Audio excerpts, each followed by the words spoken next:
On November 22nd, 1963, at 1:45 Eastern Standard Time, the usually jocular voice of announcer Don Pardo broke into WNBC TV's afternoon broadcast of Bachelor Father.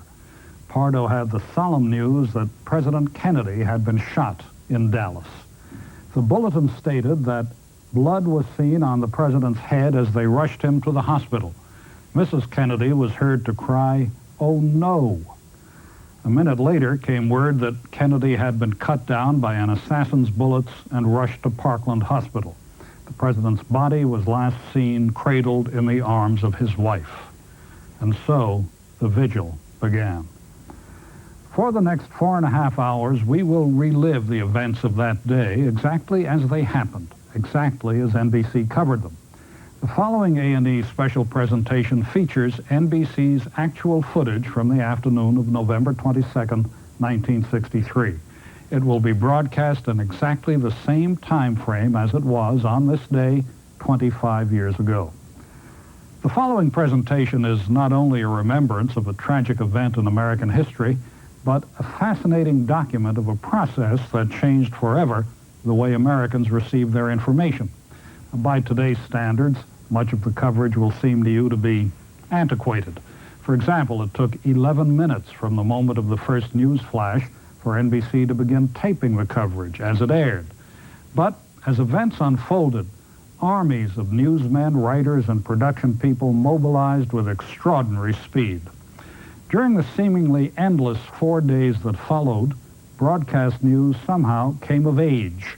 What the medium accomplished during those days was staggering in scope. The devastating news that engulfed America on that November day is still difficult to comprehend. President Kennedy had been shot in Dallas. The word spread with astonishing speed and cut the heart of a nation. America reeled. We begin the agonizing drama as it unfolded in the studio on that bleak November day, with Chet Huntley, Frank McGee, and Bill Ryan on the air at the moment that NBC began rolling tape.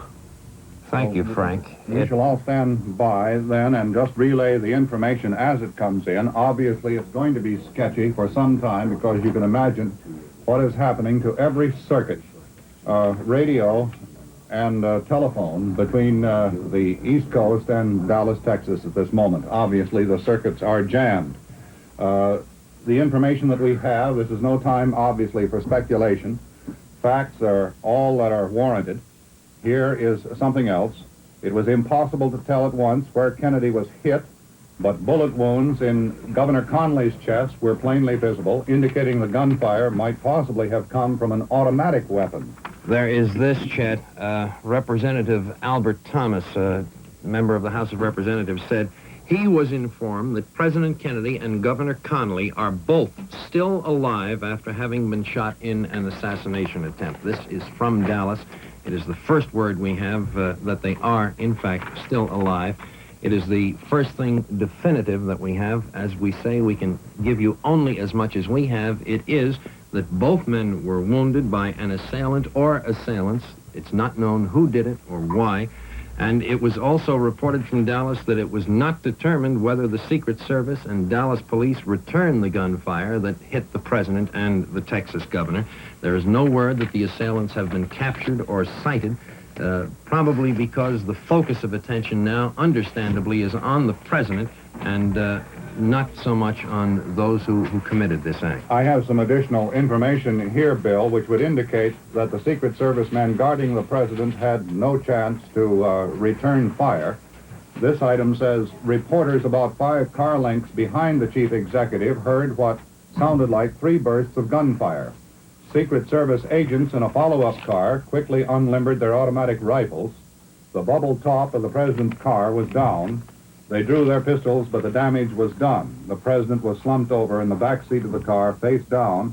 Then Governor Conley, after slumping to the left for a moment, lay on the floor of the rear seat. More, Chet, on the quote from Congressman Thomas. He is outside the corridor of the emergency room in which the president and Governor Conley are under treatment.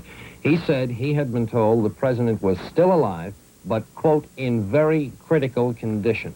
That from Congressman Albert Thomas, a Texas Democrat, who was in the hospital, Parkland Hospital in Dallas, Texas, where President Kennedy and Governor Connally of Texas have been taken after having been wounded in an apparent assassination attempt.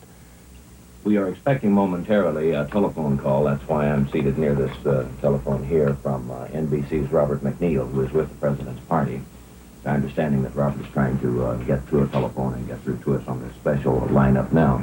Perhaps at that time we'll be able to get more details on what the situation is at the moment, and perhaps some of these questions about what happened earlier can be answered for us at that time. In terms, Frank, of locating where it happened, a reporter, the AP man, Jack Bell, says the President and Governor Connally were shot as the motorcade entered a triple underpass, which leads to a freeway. They were leaving Dallas. Bell said a man and a woman were scrambling on the upper level of a walkway which overlooked the underpass. Also significant, the President's bubble-top car, the bubble was down at the time this happened. There is nothing yet to indicate that this man and woman were in any way connected with the attack. They have sent out from Parkland Hospital a call for top surgical specialists in Dallas and also a call for a Roman Catholic priest. But again, the best information we have now is that the President is still alive, but a member of Congress who is outside the emergency room where the President is being treated at Parkland Hospital in Dallas, Texas, says he has been told that the President is in very critical condition. You reported, I think, most of this substantially earlier. Here is an AP reporter asked Kenny O'Donnell, the presidential assistant, if Kennedy were dead. O'Donnell gave no answer. Kennedy was taken to Parkland Hospital near the Dallas Trade Mart, where he was to have made a speech. The AP reporter said Kennedy was transferred to an ambulance. He lay on a seat of the car, blood streaming. Bell reported 3 shots were fired as the motorcade passed, which leads to the Stemmons Freeway route to Parkland Hospital. The Secret Service waved the motorcade on at top speed to the hospital. Even at high speed, it took nearly 5 minutes to get the car to the ambulance entrance of the hospital. Reporters saw the President lying flat on his face in the car. The AP reporter said a man and a woman were scrambling on the upper level of a walkway overlooking the underpass. Larry O'Brien, the presidential aide, says he has no information on whether the President is still alive. Mrs. Kennedy was weeping and trying to hold up her husband's head when reporters reached the car. I think it might be pointed out in that last report from Dallas, the calling in of surgical specialists and a priest, that this is routine in a situation like this. If a Catholic is in critical condition, the summoning of a priest does not necessarily mean that the illness or the affliction will be terminal, that death is necessarily near. It is merely a precaution. Again, the best word we have is that both President Kennedy and Texas Governor John Connally are still alive. They are receiving treatment in a hospital emergency room in Dallas, Texas, at the Parkland Hospital, where the 2 men were taken after being wounded in an assassination attempt today. The report is that the President is in very critical condition. We have no more than that. You can appreciate that we would not have, because the prime concern of everyone now is to treat the President and the Governor for their wounds and to save their lives if possible. Bill, if I may suggest, that you and Chet have been so busy bringing the bulletin information to the audience, of course, a great many people are not aware of the earlier details of the story, and radio and television sets have been going on all around the country. So I wonder if for their benefit as well as for mine, I'm getting in on it late, if you could reconstruct what we know from the top in chronological order, insofar as you have those details. Well, basically, Frank, of course, the President was on this 2-day trip to Texas, making a series of speeches.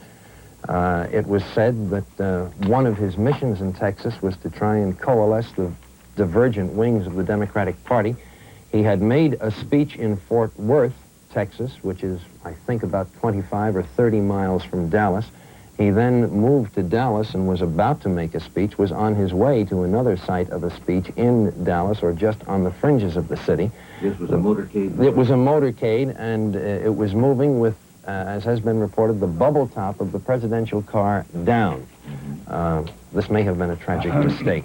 But all we know is that at roughly 12:45 or so, The shots were fired. Central Standard Time? I think it would have been Dallas time. Yes, it would have been Dallas time.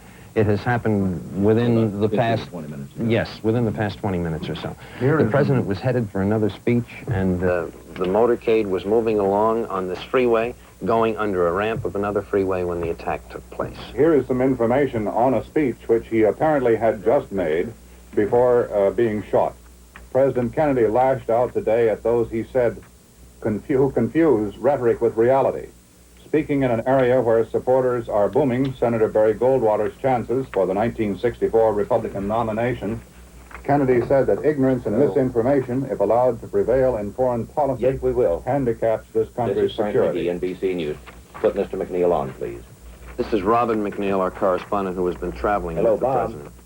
Bob, are you there? This is Frank McGee. Bob, I'm in 5HN. We are on the air. You take it from the top, Bob, and tell us everything that you know, if you would, please, in chronological order. Starting at the very top, unless you have some late information on the president's condition.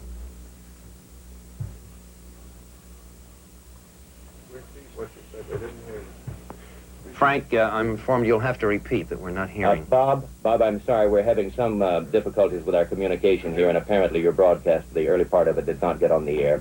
Would you begin again? Yes, go again, please, Bob.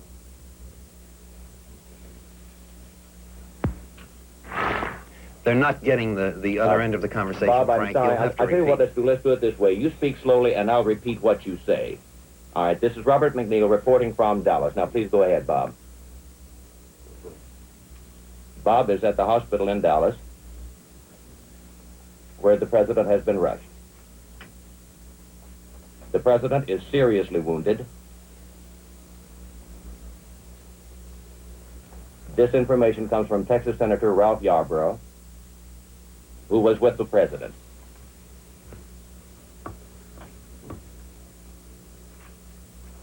The shots which wounded the president occurred as the motorcade was running through huge crowds in downtown Dallas. The governor of Texas, John Connally, was also hit.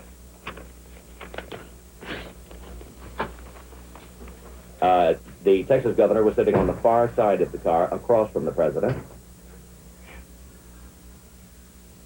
Mrs. Kennedy, who was seated between them, was not wounded.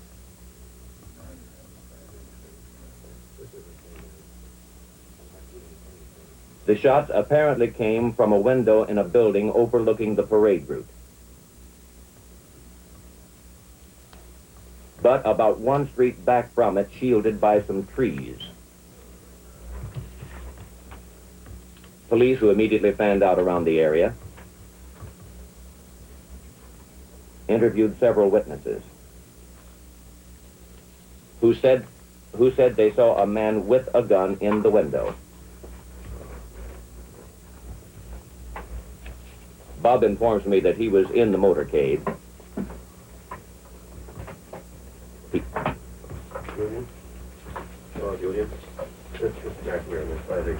He says he was able to hear the shots. They stopped, and as the shots rang out, people lining the streets screamed and lay down on the sidewalk and in the street. Okay, now, we still have to set up... The motorcade immediately speeded up. In the works, so just a second. And rushed the president straight to the Parkland Memorial Hospital, from which you're speaking now, Bob. And the president was carried in bleeding. Bob, have you any information on how many times or where the president was struck?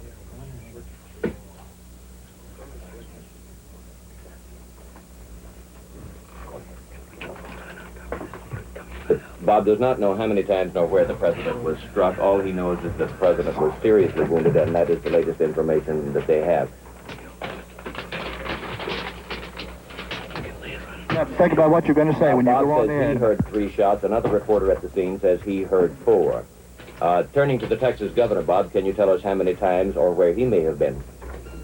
I see, Bob. Now, one further question. Can you tell us anything about the man who was seen with the gun in the window? Has he been placed under a... Put the phone on. They say that he was a white man. Go ahead. Put the phone on. There were a lot of Negro people around, but the man seen in the window was a white man. What kind of gun was it, Bob? Was it a rifle? Okay.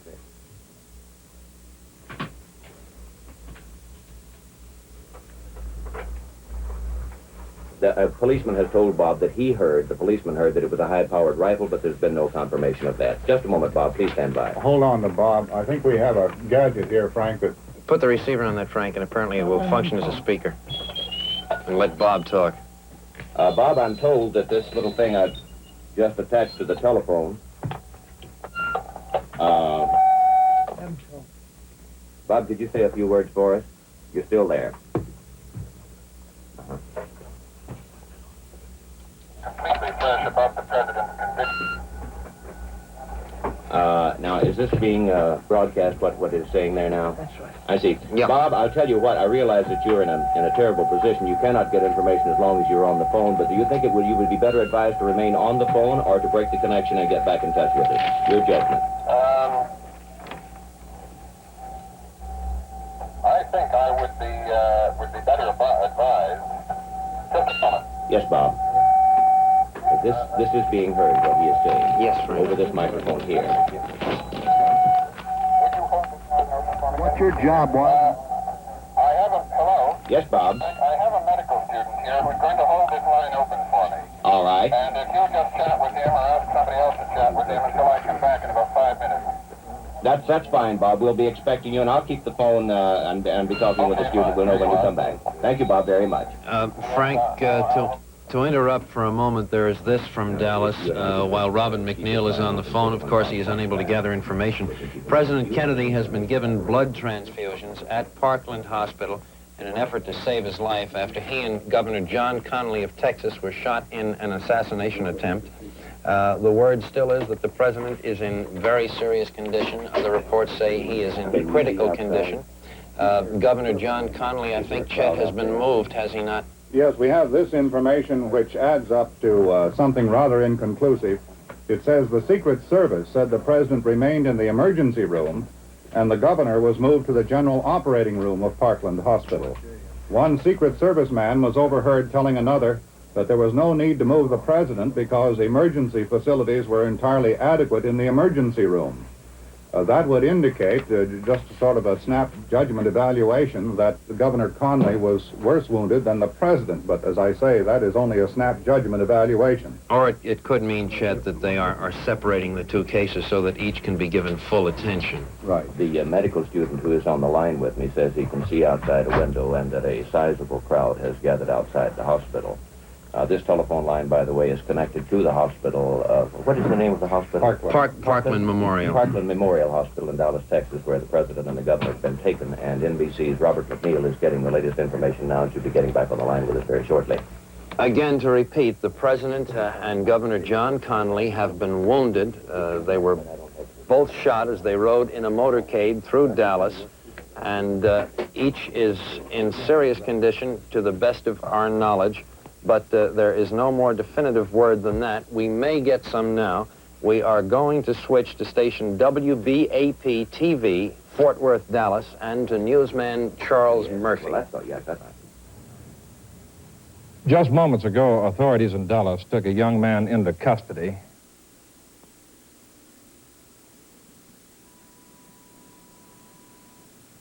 Which was really never held. Is now. As you can appreciate, communications facilities, as you just saw, went in and out. This is a time of what would probably best be described as controlled panic. The arrangements for that switch to Fort Worth were made entirely hastily under conditions of extreme pressure, and that is why the picture came and the audio didn't, and then when the picture dropped, the audio came in. Again, to recap, to the best of our knowledge at this moment, both President Kennedy and Texas Governor John Connally have been wounded by an assassination attempt in Dallas, Texas. They were moving in a motorcade through a downtown section of the city.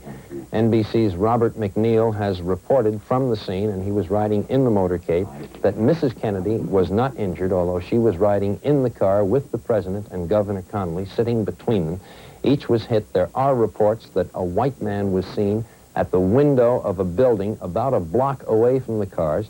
There are other reports that a man was seen with a high-powered rifle. There is no indication yet that whoever fired the shots at the president and the Texas governor has been found.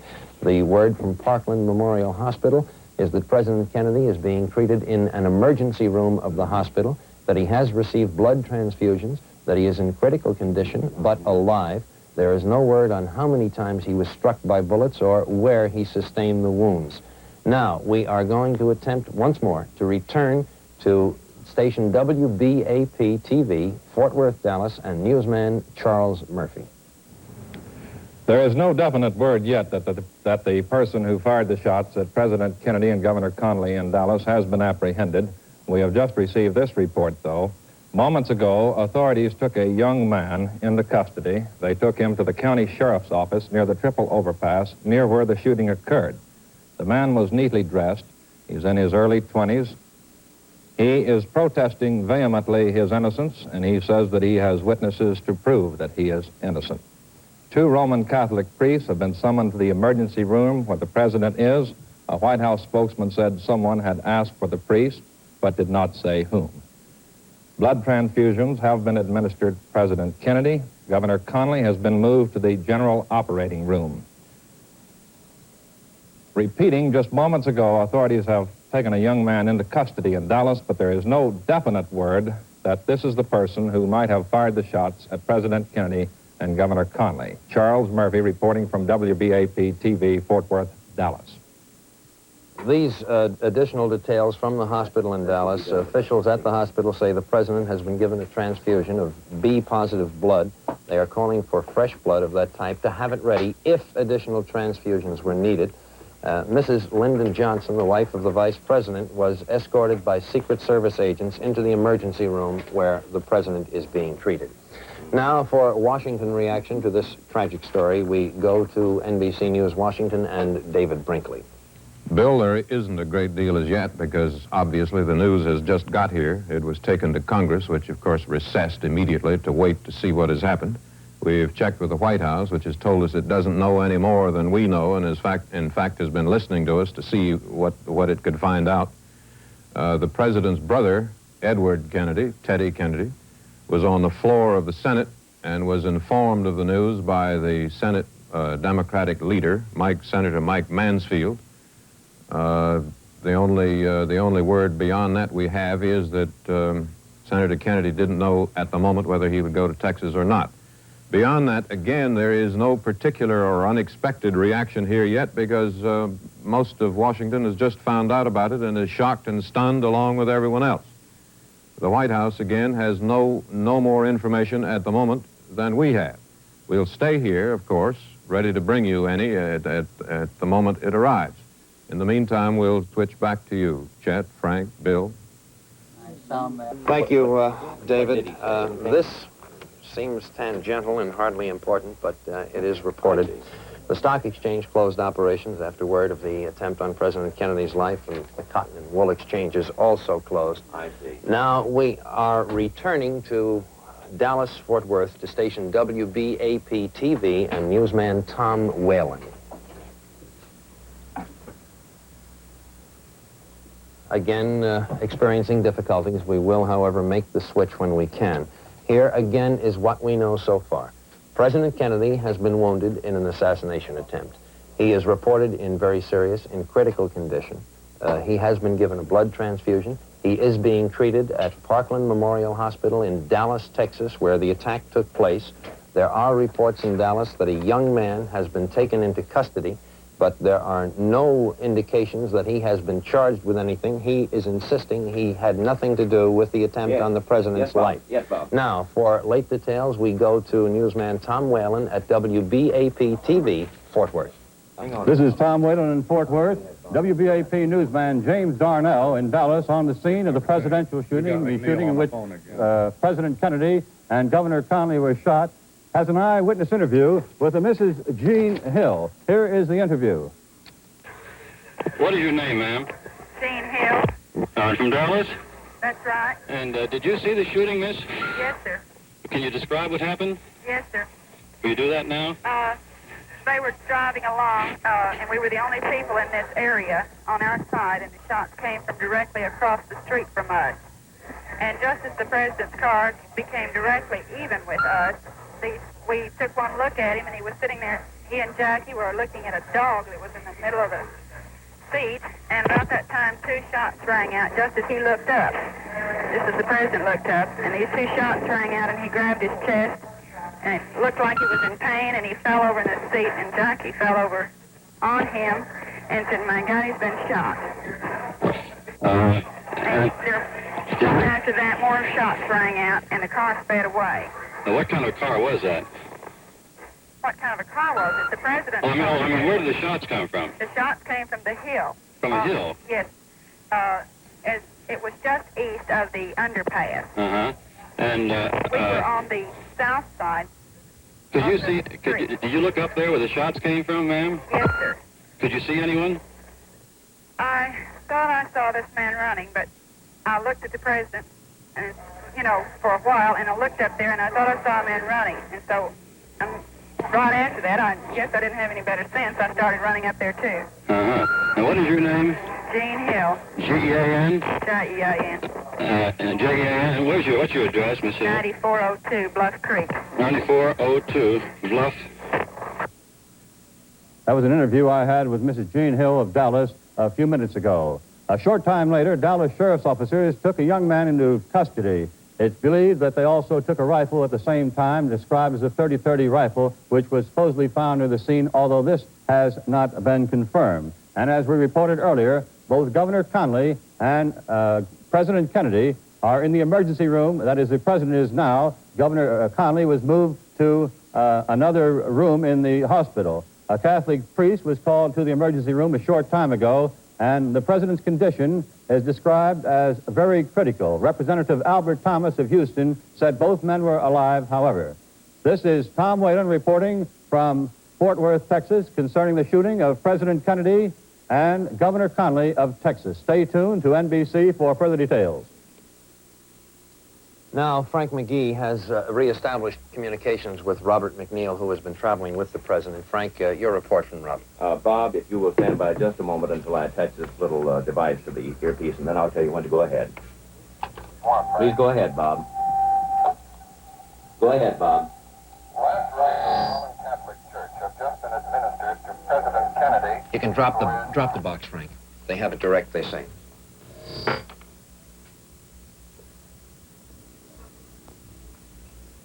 You can give Bob a go ahead. He's going. He's going. And we're not getting it, so perhaps we'd better go back to the black box. We're not getting it on a direct feed, Frank. We may have to return to that black box. Bob, I'm sorry to interrupt, but we are again experiencing difficulties with the feed. So would you start at the top again, please, Bob, and I'll repeat you as I did the last time. Freeway. We're headed to the Bob. freeway. That's what I. The last rites of the Roman Catholic Church have been administered to President Kennedy, who is said to be seriously wounded in a Dallas hospital after being shot at during a motorcade through the city. If you get that space. The rites were administered a few moments ago by Father Hubert. They do not necessarily mean that the president's condition is fatal. White House officials say the president's condition is still uncertain. He was carried into the hospital unconscious.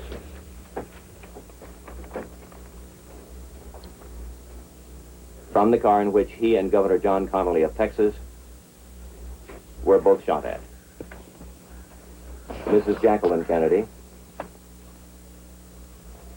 who is in the rear seat of the open car beside the president, was not hurt. Vice President Lyndon Johnson, who was with the president, walked into the hospital. Bob, let me interrupt. Was he in the same car? All right, please, go ahead. Walked into the hospital, holding his own arm.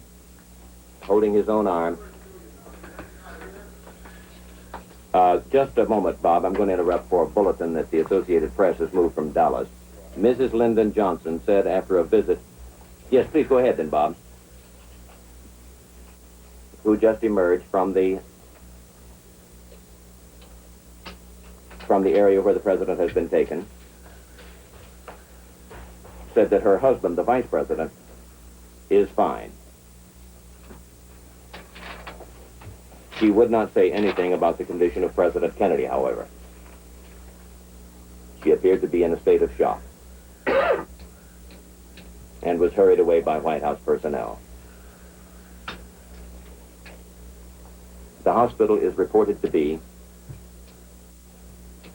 preparing a blood transfusion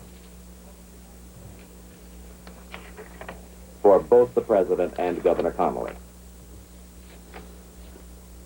Bob is telling me that the latest he knows at the moment is that the president's condition is serious and uncertain.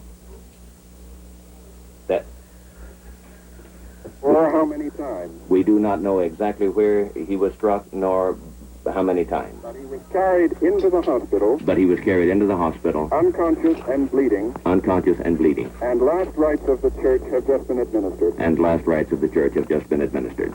That's all for the moment, Frank. And Bob tells me that's all for the moment. Bob, Yeah. if you could make There- the thing arrangement and have the... There's this additional detail from the hospital. An assistant to Governor Connally said he talked to the governor in the hospital operating room. He said the governor was shot just below the shoulder blade in the back. The assistant, Okay. Bill Stinson, said he asked the governor how it happened, and he said, I don't know. I guess from the back they got the president, too. These are quotes from Governor John Connally, who was also wounded. There are additional reports that the governor's aide asked the governor if there was anything he could do, and all the governor said was just take care of Nellie for me. That is Governor Connally's wife. She was uninjured. Also, Mrs. Kennedy was not injured. As Robert McNeil reported, the last rites of the Roman Catholic Church have been administered to the president, but this in no way indicates that it is expected that he will lose his life. And Chet has something more.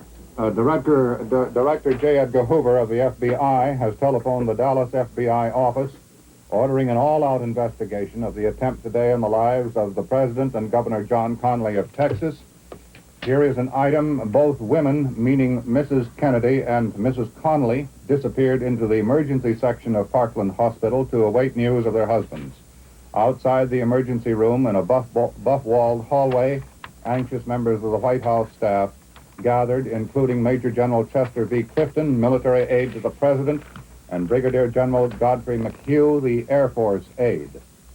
Mrs. Evelyn Lincoln, the President's secretary, Pamela Tenure, press secretary to Mrs. Kennedy, and other members of the staff were shown to a special waiting room not far from the emergency room area where the President was lying.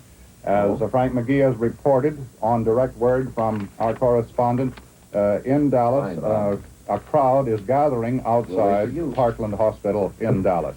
There's also this, Chet, repeating what we got from Fort Worth, that sheriff's officers have taken a young man into custody and are questioning him, but there is no indication that any charges have been placed against him. There is no indication that he is directly involved in this attempt on the life of President Kennedy and Texas Governor John Connally. Bill, I think we have a picture of the President and Mrs. Kennedy as they arrived in Dallas this morning, and I have some fragmentary copy on the first speech which the President delivered in Dallas.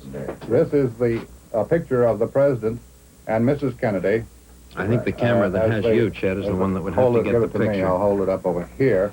This is the picture of the first family, or the President and Mrs. Kennedy, rather, arriving in Dallas only a couple of hours before the assassination attempt.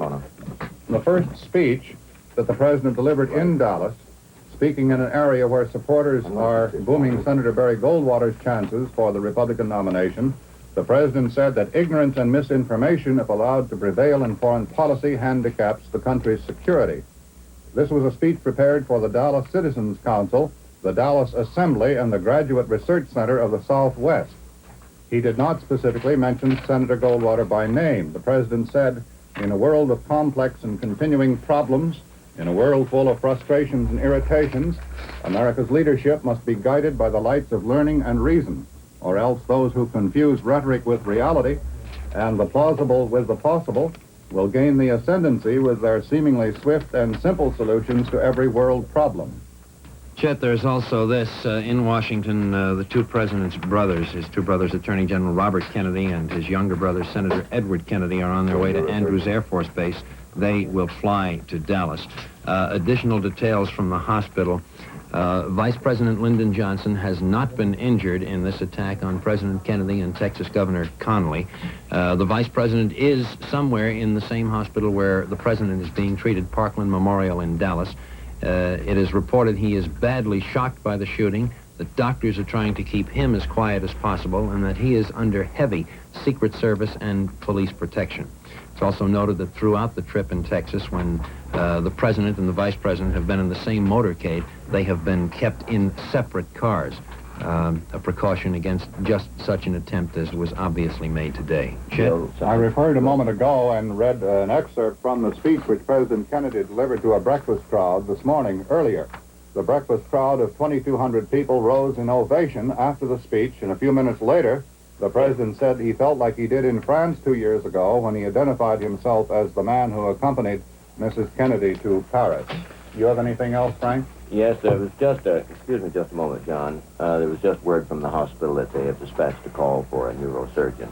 I understand would indicate that one of the two had been hit in the head, would it not? Or either the head or possibly some spinal damage. There is also this, understandably, in a situation like this, the information comes in fragments and comes from unexpected places and uncontrolled angles.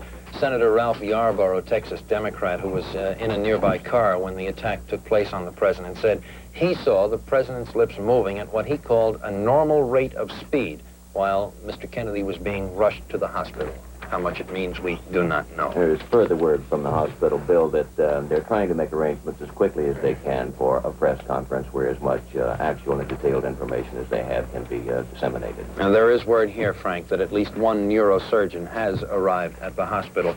I should imagine in a case such as this that virtually every medical specialist of any sort and description and capability would be called into the hospital so that all medical treatment would be available to the President. Chet?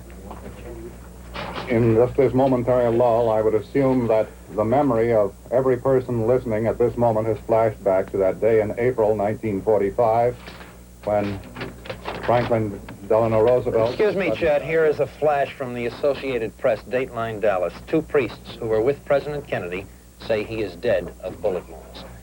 There is no further confirmation, but this is what we have on a flash basis from the Associated Press. Two priests in Dallas who were with President Kennedy say he is dead of bullet wounds. There is no further confirmation. This is the only word we have indicating that the President may, in fact, have lost his life. It has just moved on the Associated Press wires from Dallas. The two priests were called to the hospital to administer the last rites of the Roman Catholic Church, and it is from them we get the word that the President has died, that the bullet wounds inflicted on him as he rode in a motorcade through downtown Dallas have been fatal. We would remind you there is no official confirmation of this from any source as yet. Bill, just moments before you brought the flash, I had word from the hospital that the Vice President, Lyndon Johnson, and his wife had just left the hospital, been rushed away into a motorcade and departed. This, Frank, might be confirmation of the flash. We must stand by for confirmation, as Bill has emphasized. This is rather sketchy information. We will stand by. We should have... Now, there apparently is word that this AP flash, this report from the two priests, that the President has died of bullet wounds is confirmed.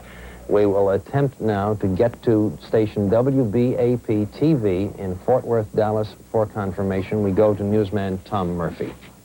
Substantiating this, but not confirming it, is a report about 5 minutes ago by the Dallas Police Department to all of its officers that the President had died. Some 3 to 5 minutes later, the AP flashed that two priests at the hospital say the President is dead. Charles Murphy, returning now to NBC in New York. Word from two sources. Again, it is not... Bill, excuse me. We have NBC's Bob McNeil on the line now with a report. Please go ahead, Bob. White House Press Secretary Malcolm Kilduff. has just announced that President Kennedy died at approximately 1 o'clock Central Standard Time, which is about 35 minutes ago. After being shot at. After being shot. By an unknown assailant. By an unknown assailant. During a motorcade drive through downtown Dallas. During a motorcade drive through downtown Dallas. The president died. The president died. Approximately 25 minutes. Approximately 25 minutes. After the attack took place. After the attack took place. He had been rushed, bleeding and unconscious. He had been rushed, bleeding and unconscious. To the Parkland Memorial Hospital in Dallas. To the Parkland Memorial Hospital in Dallas. And was given blood transfusions. And was given blood transfusions. About 15 minutes ago. About 15 minutes ago, reports NBC's Bob McNeil from Dallas, to whom I'm talking now. A priest emerged. A priest emerged. After having given the president. After having given the president. The last rites. The last rites. Just before the announcement of the president's death was made. Just before the announcement of the president's death was made. Vice President Lyndon Johnson. Vice President Lyndon Johnson. Emerged grim-faced. Emerged grim-faced. And was driven off with a police escort. And was driven away with a police escort.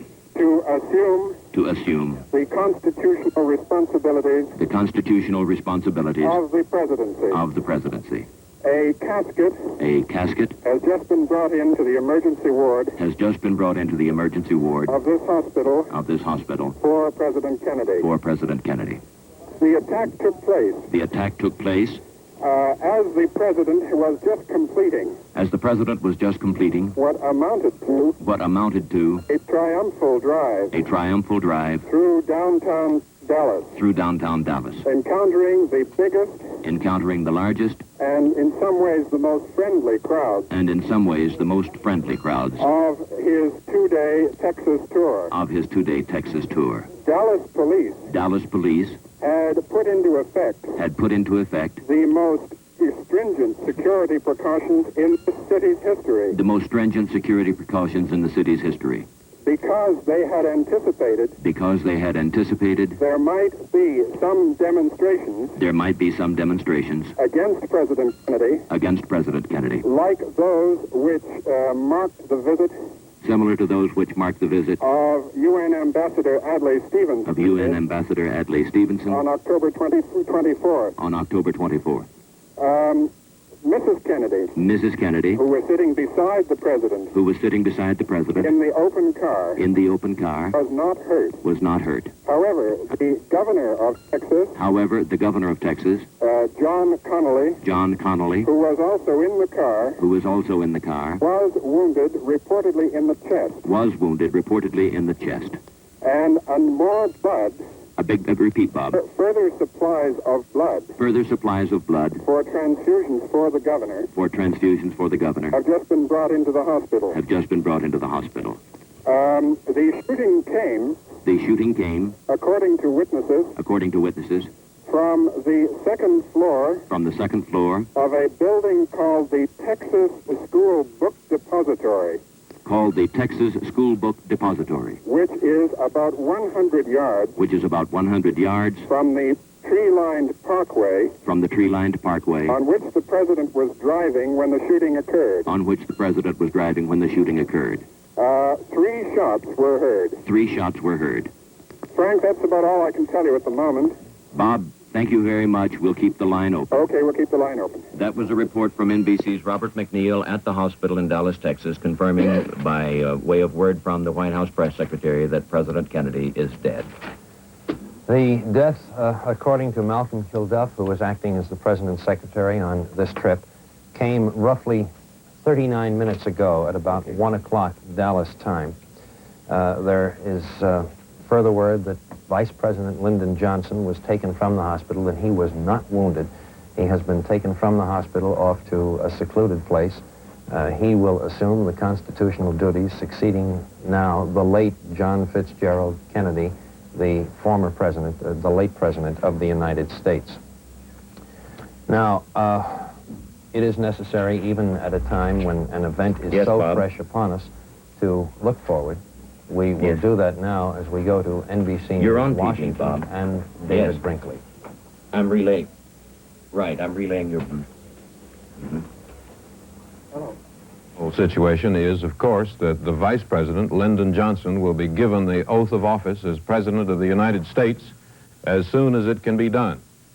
I haven't had time to check this, but I believe the oath can be administered by anyone who can, a justice of the peace or anyone who can administer an oath.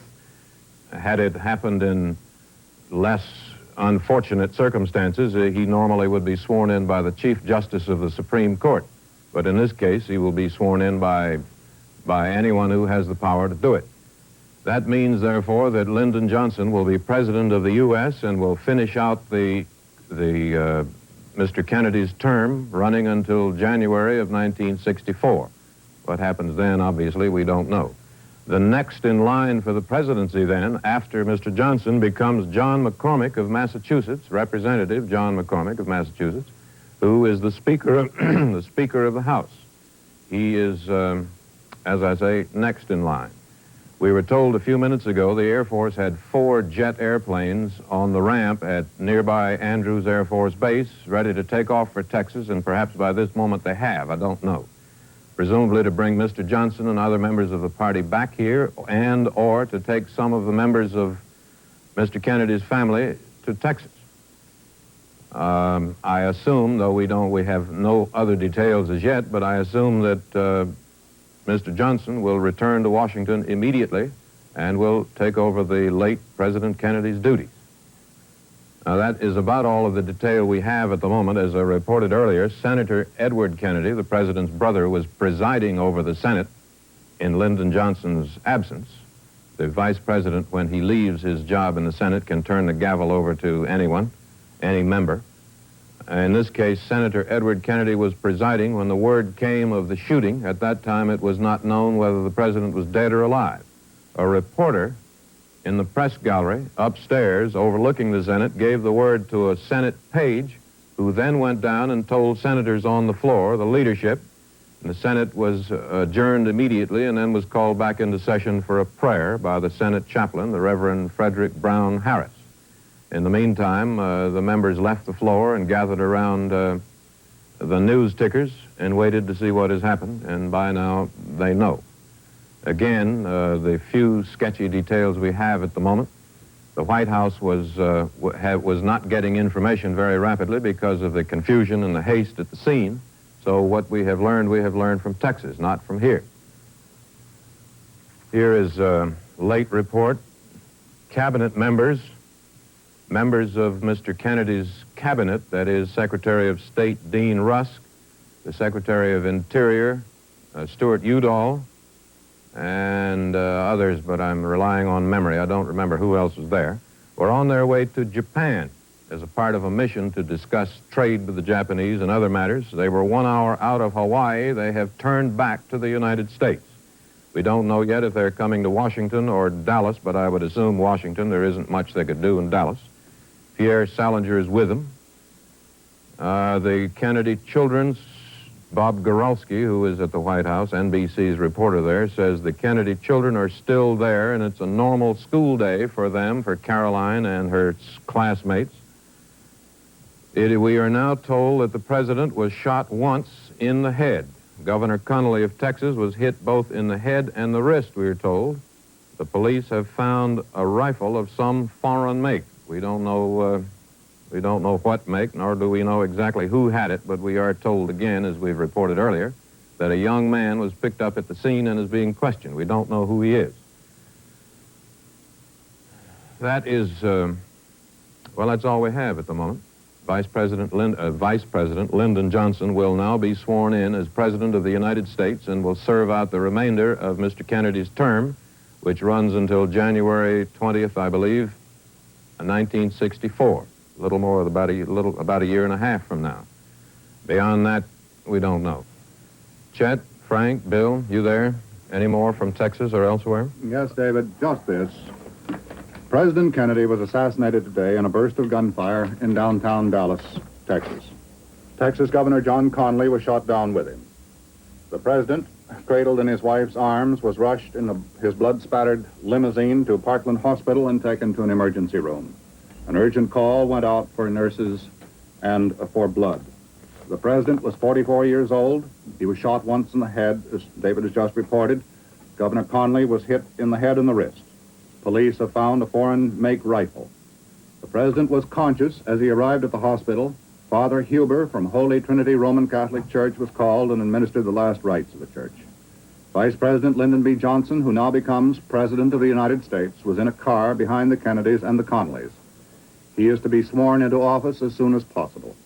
He rushed to the hospital and then was whisked away again by Secret Service men. His whereabouts, certainly, and as we can understand, is being kept secret. Yes. Kennedy lived about an hour after a sniper cut him down as his limousine left downtown Dallas. Automatically, of course, the mantle of the presidency falls now to Lyndon B. Johnson, a native Texan who had been riding 2 cars behind the chief executive. Here's one other little bit of information. The priests came out of the ward at approximately 1:37 p.m. Central Standard Time. The announcement by the 2 priests brought audible sobs from a crowd of scores of newsmen and other citizens crowded around the emergency ward entrance of the hospital. Senator Ralph Yarborough of Texas, talking only a few minutes before to the newsmen, collapsed in sobs as he told of witnessing the slaying of the president. Yarborough said he was in the 3rd car behind the president. It seemed to him, he said, that at least 2 of the shots came from the right rear. He said he couldn't say anything about the 3rd shot. So, that is the story. The President of the United States is dead. The new president is President Lyndon Johnson. The memories of, I suppose, all of us are flashing back to that warm April spring day of 1945 when we lost the wartime President Franklin D. Roosevelt. For many of us, this is the 2nd time around that we have been through one of these crises. The last shooting incident, not fatal, involving a president occurred in 1950 when President Harry S. Truman was in office and was living in Blair House in Washington.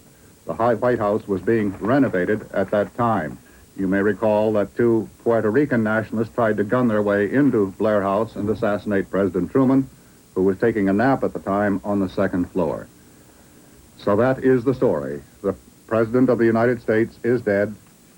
The new President of the United States is Lyndon Johnson. Mrs. Kennedy, we understand, is still at the hospital. She was not hurt. The White House spokesmen have refused to comment on her condition. President Johnson is under heavy guard and was whisked away from the hospital by White House officials. President Kennedy, we are now informed, was shot in the right temple. It was a simple matter of a bullet right through the head, said Dr. George Berkeley, the White House medical officer. Chet, we have more details, once again reestablishing contact with our station in Fort Worth, Dallas. And so, for additional information, we go to station WBAP-TV, Fort Worth, Dallas, and newsman Charles Murphy. The car wanted in connection with the assassination of President Kennedy has been stopped in Fort Worth. Police report that the suspect in the shooting is in custody. Further word will come later. Fort Worth is 30 miles west of Dallas.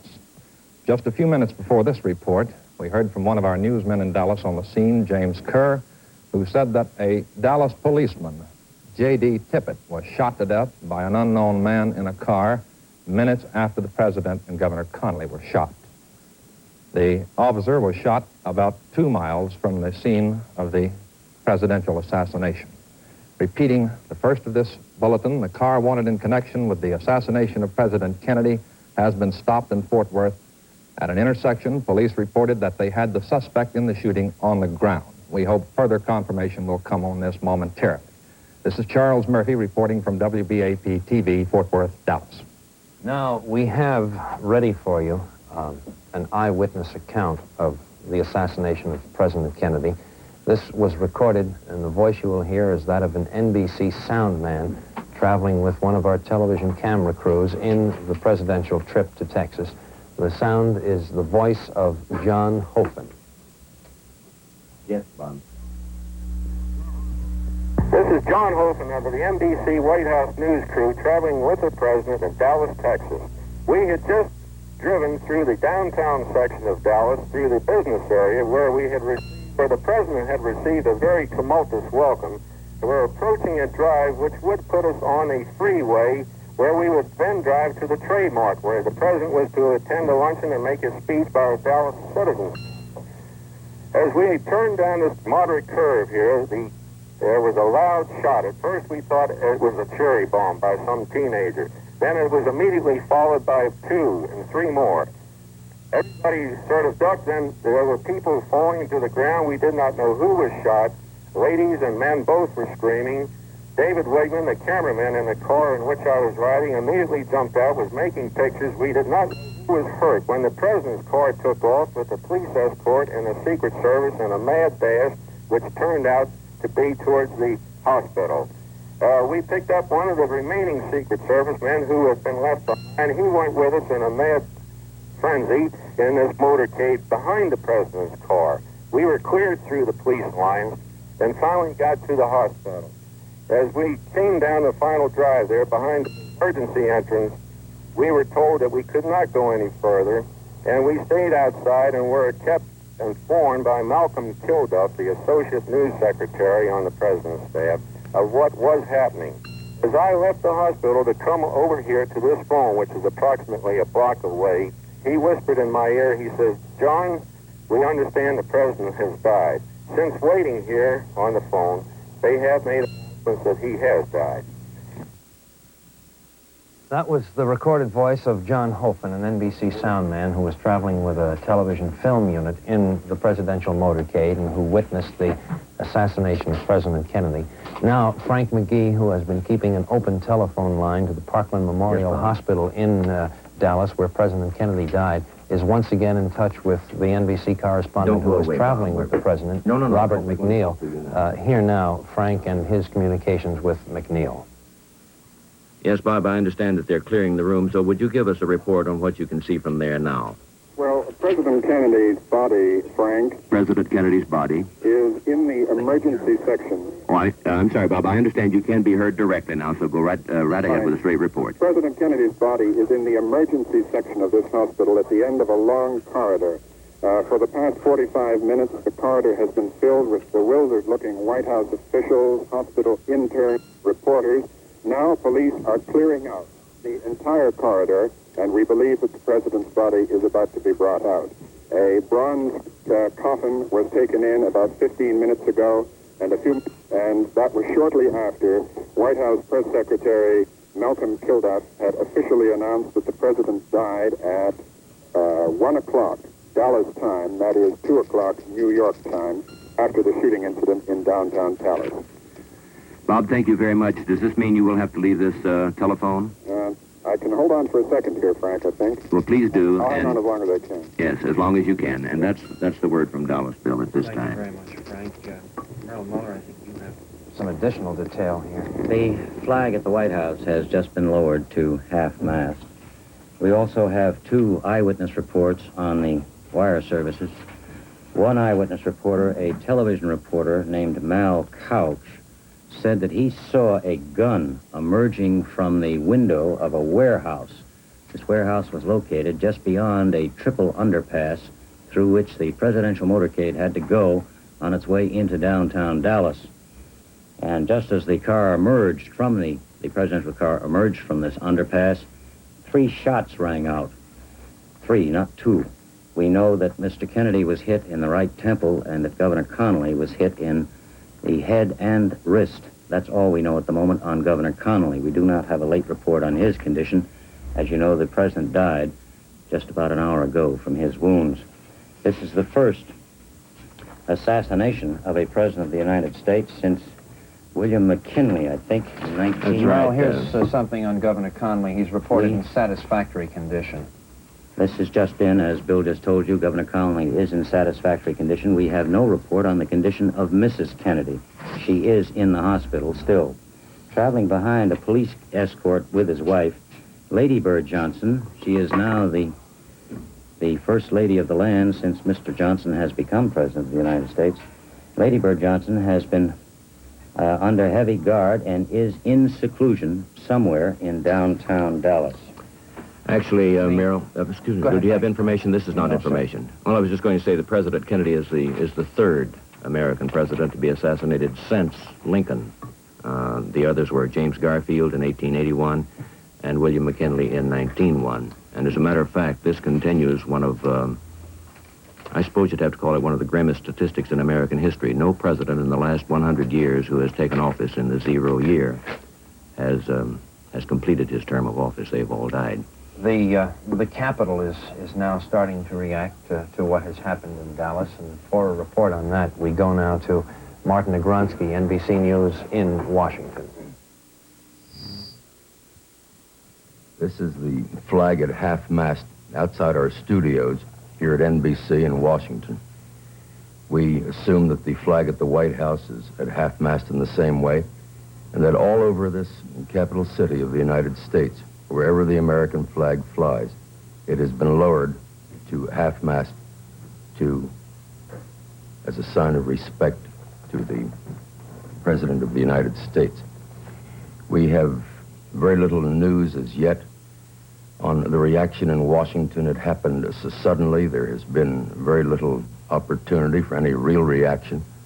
Senator Mansfield has made no statement, the Senate Majority Leader. Speaker McCormick, who is now in the position in relation to President Lyndon Johnson, that Lyndon Johnson was in relation to President Kennedy, has made no statement, nor has the Senate Minority Leader, Mr. Dirksen, nor, as far as we know, has the Senate Whip, Mr. Humphrey, Senator Humphrey of Minnesota. Senator Humphrey was informed by his aide while he was at lunch at the Chilean embassy of what happened.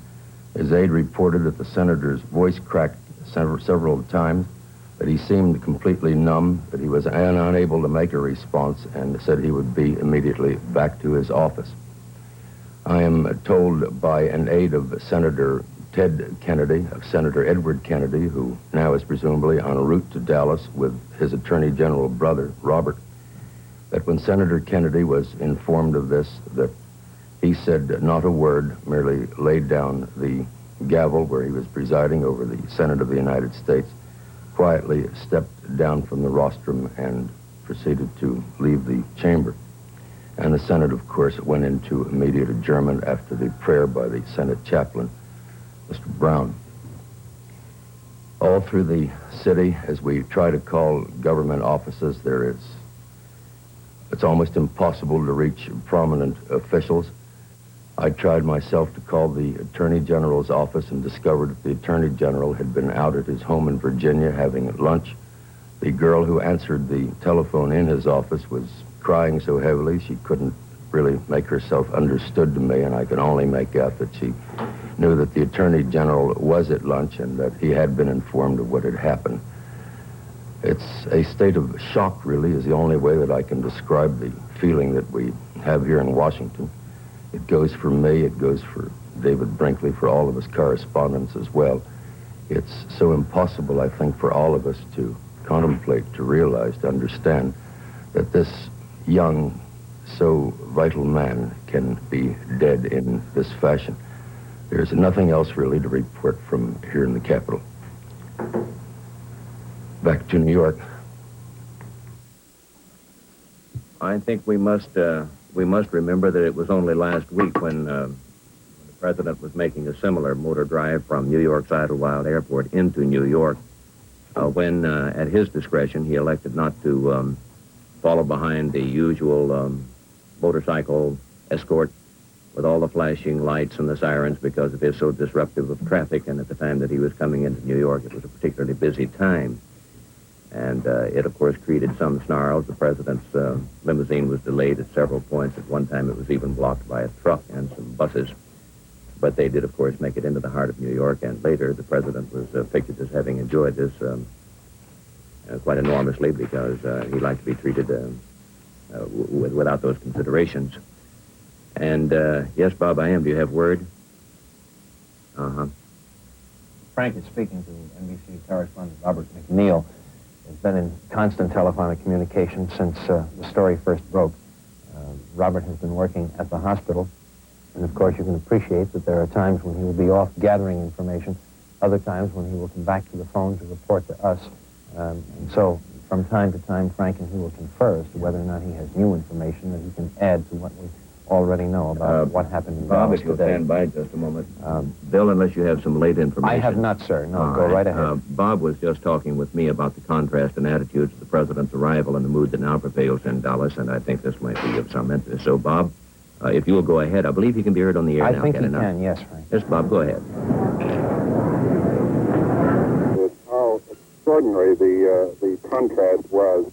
When the President and Mrs. Kennedy arrived at the airport, there was a crowd of many hundreds, and Mrs. Kennedy, following the practice she's developed the last couple of days, took the initiative in going over to the fence and seeing the President walk all along the fence, shaking hands with both hands, and the crowd was really delirious with them.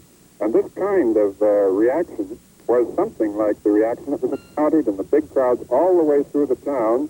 Very friendly. I saw only one hostile sign all the way through the motorcade, which went about 10 miles. And then suddenly, in the middle of this bright sunshine, the friendly crowd, and nobody expecting anything, these three muffled shots were heard. And it couldn't have been a more startling, gruesome contrast to the very pleasant, sunny, friendly atmosphere that he'd received, despite all the warnings that things were going to be difficult for him here in Dallas.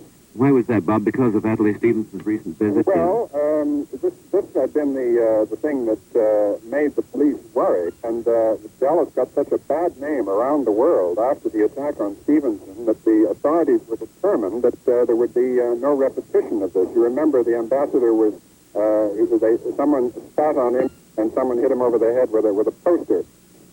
They mobilized a third of their entire city police force with extra paddy wagons around the corner and everything else, and put on a strong propaganda campaign in the newspapers and on the radio and TV stations to make sure that the name of Dallas was not dragged in the mud again by any unfavorable incident when the president came.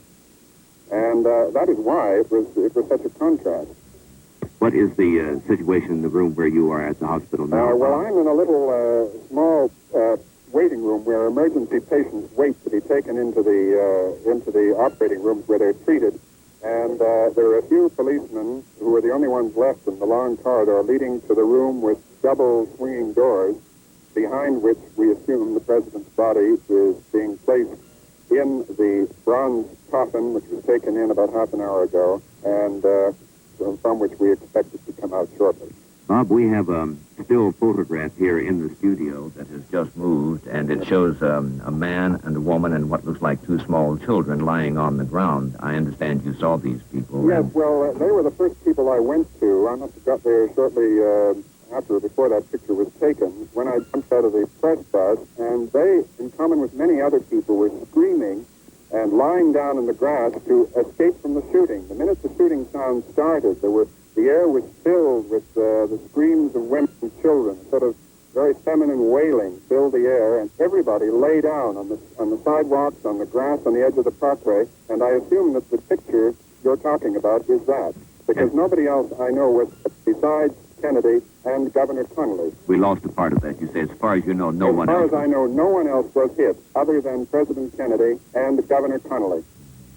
Now, Bob, again, about the area or the building from which the shot apparently was fired. Could you describe that for us and tell us about how far away it was from the car and how they would have been able to see the car from that distance? Yes, well, I'll describe the scene. There was, as you come out of the main street of downtown Dallas, which was packed with people, it feeds into a parkway called the Triple Underpass.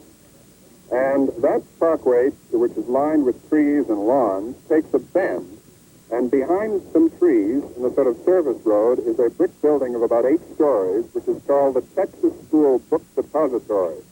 Now, according to witnesses, 2 of them who I talked to and the police talked to, say they saw a man with a gun in the, one said the 2nd floor, another one said the 4th floor, a window of that building. Now, from either floor, Frank, he would be able to see over the low trees to about 100 yards away where the president's car was. An unobstructed view, Bob? I would think so. I was not able to go up to either of those windows, so I couldn't see for myself, but looking at it from the ground, it looked as though it would be.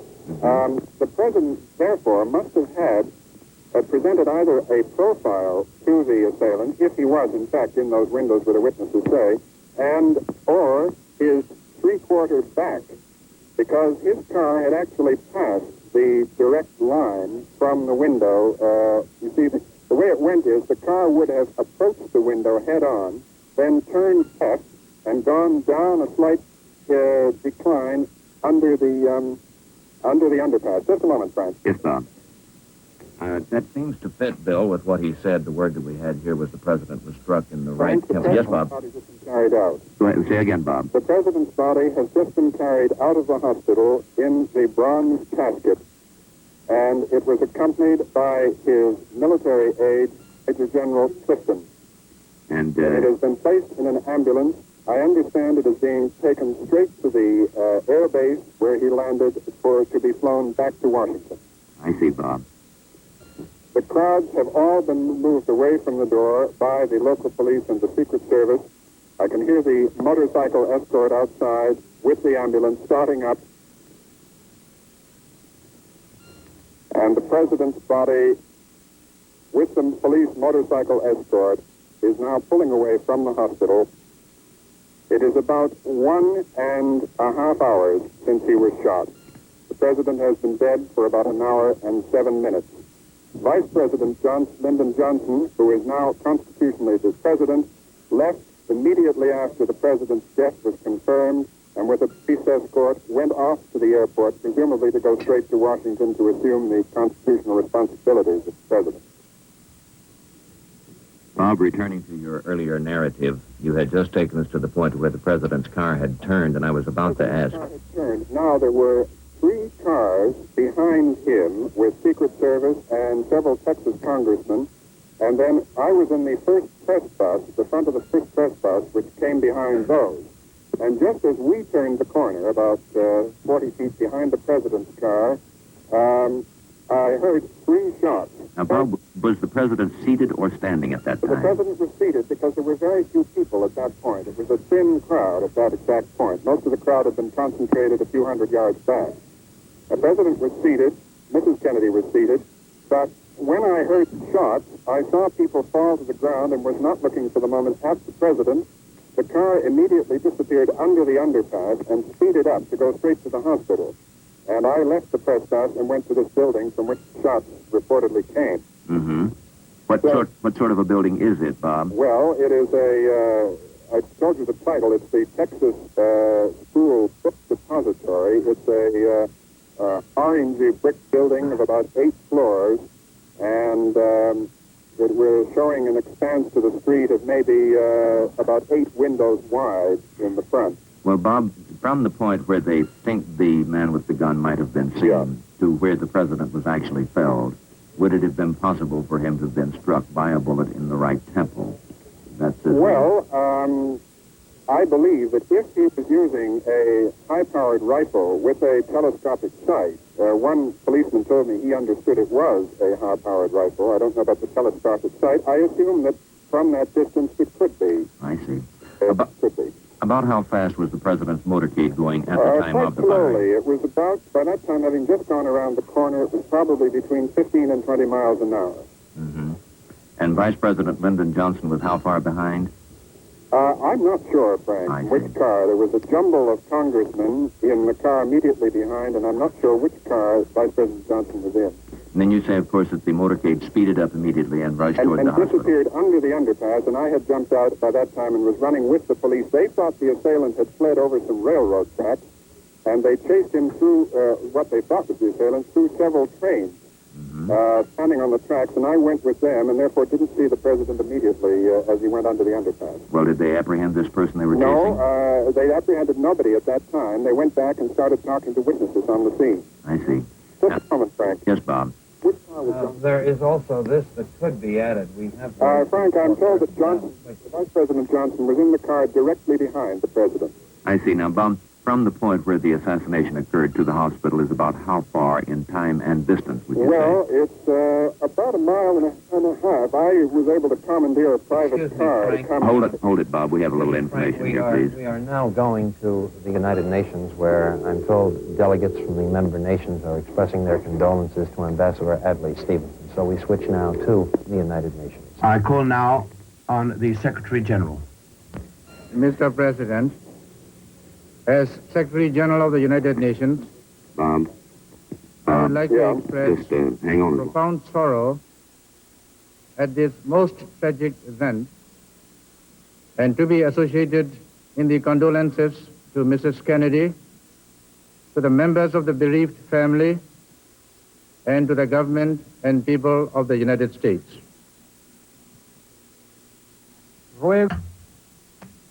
I request members of the General Assembly to rise and observe 1 minute of silence in tribute to the memory of President Kennedy, after which I shall adjourn this meeting in sign of mourning.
The meeting is adjourned. Delegates of the 111 member nations of the United Nations standing in a moment of silence in sympathy to the United States government for the loss it has sustained today with the death, the assassination in Dallas, Texas, of President John F. Kennedy. We have word that Mrs. Kennedy, who was riding in the car with her husband and Texas Governor John Connally at the time the shots were fired, Mrs. Kennedy at no time collapsed, at no time did she give way to hysteria, that she fell to the floor of the car where the president had slumped after the bullet struck him in the head and cradled his head in her lap, held him in her arms all the way to the hospital, and at no time gave way to hysteria, although there were reports of her shouting, "Oh no," at the time the president was hit by the sniper's bullet.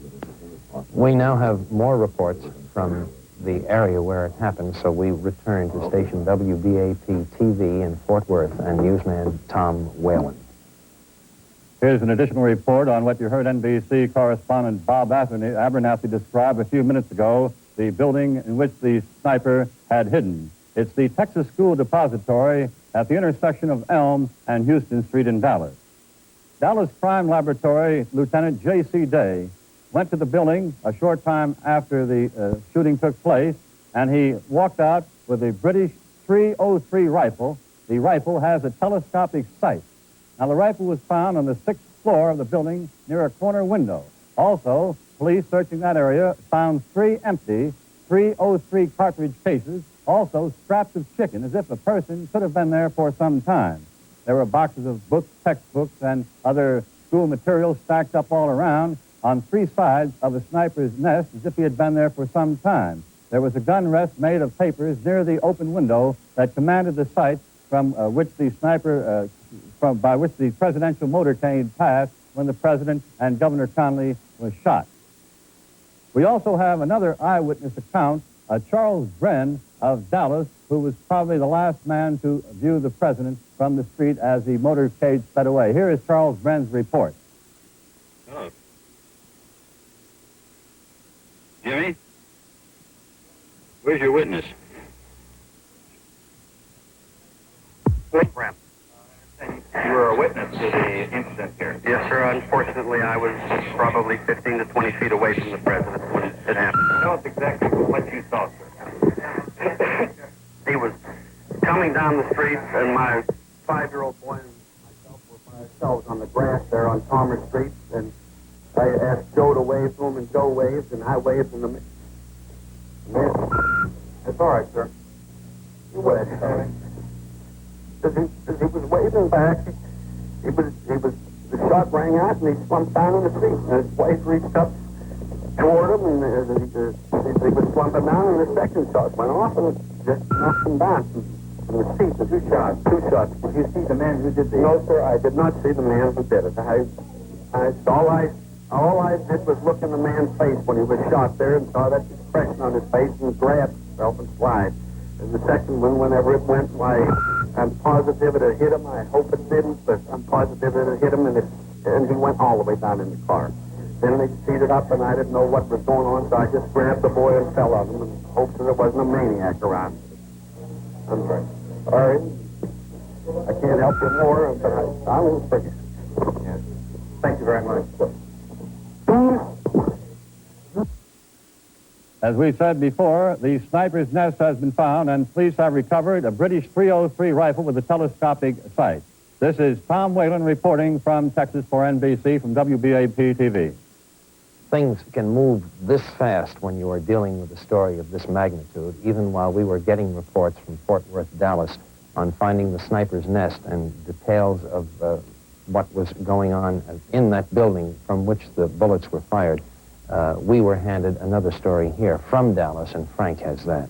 Well, it's to the effect that a Secret Service agent and a Dallas policeman have been shot and killed some distance away from the area where President Kennedy was assassinated, and no other information was immediately available. Now, there was an earlier report, Frank, from WBAP-TV that a Dallas policeman had been shot to death approximately 2 miles from the scene where the assassination of President Kennedy took place. This seems to be the same policeman, but that a Secret Service agent was killed in addition. Also, in the earlier reports, we were told that a car that was wanted in connection with the assassination of President Kennedy had been stopped in Fort Worth, and that a suspect had been picked up. Now, we have had no further word on that, no indication whether the police have or feel they have captured the person or persons who took part in this successful attempt on the life of President Kennedy. As NBC's Bob McNeil reported just a few moments ago, the president's body has been taken away from the hospital where he died after being assassinated, and it is the assumption that it is being taken to the airport where he had arrived just a short time earlier for his motorcade and planned speech in Dallas. The assumption is, and a great deal of what we're doing now is assumption. The assumption is that he will be taken by plane back to Washington where his body will lie in state. Mrs. Kennedy, at last report, was still in the hospital. Who is now President Johnson, Lyndon Johnson, left the hospital a short time earlier, and the thought there also was that he was headed for the airport to catch a jet back to Washington where he will be sworn in as President of the United States. There is this, Frank. Robert Goralski reports from the White House that George Reedy, who was Lyndon Johnson's assistant, has just arrived at the White House. And the speculation is that that is in preparation for the administering of the presidential oath to Mr. Johnson. Excuse me. Go ahead. I was just going to say that it always occurs as soon after the death of a president as possible. There is no particular protocol or formality for it. As far as we know, the vice president is contacted and informed of the passing of the president, if he does not already know, and is almost immediately sworn in. Sometimes there is a private swearing-in ceremony that is repeated later, but it is not a joyous occasion, as you can imagine, and constitutionally, the vice president becomes president immediately upon the death of the president of the United States. So Lyndon Johnson is now president of the United States and will presumably be sworn in sometime this afternoon. There are reports, Frank, that the president's father and mother, Mr. and Mrs. Kennedy, were informed of the attack on their son at Hyannisport, Massachusetts, but there is no indication that we have yet that they know that they have in fact lost their son. There was an indication that when they were told he had been wounded, that his mother, Mrs. Rose Kennedy, was getting ready to fly to Dallas. Presumably those plans may change. Also, Governor John Connally of Texas, who was riding in the car with the late president and was wounded, it is reported that he is not out of the woods, but that his vital signs are good. He has been operated on for a gunshot wound in the chest. Doctor said that the governor of Texas has a good pulse. His respiration satisfactory, although he is in much pain. Europe, as we might expect, has been deeply stunned, shocked, and no doubt amazed by what happened in Dallas today. Our servicemen overseas got word of it on the Armed Forces Network. In the Vatican, Pope Paul VI was immediately informed. Francis Cardinal Spellman of New York, who was in Rome for the Ecumenical Council, was also told of what had happened to the president. He said, "I am saying the rosary for him now." Cardinal Spellman said the president's death was a great loss to the country and to the world. In Great Britain, radio and television suspended their regular programming after the flash of the president's death was received there. It came in London at about 7:30 in the evening, British time, and the Soviet news agency TASS carried a flash on its circuit this afternoon saying, and I quote from TASS, "It has been officially announced that the United States President John F. Kennedy has died in a hospital after an attempt was made on his life, again, and still quoting TASS, by persons as believed from among the extreme right-wing elements." Close quote on TASS. Frank? Well, it's just a note here, Bill, that it was at 2:05 p.m. I suppose that would be Central Standard Time. It was Eastern Time. No, it would have been Central Time when the president's body was removed from the hospital. It was driven away in a lengthy cream-colored ambulance, and the curtains, the side curtains, were tightly drawn. There is something here, Frank, on at least one of the persons, and there may have been two, there may be only one, picked up in connection with the assassination of President Kennedy. A white man in his mid-20s was arrested in the Riverside section of Fort Worth in the shooting of a Dallas policeman. A man with black curly hair, wore a red shirt, denied that he was connected with the assassination of the president. He was in handcuffs when he was seen by reporters. So a man has been taken into custody. It is in connection with the shooting of a Dallas city policeman. There is no word yet whether this is or is thought to be the man or person who today assassinated President Kennedy, apparently with a single shot from a high-powered rifle fired from the 5th floor of a building, which was, as we are told by Robert McNeil, roughly 100 yards from the president's motorcade, which was traveling at slow speed. Now, we are starting to get conflicting reports on weapons. There was one that it was a .303 rifle, and that 3 spent .303 cartridges were found on the 5th floor of this building, along with some remnants of chicken, indicating that the sniper staked himself out for quite a while before firing the fatal shot today. Now there is another word that a Mauser has been found, 7.65 Mauser. It's a German army rifle which had a telescopic sight with 1 shell left in the chamber. 3 spent shells were found nearby. What this means, whether this is the weapon or the other, we do not know. Possibly the Mauser is measured in millimeters and might come close to being a .303. Might well be. I would expect certainly that during these early and confusing moments of this thing, we're likely to get conflicting reports. It's of no consequence in the final analysis. The president is dead, has been shot. I'm sure that all of us from time to time have wondered if it is really necessary to go to the great lengths that the Secret Service does go to in trying to protect the life of the President of the United States. Each infinite detail is checked out. I would assume, but I think it's a safe assumption, that the driver of the automobile, who was a Secret Service man, knew instantly where the nearest hospital in Dallas was located. And the reports we have received from there say that he sped away immediately and went directly to the hospital in an effort to spare the president first from further gunfire, and secondly, of course, to get him to the hospital as quickly as possible. But despite the inconvenience and the annoyance that is connected with the Secret Service effort to protect the life of the President of the United States, it still comes as a tremendous shock to us to realize that a thing like this can happen in our country, and with the precautions that are made. One of those who was a witness to the assassination today and was a member of the presidential party was Texas Senator Ralph Yarborough, and he went to the hospital when the president was taken there and was the first to give newsmen anxiously awaiting in corridors outside some indication of what the president's condition might be. This is a picture, I think, if we can get it here on our frame, of the Texas senator at the hospital as he came out and tried to talk with the newsmen. Everyone was shocked and broken up, and he quite obviously is under some stress and strain, appears to be in tears. Texas Senator Ralph Yarborough. Frank, in speaking of precautions taken in presidential motorcades of security, the attempts to protect them from any possible attack, I have ridden in those motorcades, and you have too, and I'm sure you realize that total protection is just completely impossible. As they realize this, well, if one stops and thinks, here you have a distance of maybe 15 or 20 miles, and the person that you're trying to protect is in an open automobile. Quite frequently, he is standing and waving. The distance from his arrival point to his destination, as I say, could be 15 miles. You can have hundreds, literally hundreds of thousands, and on occasion millions of people lining these streets. There are hundreds and hundreds of buildings on either side where an assassin could attempt to conceal himself. So in a very real sense, it is an impossible thing to give complete and total protection to the President of the United States. Wasn't even attempted, as a matter of fact, prior to the assassination of Abraham Lincoln. We had no Secret Service. We have further reaction, Frank, from overseas on the loss of President Kennedy.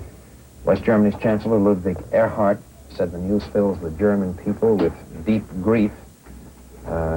Again from Rome, Cardinal McIntyre of Los Angeles, Cardinal Ritter of St. Louis called together the student priests of Rome's North American College to recite prayers for the late president. Cardinal McIntyre said Cardinal Ritter and myself were having dinner when we heard the news, astounding news of President Kennedy's death. And Cardinal McIntyre said, we are shocked, grief-stricken, and our hearts are pained.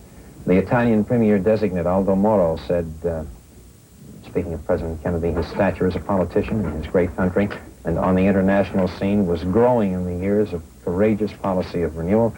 French Prime Minister Pompidou said, it is atrocious, it is frightful, I am overwhelmed. As is the city where President Kennedy fulfilled his duties, the city of Washington, D.C. So for further developments there, we switch now to David Brinkley in Washington. The flag has been lowered at the White House. The acting White House press secretary, Malcolm Kilduff, he is acting in the absence of Pierre Salinger, who is in a jet plane out over the Pacific. He, along with 4 members of the president's cabinet, was on his way to Japan for a meeting. When the news reached them about a half hour ago, the plane turned around and headed back toward Hawaii and then back toward Washington. Kilduff said the president's body would be flown to Washington this afternoon. Senator Kennedy, Senator Edward Kennedy, the president's brother, and Mrs. Sergeant Shriver, his sister, that's Eunice Kennedy, arrived at the White House a few minutes ago. From there, they took a helicopter to Andrews Air Force Base, which is a few miles outside of town. From there, they will take a jet plane to fly to Dallas to join Mrs. Kennedy. The Attorney General, Robert Kennedy, was at home in Virginia having lunch when the news came. He lives a mile or so outside the city limits. He came back into town and is leaving or has left for the airport also to fly to Texas. The government has been closed down. Congress has adjourned. The 4 members of the cabinet, as I say, who were over the Pacific have turned back. Some of the comments from members of the Senate betray the same shock and horror expressed by everyone else on hearing the news. For example, Mike Mansfield, the Democratic leader of the Senate, when the news came to him, said he was a man who contributed so much and deserved so much more in return. Senator Bible of Nevada said it's one of the great tragedies of our lifetime, and the world has lost a great champion in the United States, a courageous president. And Senator Byrd of Virginia said he was deeply shocked. It's a disaster, and he could not find words to express his distress. There are similar sentiments expressed by everyone who has said anything at all. The Secret Service, which normally is stationed, the Secret Service, which is charged with protecting the president, physically protecting him, is a plainclothes civilian arm of the United States Treasury, which is just next door to the White House, to the left of the picture you're seeing. They are the husky, muscular young men you see in the news pictures. When the president's motorcade is moving at slow speed in a street or a parade, they usually walk along or run along beside it. They are aware that it is impossible. You see a crowd is gathering across the street. That's Lafayette Park, facing the front entrance to the White House. A crowd is gathered over there for no particular reason because there is nothing anybody can do. But crowds usually do gather there in moments of crisis. That is, of course, the White House flag at half-staff, lowered as soon as the news came. The Secret Service tries to guard him as best it can, very often by keeping their own bodies in line of any weapon that may be aimed at the president. But obviously they can't cover every window or every tree or every manhole, and they rely primarily on the decency and the good sense of the American people. That, again, is NBC's live television camera on the White House lawn looking through the iron picket fence across Pennsylvania Avenue to Lafayette Park, named for the Marquis de Lafayette, whose statue is there, and people are beginning to gather there. These are the grounds of the White House, the West Executive Wing, where the President's office is, and where a few minutes ago George Reedy, who is a close associate of Lyndon Johnson, arrived. Didn't say anything, but we assume he came to help make arrangements for the changeover of administration. We don't know specifically yet that Lyndon Johnson has been sworn in, has officially taken the oath, but whether or not he has, he soon will, and whether or not he has, he's president anyway, because that's how the Constitution spells it out. He will, of course, serve out the remainder of Mr. Kennedy's term until January of '64. Beyond that, we don't know. That is about all the detail we have here at the moment, Frank. So we'll switch back to New York for any further details you may have from Dallas or elsewhere. Say only this, David, that we are still in touch with Dallas, and as we are with you there in Washington, and very shortly, of course, the emphasis of one part of the story will shift from Dallas back to Washington. It is being anticipated that the President's body is being flown back to the nation's capital, perhaps even now, and that is where we expect President Johnson to officially be sworn in. We are anxious, of course, for further information on the quest for the assassin. We do not know whether the actual assassin has been placed under arrest yet or not. We've had stories that one, perhaps two persons have been placed under arrest in Texas, and we have had stories within the past half hour that a Secret Service man as well as a Dallas policeman were killed in a shooting incident sometime after the president had been assassinated. The assumption here would be that the two shootings are connected, but it's not necessarily true.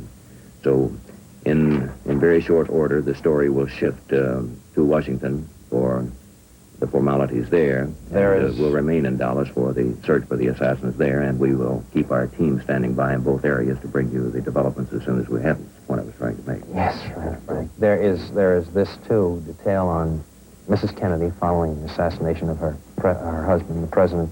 Mrs. Kennedy and the president's body were escorted from the emergency entrance of Parkland Memorial Hospital in Dallas by two motorcycle officers. It is said that Mrs. Kennedy walked out the back door of the emergency entrance as the president's body was being taken out. She walked slowly. She looked around her in what is described as a dazed manner and appeared to be in a state of shock. Those who saw her enter the hospital an hour and a half earlier said she had not been hysterical, but in spite of the tremendous experience she had undergone and was undergoing, she had managed to control herself and keep her head. There is this ironic note: the main body of the reporters who daily cover the president apparently did not know that he had lost his life until they got to the destination which the motorcade was headed for, the Trade Mart where the president had been scheduled to make a speech this afternoon. As Robert McNeil has pointed out, he was in the first press bus riding behind the president, and that was 3 cars behind the president's car.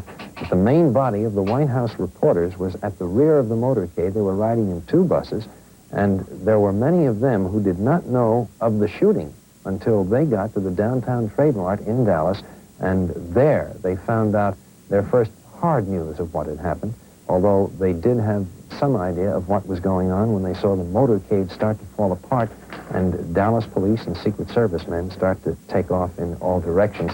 We are told now that President Kennedy's body will arrive at Andrews Air Force Base at 5:30 this afternoon, Washington time. It's about a little less than 2 hours from now, Bill. Just about 2 hours, yes. Reaction from overseas. The first point we are able to call in right now, our correspondent in Rome, Irving R. Levine. Shock and grief are the reactions in Italy, where President Kennedy was enormously popular. Italian President Segni immediately sent an aide to the American embassy to express his sympathy. President Segni called President Kennedy's death a great loss to humanity. Pope Paul is preparing a radiogram, which is expected to be ready within an hour. The Italian radio and television made the announcement of the president's death and then went off the air except for solemn music. Cardinal Spellman and other American bishops in Rome for the Ecumenical Council expressed shock. Cardinal Spellman said that he is saying rosary for President Kennedy now. Irving R. Levine, NBC News, Rome. There's the first overseas point we have called in to bring you a reaction to the assassination of President Kennedy, which took place in Dallas, Texas this afternoon. Frank McGee is in touch with Robert McNeil, let me the interrupt White House you, correspondent what you're who was telling traveling with the president at the time the assassination took place. Here's Frank's conversation with McNeil. I just wanted to interrupt you to tell you that you are going on the air. You are, in fact, on the air now, so why don't you make the report direct, Bob? Go right ahead. We can have pictures, Frank, in about 15 minutes. I see, Bob. The doctors who attended President Kennedy have just reported his condition. Dr. Moment, I lost my notes here. Dr. All right, Bob. Yes, the chief attending surgeon at the hospital, Dr. Malcolm Perry, said the president was in critical condition from wounds in the neck and the head when he was brought into the hospital. Neck and head. Neck and head. He said it is possible that these were both caused by the same bullet. I see. I'll just tell you what the doctor said. He said they immediately attempted resuscitation. The professor of neurosurgery at the hospital, Dr. Clark, was called in, and several other doctors. They arrived, but the president's condition at that time did not allow any sign of resuscitation. He was critically ill and moribund, that is, near death. Mm-hmm. They attempted respiration. They gave him oxygen, anesthetic. They performed a tracheotomy, that is, making an opening into the neck to assist breathing. They gave him blood and slips, and also tests in the tube to remove any possibility of air getting into the pleural space. They attached an electric cardiograph to monitor his heartbeat, but shortly after that, his heart failed, and they tried external massage to produce a heart movement again. This was without any success. They did achieve, for a brief moment, a faint pulse, but the president finally died at 1 o'clock, about 25 minutes after he was brought into the hospital. They said that the brain wound in the president's head involved a great loss of blood and a great loss of brain tissue. The brain wound was in the back of his head, slightly to the right, which, Frank, would fit with the picture I gave you earlier. Yes, Bob. Of the president having his back to the assailant. If this hypothesis that the assailant was in the building I described is true. But this conflicts with the fact that the wound in the neck, the doctors say, was in the front of the neck, just below the Adam's apple. Now, it could have been that there were two bullets. One struck him as he faced the assailant, the other as the car turned the corner, or perhaps one bullet just struck him from the front in the neck and then went up his brain. In any case, the president never regained consciousness. The president was unconscious from the moment he was struck until he He was died. unconscious and near death from that moment. I see, Bob. And now, we understood, you told us earlier that the president's body had been removed from the hospital. It was a speculation at that time that it was being taken to the airfield. Yes. Are you able to confirm that it has gone I to the... believe that is true, that it's reported that it has gone to the airfield to be flown back to Washington. But Lyndon Johnson, the new president, is for the moment remaining here in Dallas. Do you know where he is at the moment? I do not know at the moment where he is. But he is not on his way back to Washington? No, he is not. Not as yet. Yes. Bob, thank you very much, and stand by. We'll be getting in touch with you a moment later. Thank you, Frank and Bob. There's this news from Dallas. The police department has arrested one man, but in connection with the slaying of a Dallas policeman, it is not yet known whether this man who is under arrest has any connection with the assassination of President Kennedy. Further details now from the scene.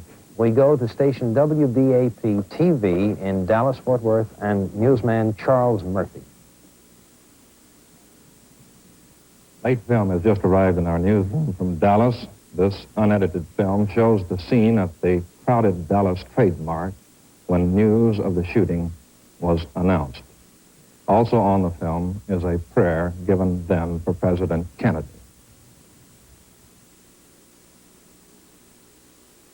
The Lord came, had been shot. We do not know how seriously. Our reports are scant. They're difficult to get.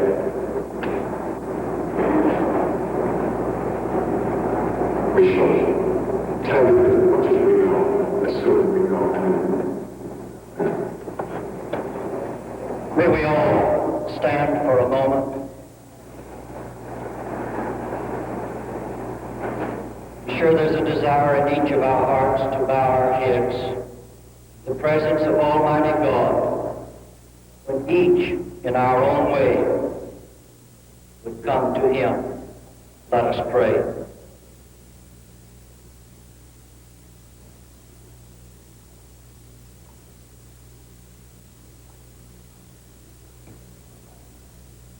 Oh God, none of us can find words to express the deepest feelings of our hearts.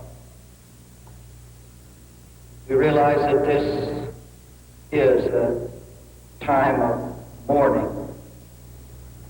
Yet we would each come relying upon the faith that we possess. We would each come with perhaps the most earnest prayer that we ever offer in behalf of our president, our governor, the members of their families. So we pray that even in this gathering, we may reveal that calmness that shall be pleasing to Thee, that we shall await word in a spirit of prayer in Thy holy name. Amen.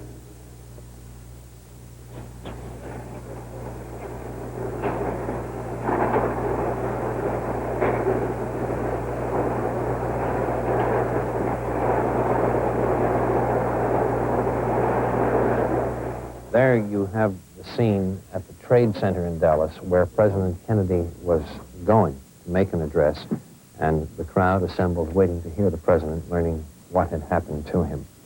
If we can, we will try to clear up this arrest which has taken place in Dallas. The police department has arrested a man, but in connection with the shooting of a Dallas policeman, the fatal shooting of a Dallas policeman, the man was arrested in a theater in the Oak Cliff section of Dallas.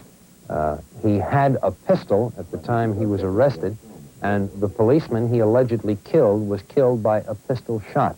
There is nothing now to definitely link this man who has been taken into custody with the assassination of President Kennedy, who was killed by a bullet from a high-powered rifle.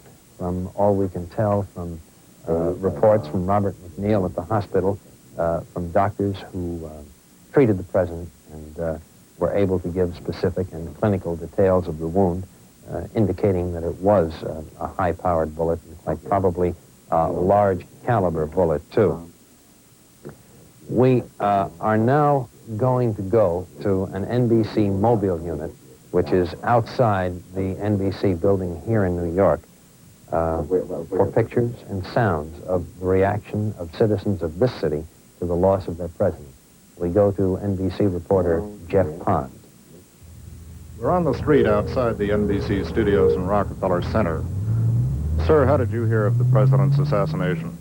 Gentleman came into an office in which I was transacting business and mentioned it to us, and at the time I really wasn't able to believe it. I had to hear it for myself, and unfortunately I did very shortly afterwards.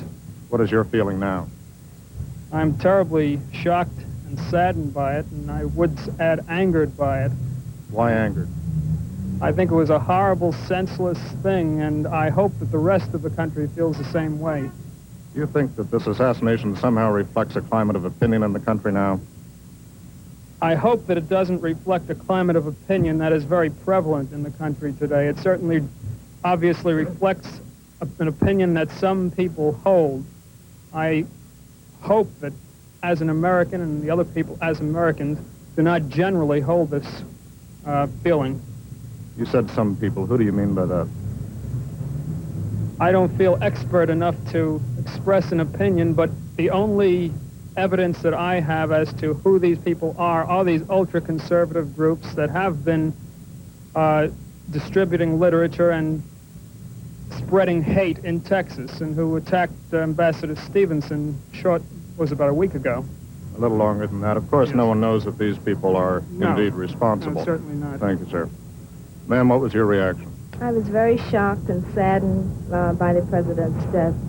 I was getting some eyeglasses fitted when I first heard about it, and then I was riding on the bus when they finally told me he was dead. Do you find it difficult to believe even now? I really do. I really find it difficult to believe now. The president was in Dallas, which is, of course, part of the South. Do you think that somehow his racial policies are in any way connected with this? That's the first thing I thought of when I heard about it, yes. I thought that probably some segregationist crackpot or something, just they had it all planned out, and I really believe that his blood will be on their hands forever, yes. Thank you. How about you, sir? Do you believe it even now? This is the first time in my life I honestly say I'm not proud to be an American. Right now I'm serving in the armed forces and I'm just home on leave, and it's an understatement to say it was a shock. I at first did not believe it, and I have trouble believing it now. I just don't think it reflects the thinking of most people. As was stated before, I think it's a small minority, and it's just an unfortunate day for the United States that this can happen. It's just something that you read in history books and just never want to believe that can happen when you're living. Do you think this in some way reflects on the security arrangements that Secret Service? There are random samplings, what is called man-in-the-street interviews, people here in New York City, their reactions to the loss of the President of the United States, John F. Kennedy, who died approximately an hour and 45 minutes ago in Parkland Hospital in Dallas, Texas, after being fatally wounded by a sniper. Developments in the nation's capital reported now by NBC's David Brinkley in Washington. Bill, we've reported this before, but we will report again that the President's body is expected to arrive at Andrews Air Force Base, a few miles outside of Washington, at about 5:30 Washington time, which is about an hour and 40 minutes from now. The church bells all over town are ringing. We're told that people are standing on street corners, crying openly and freely. NBC's Robert Abernathy reports from Andrews Base that the base commander says the President's body, again, will be arriving at 5:30. He also says that Senator Edward Kennedy and his sister, Mrs. Shriver, who was Eunice Kennedy, have just taken off by jet for Otis Air Force Base in Massachusetts. We assume, then, they are going to their home state to join their mother, father, and other members of the Kennedy family. We also are told that military officers who have the job of arranging state funerals are at the White House now and presumably making the plans. Mr. Kennedy is the first president to die in office since the Defense Department was set up and these arrangements were made. And I think there is no set standard ritual to be followed, so to some extent it will have to be made up. Presumably the Army will be in charge of the arrangements, as it always has been, and it has, of course, caissons and ceremonial horses at Fort Myer, Virginia, which is nearby, along with honor guards of troops who presumably will be used. That is about all we have here at the moment. Richard Valeriani of NBC News is at the White House, as is our mobile unit with a live picture, so we'll switch there and see what's happening. Richard? The American flag atop the White House here in Washington has been lowered to half-mast. It came down shortly afterward there was confirmation of the president's death in Dallas. In the White House itself, the president's two children are still there, Caroline and John Jr. We do not know yet if they have been informed of their father's death. We don't know either if there are any of the cabinet members here right now The two ranking members of the presidential staff were Ted Sorensen and McGeorge Bundy, two of the president's aides. The picture of the flag flying at half-mast, as seen through the trees stripped of their leaves, captures the mood of grimness here at the White House. Outside in front of the White House, crowds have begun to gather, waiting for, they probably don't know quite what, perhaps looking for some visual confirmation of what they and everybody else find so hard to believe, that the president is indeed dead, the victim of an assassin's bullet in Dallas. Police have roped off one side of Pennsylvania Avenue. They are allowing pedestrians to walk in front of the White House, but not to congregate there. Extra police details have been sent and have to contain the crowds outside the White House and to surround the White House on all sides. Traffic is moving normally, and there are no other changes. We are also told that an assistant to Vice President Lyndon Johnson has also arrived at the White House, Mr. George Reedy. There is not a great deal of hard information coming from the White House press office. The first word that was received there was from a reporter who was asking for permission to enter. First word of the fact that the president was shot. The mood in there, too, is one of just utter shock, utter disbelief. The White House press office is jammed with reporters waiting for some bits of information, waiting for any kind of word on what is going to happen next. To repeat, most of the news from here is being received from Dallas. There is no late information on what the next developments will be.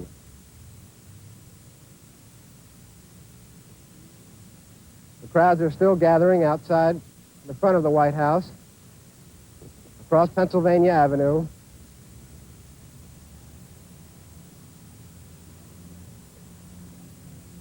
The weather in Washington is gray, rather unseasonably warm, slight chill in the air.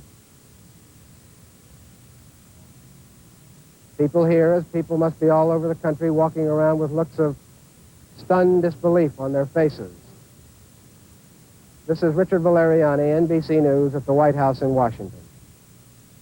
Here in Washington, Senator Goldwater of Arizona, Barry Goldwater, who was the man regarded as most likely to oppose President Kennedy in an effort to take the presidency away from him in the election next year, has issued a statement in which he says it is most shocking and dreadful that a thing like this could happen in a free country.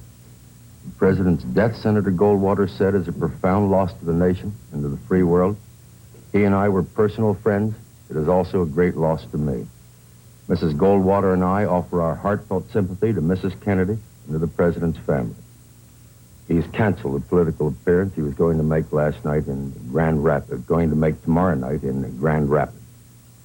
He reflects really the feeling that is prevalent here on both sides of the aisle in Congress, a feeling of great personal bereavement, a feeling of loss, a feeling of shock.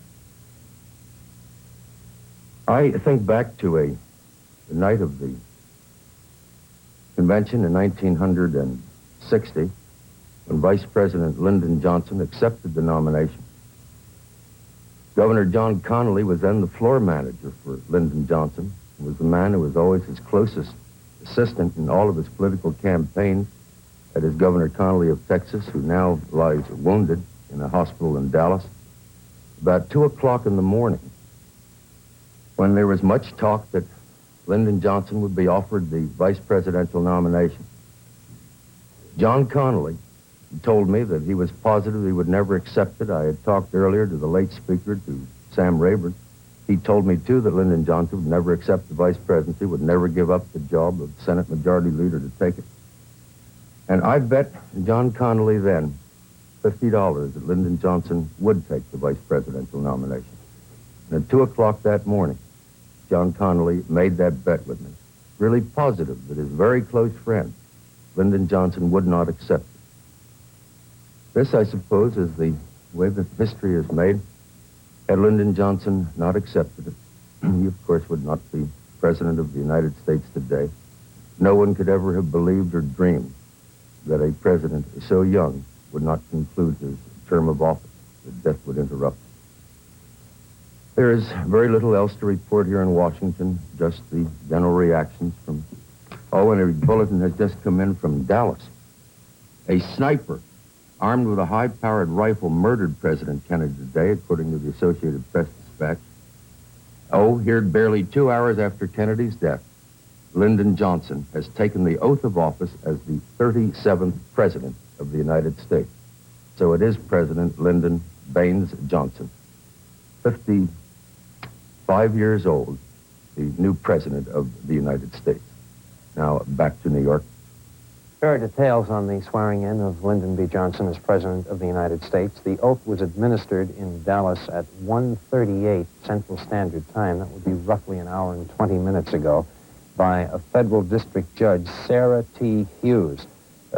President Johnson took the oath aboard the presidential plane at Love Field in Dallas as he prepared to fly to Washington to take over the presidency. This is the oath that was administered to Mr. Johnson. I do solemnly swear that I will faithfully execute the office of President of the United States and will do the best of my ability to preserve, protect, and defend the Constitution of the United States. That is all we know about the swearing in of Lyndon Johnson as the 36th President of the United States. Mr. Kennedy's predecessor, General Eisenhower, has issued this statement here in New York on the assassination of the President. Quote, I share the sense of shock and dismay that all Americans feel at the despicable act that resulted in the death of our nation's president. Mrs. Eisenhower and I also join with all other citizens in expressing our personal grief and prayerful concern to Mrs. Kennedy and all other members of the family. The statement issued on behalf of General Eisenhower here in New York this afternoon. Frank? Bill, the Moscow radio is playing funeral music after announcing the death of President Kennedy, and all diplomats in the Russian capital are described as being aghast. And the United States ambassador to Russia, Voidy Kohler, was told of the news, and his response was to say it's terrible, terrible.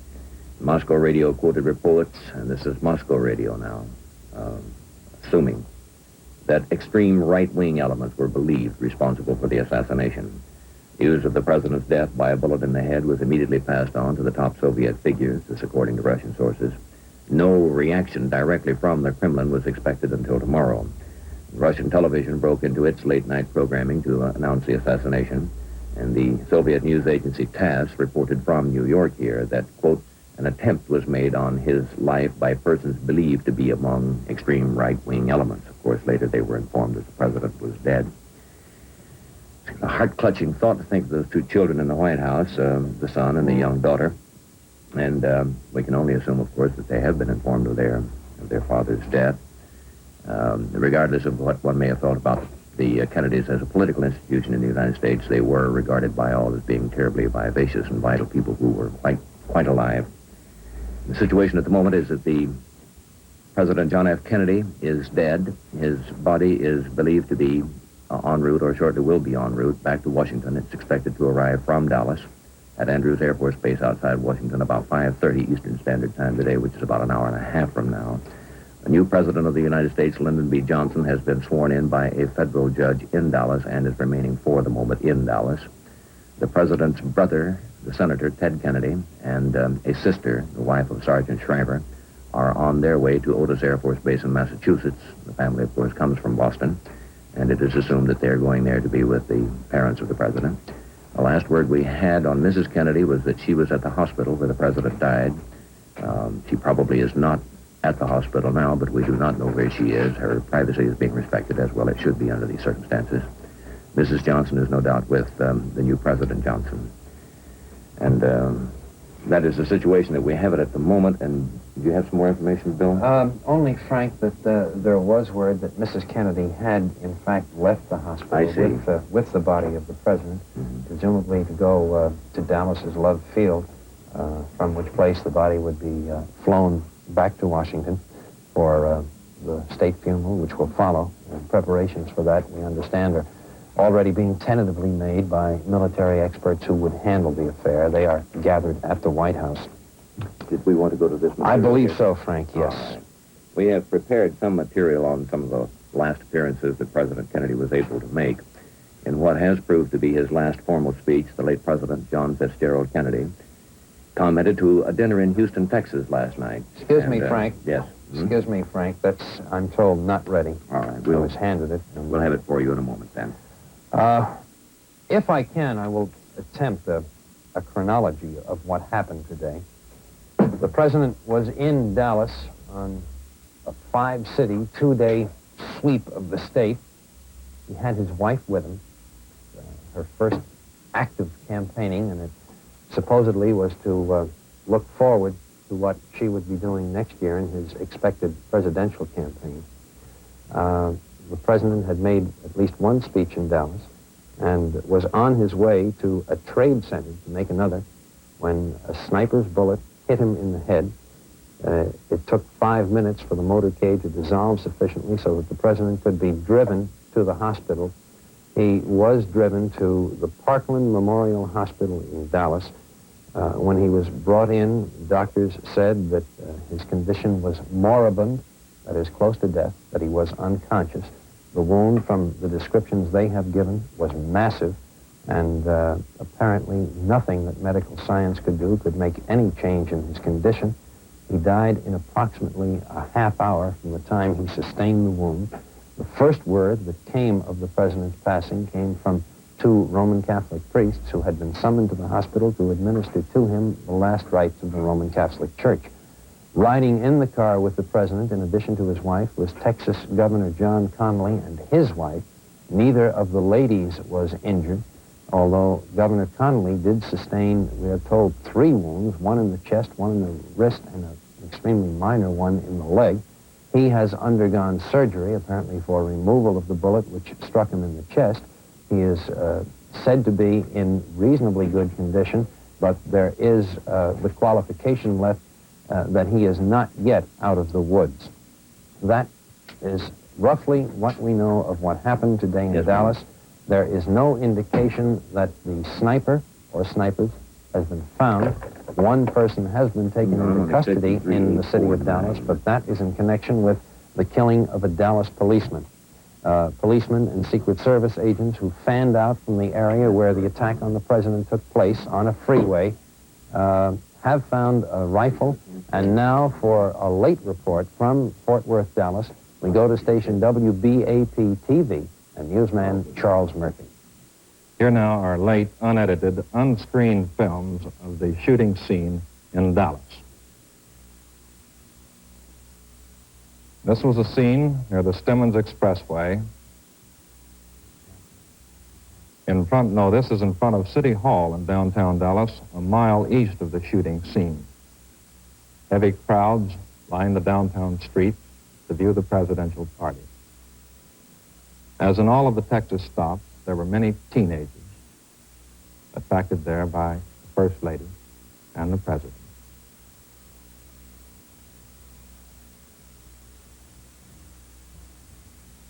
This is Main Street in Dallas. Is this moving west? This is moving west toward the fatal moment.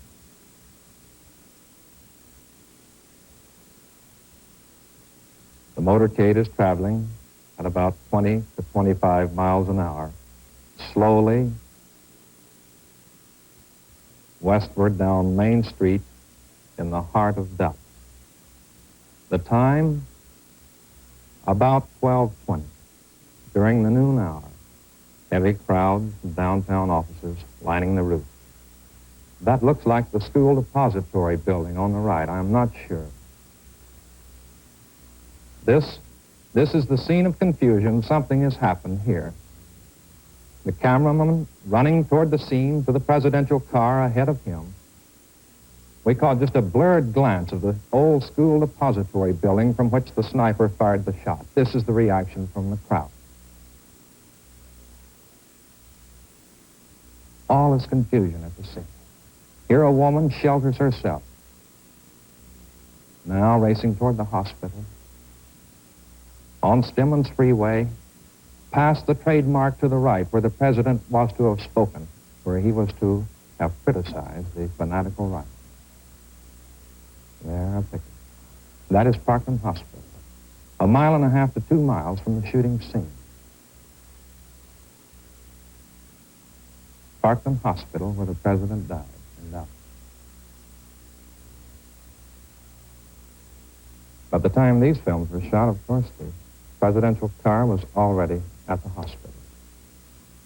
This is Major General Clifton, the military aide of the president, press secretary going into the hospital.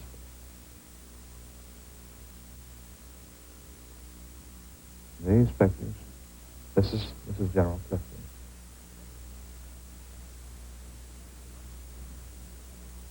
This is the emergency room entrance of Parkland Hospital in Dallas. Later films, as they are developed, as they arrive here, will be shown. This is Charles Murphy reporting from WBAP-TV, Fort Worth, Dallas. As Murphy pointed out to you there, that was unscreened, which means he saw it for the very first time as you saw it. Unedited films of what happened, or some of what happened in the motorcade. If I might explain to you that blurry and confusing scene, obviously what happened. When the shots were fired, the cameraman who was riding in one of the cars behind the president, very wisely, kept his camera running, even as he jumped from the car and ran towards the president's car, and then over towards the people who were shielding themselves, ducking down, trying to avoid what was going on. It was the only way the cameraman could have gotten you a picture of what went on. He very wisely took no time to try to wind the spring on the camera or anything else. Just keep it rolling, get as much picture as possible, and get as close as possible to the scene of action. That is what the cameraman did. That is why it looked somewhat unorthodox in terms of what you are used to seeing, and that is why it's such a precious piece of film, because the cameraman thought. Frank? Just this, that former President Hoover has issued the following statement. Mr. Hoover says, I am shocked and grieved to learn of President Kennedy's assassination. He loved America and has given his life for his country. I join our beloved nation in heartfelt sympathy to Mrs. Kennedy and their two children. A few moments ago, we were trying to bring you film that was made of the President's last formal speech, and I understand now that this is ready to go. Is that correct? Mm-hmm. Well, in what has proved to be his last formal speech, the late President John Fitzgerald Kennedy's comments to a dinner in Houston, Texas, only last night, concerned themselves, paradoxically, with the glowing and progressive future. The President arrived in Houston to be greeted by large crowds of enthusiastic supporters. In fact, it was with a view to building up voter support in Texas that Mr. Kennedy made his two-day so-called non-political tour. The late president had carried the state by narrow margins in 1960 with what has been conceded to be the important support of Mr. Lyndon Johnson, at that time the vice presidential candidate. Mrs. Kennedy also made the trip in what was her first public appearance since the tragic birth and death of their third child, Patrick. Mr. Kennedy was in Houston to take part of a testimonial dinner for Representative Albert Thomas, one of the most influential members of Congress. Thomas is considered to have been instrumental in gaining for the Houston area the substantial United States investment in the Man to the Moon program. Throughout his Texas tour, the late president was accompanied by Governor John Connally, a friend and a political ally of Mr. Lyndon Johnson. Political commentators have argued that Mr. Kennedy's visit was also designed to smooth over the rift in Texas politics, a rift which had been widened by last year's gubernatorial contest between Don Yarborough, a liberal Democrat, and Governor Connally, who won. Connally was allied with the more conservative elements of the Democratic Party. The late president is understood to have sought a compromise between the warring factions in order to achieve a unified effort to carry Texas for the Democrats in 1964. All of these maneuverings, of course, have been made futile, struck down by the shot which has been fired from an assassin's gun today. Lyndon Johnson is now President of the United States. Governor Connally is now in a Dallas hospital, reportedly in serious condition as a result of a bullet in the lung. In his remarks before the Houston audience last night, Mr. Kennedy spoke about the place that Texas and the United States will take in the space efforts of the next decade. The late president referred specifically to the important firing of the Saturn booster, which is scheduled to take place next month, and he also referred to the race to the moon, a project which had occupied an important place in his presidential program. The subject is of special interest to Texans, not only because of the Manned Spacecraft Center at Houston, but also because of the continued interest in space and allied subjects which Mr. Johnson has for many years championed. It fell to Lyndon Johnson to praise Congressman Thomas, and in doing so, the new president recalled an anecdote which might well have been applied to himself. This in Houston, and we are to hear first, I believe, the vice president.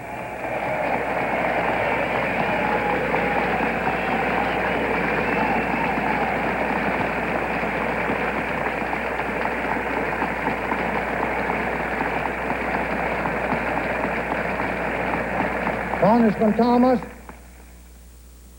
Mrs. Thomas, Mr. President, Ms. Kennedy, distinguished guests, ladies and gentlemen.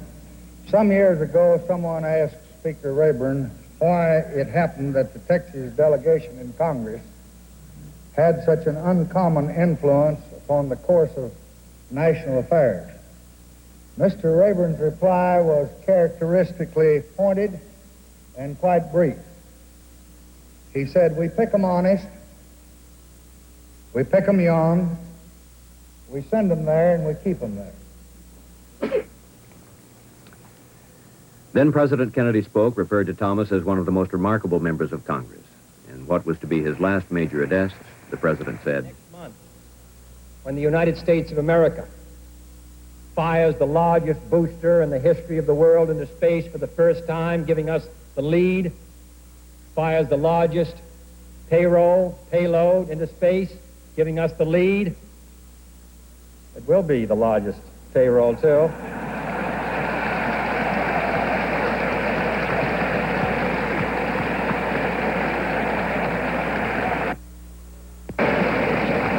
Who should know that better than Houston? In 1990, your sons, daughters, grandsons, and grandchildren will be applying to the colleges of this state in a number 3 times what they do today. Our airports will serve 5 times as many passenger miles. We will need housing for 100 million more people, and many times more doctors and engineers and technicians than we are presently producing. That is why we're trying to do more in these areas. As in the 30s, Albert Thomas and Franklin Roosevelt and others did those things which make it possible for not only Texas, but the entire United States to prosper and grow as we do in the 1960s. In 1990, the age of space will be entering its 2nd phase.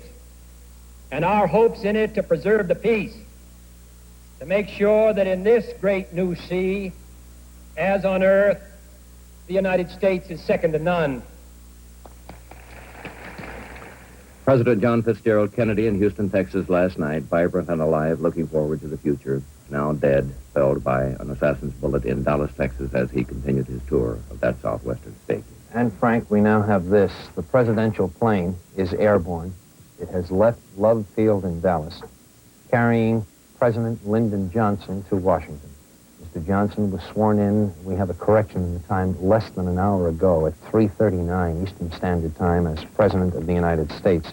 He was sworn in by a district judge, Sarah Hughes, aboard the presidential plane parked at Love Field, where it had come in earlier this morning to Dallas and deposited then President Kennedy and his party. At the swearing-in of Lyndon Baines Johnson as President of the United States were Mrs. Kennedy, the late President's widow, and Mrs. Johnson, now the First Lady of the land, several staff members, and several congressmen, apparently those who had been in the presidential party for this swing into Texas. Mr. Johnson asked as many White House people as possibly could to crowd into the executive suite of the airplane, Air Force One, to witness the ceremony. Judge Hughes, who administered the oath, is said to have been weeping while she swore Mr. Johnson in as President of the United States. Then the plane took off immediately for Washington with President Johnson, Mrs. Kennedy, and some White House aides aboard. Again, it is a question of reaction, a question of Washington shifting, getting used to a change, in spite of the fact that it came violently and dramatically. One of the changes will take place in the area of foreign policy. How much? Reported now by NBC's State Department correspondent Ellie Abel in Washington. All we can be sure about at the moment is the great shock wave felt round the world, not only among friends and allies and neutrals, but also, I suspect, in the communist-ruled countries. The controlled Soviet press has much of the time been sharply and automatically critical of U.S. policy, but the person of John F. Kennedy was treated with respect. Just a week ago, the Soviet people were told that Yale professor Barghorn, arrested as a spy, was being released because of the president's concern over the case. He had met Soviet Premier Khrushchev in Vienna in 1961, resisted Soviet encroachments on Berlin, played and won that deadly game of nuclear poker with Khrushchev over Cuba. He was also the man who agreed to a limited test ban treaty and persuaded the U.S. Senate to ratify that step. The guess here is that President Lyndon Johnson will carry on much the same policy. He was certainly very much directly involved in that policy. He showed the flag in many distant parts of the world as President Kennedy's personal emissary. But just as the Western allies may hesitate while pledging full support to the new president, the Soviets presumably are not sure at the moment what to expect out of Washington. They have tended to place a certain faith in John Kennedy personally, as a man they disagreed with, but a man who wanted peace, who was trying to defuse some of the explosive situations around the world, who favored, in the long run, a policy based on mutual recognition that nuclear war is no rational option for mankind in this day and age. The Russians know less about Lyndon Johnson, and they may well play a waiting game until they have a surer feel of his reactions and attitudes. Ellie Abel, NBC News, reporting. More from Dallas now on what may be, I repeat, may be the capture of the assassin. We know this much. One man has been taken into custody. He was taken into custody in the Texas Theater in Dallas, specifically for killing a Dallas policeman. We're told this, that a check was made of the building from which the shots that killed President Kennedy were fired, and they found a rifle on the 5th floor of that building. Police then received a tip that a man suspected as the assassin had gone into the Texas Theater. 2 Dallas policemen went into the theater. They were told by an usher that a man had just come in. They spotted him. 1 policeman fired at the suspect, who returned the fire, killing the first policeman. There was shooting within the theater. The other policeman then arrested the suspect, who yelled, "It's all over now." He was clapped into handcuffs and taken out. We do not yet know if this is the man who fired the shot that killed President Kennedy. I am told that our station in Fort Worth, Dallas, has more late film. So for a report, we go to station WBAP-TV, Fort Worth, Dallas.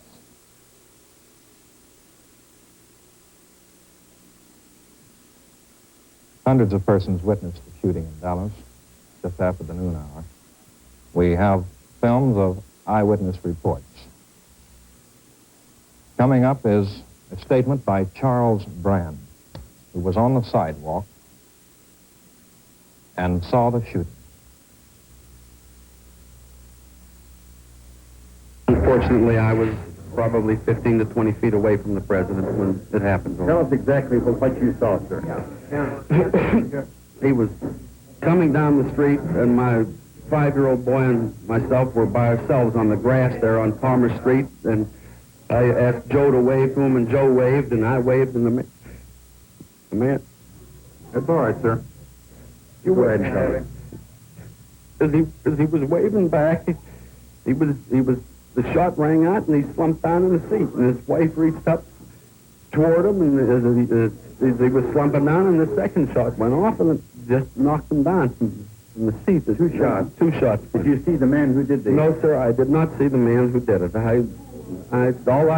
All I did was look in the man's face when he was shot there and saw that expression on his face and grabbed himself and slide.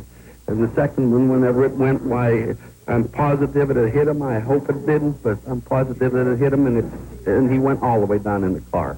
Then they speeded up, and I didn't know what was going on, so I just grabbed the boy and fell on him in the hopes that there wasn't a maniac around.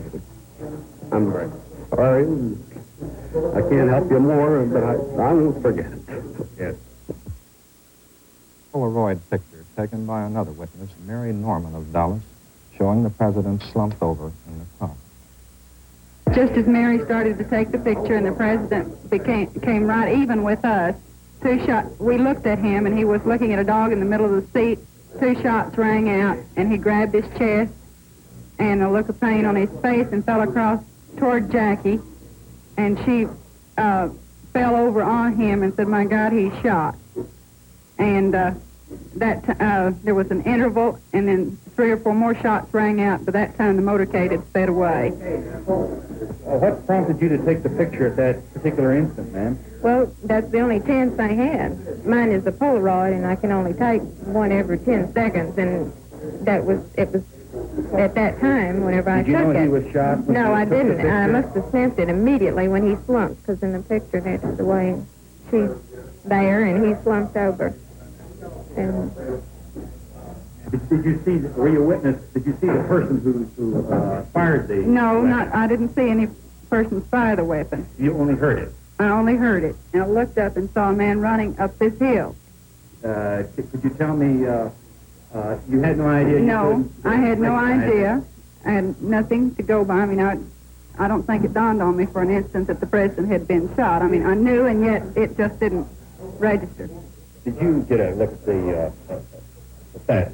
no, I had taken a picture and then the shots, and I decided it was time to fall on the ground. You did fall on the ground. Mary Norman was the woman who took the picture on the right. The other woman was a companion, Jean Hill. Coming up again now are films of the last minutes of President Kennedy's life and the actual shooting scene in Dallas. The presidential motorcade is passing the City Hall in Dallas, also containing the police department, which had pledged extra precautionary measures against possible violence. A big crowd gathered along the sidewalks of Main Street. He passed down Main Street during the height of the noon hour after speaking in Fort Worth, where he had spent the night. The motorcade is moving slowly west, about 20 miles an hour. No estimate of the crowd has ever been made.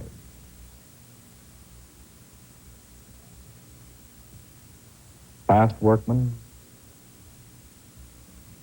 past office workers, past thousands of young people who had cut classes at school to see the president and his attractive wife.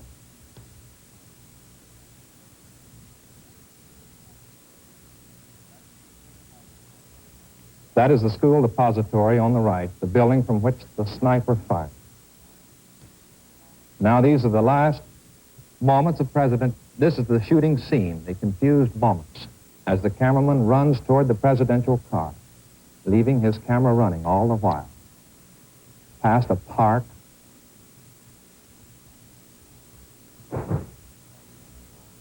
a woman taking shelter on the lawn of a park, another man holding his son,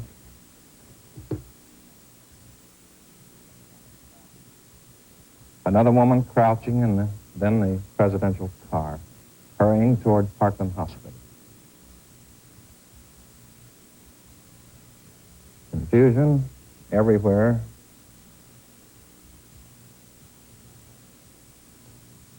A lone picket past the Dallas trademark where the president was to speak. In his address, he was to criticize the fanatical right. This is Parkland Hospital, some 2 miles from the shooting scene. By now, the presidential car with the dying president has already arrived. The president died 30 minutes after the shooting in the hospital emergency room. This is the emergency room of Parkland Hospital, a public hospital in Dallas, Texas.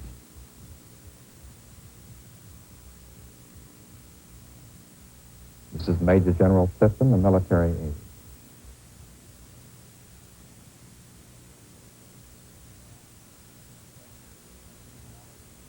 Late word just in from Dallas. Homicide detective Lavelle told WBAP newsman James Kerr in Dallas a few minutes ago they have little doubt that 24-year-old Lee Oswald of Dallas is the man who shot and killed Dallas police officer J.D. Tippit shortly after President Kennedy was shot to death this afternoon.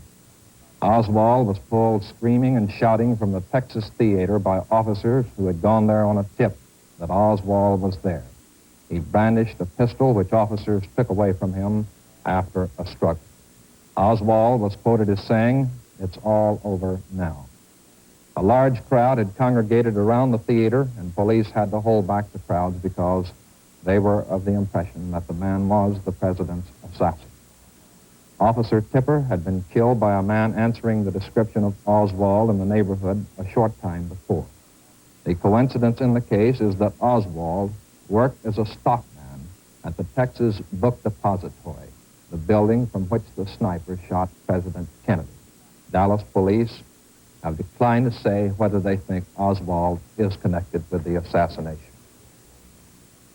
This other late word in, a 24-year-old man who said 2 years ago he wanted Russian citizenship was questioned today to see whether he had any connection with the assassination of President Kennedy. He was identified as Lee Harvey Oswald of Fort Worth. He was pulled screaming and yelling from the Texas Theater in the Oak Cliff section of Dallas, shortly after a Dallas policeman was shot to death.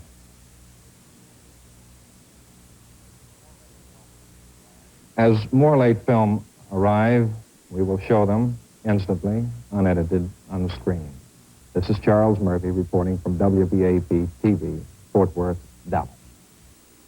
Now, there is just one conflict between what Charles Murphy has just reported to you and what we have from the wires coming out of Dallas. The indications are in the last story we had here that the suspect had been taken into custody, Oswald, and the dead Dallas policeman engaged in a shooting affray within the Texas Theater where the suspect was ultimately taken into custody. However, Murphy reported that the killing of the policeman took place in the vicinity, that Oswald was then chased into the theater and then arrested. We do not yet know, and as Murphy pointed out, Dallas police have not yet indicated whether they feel there is a connection between this man and the assassination of President Kennedy. But Murphy did report that the man was employed as a stock clerk in the building from which the fatal shots were fired. And there was also the report that 2 years ago he said he would like to have Russian citizenship. Frank? Bill, we have, I think we have some late information from WBAP in Fort Worth, so let's go there and to Charles Murphy. Here is more information about the suspect, Oswald. On November 1st, 1959, Oswald told the United States Embassy in Moscow he had applied for Soviet citizenship. He said he had been a tourist in Russia since October 13th of that year. Oswald was reported to have a Russian wife. The Fort Worth Star-Telegram confirmed that the man held in Dallas was the same Oswald and said his mother was being taken to Dallas police headquarters to see him. Oswald put up a wild fight in the theater. Charles Murphy reporting from WBAP TV, Fort Worth, Dallas. There is this late report on the condition of Texas Governor John Connally. He is said to be in very, very serious but not critical condition. An aide said he suffered 3 wounds, one in the right arm, one in the right leg, one in the back that pierced his body. And an aide to the governor says the governor had been in surgery an hour, probably would be there for another hour. Frank? Oh, just thinking back, Bill, a little earlier in the day when we allowed ourselves to have some hope, when we were told that the Texas governor had been taken into the emergency room in the hospital there, it appeared that he perhaps was in more critical condition than the president. This was an instant mental reaction. I suppose had we been inclined to be more pessimistic, we would have realized then that perhaps the president was beyond much medical help. Mm-hmm. We have a new arrival time for President Kennedy's body in Washington. It's now estimated that the plane will touch down at Andrews Air Force Base just outside the nation's capital at 6:05 p.m. Eastern Standard Time today, which is, about an hour and a half? About that, Frank. Roughly an hour and a half from now.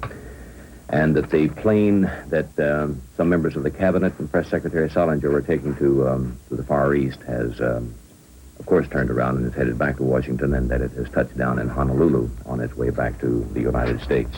Bill?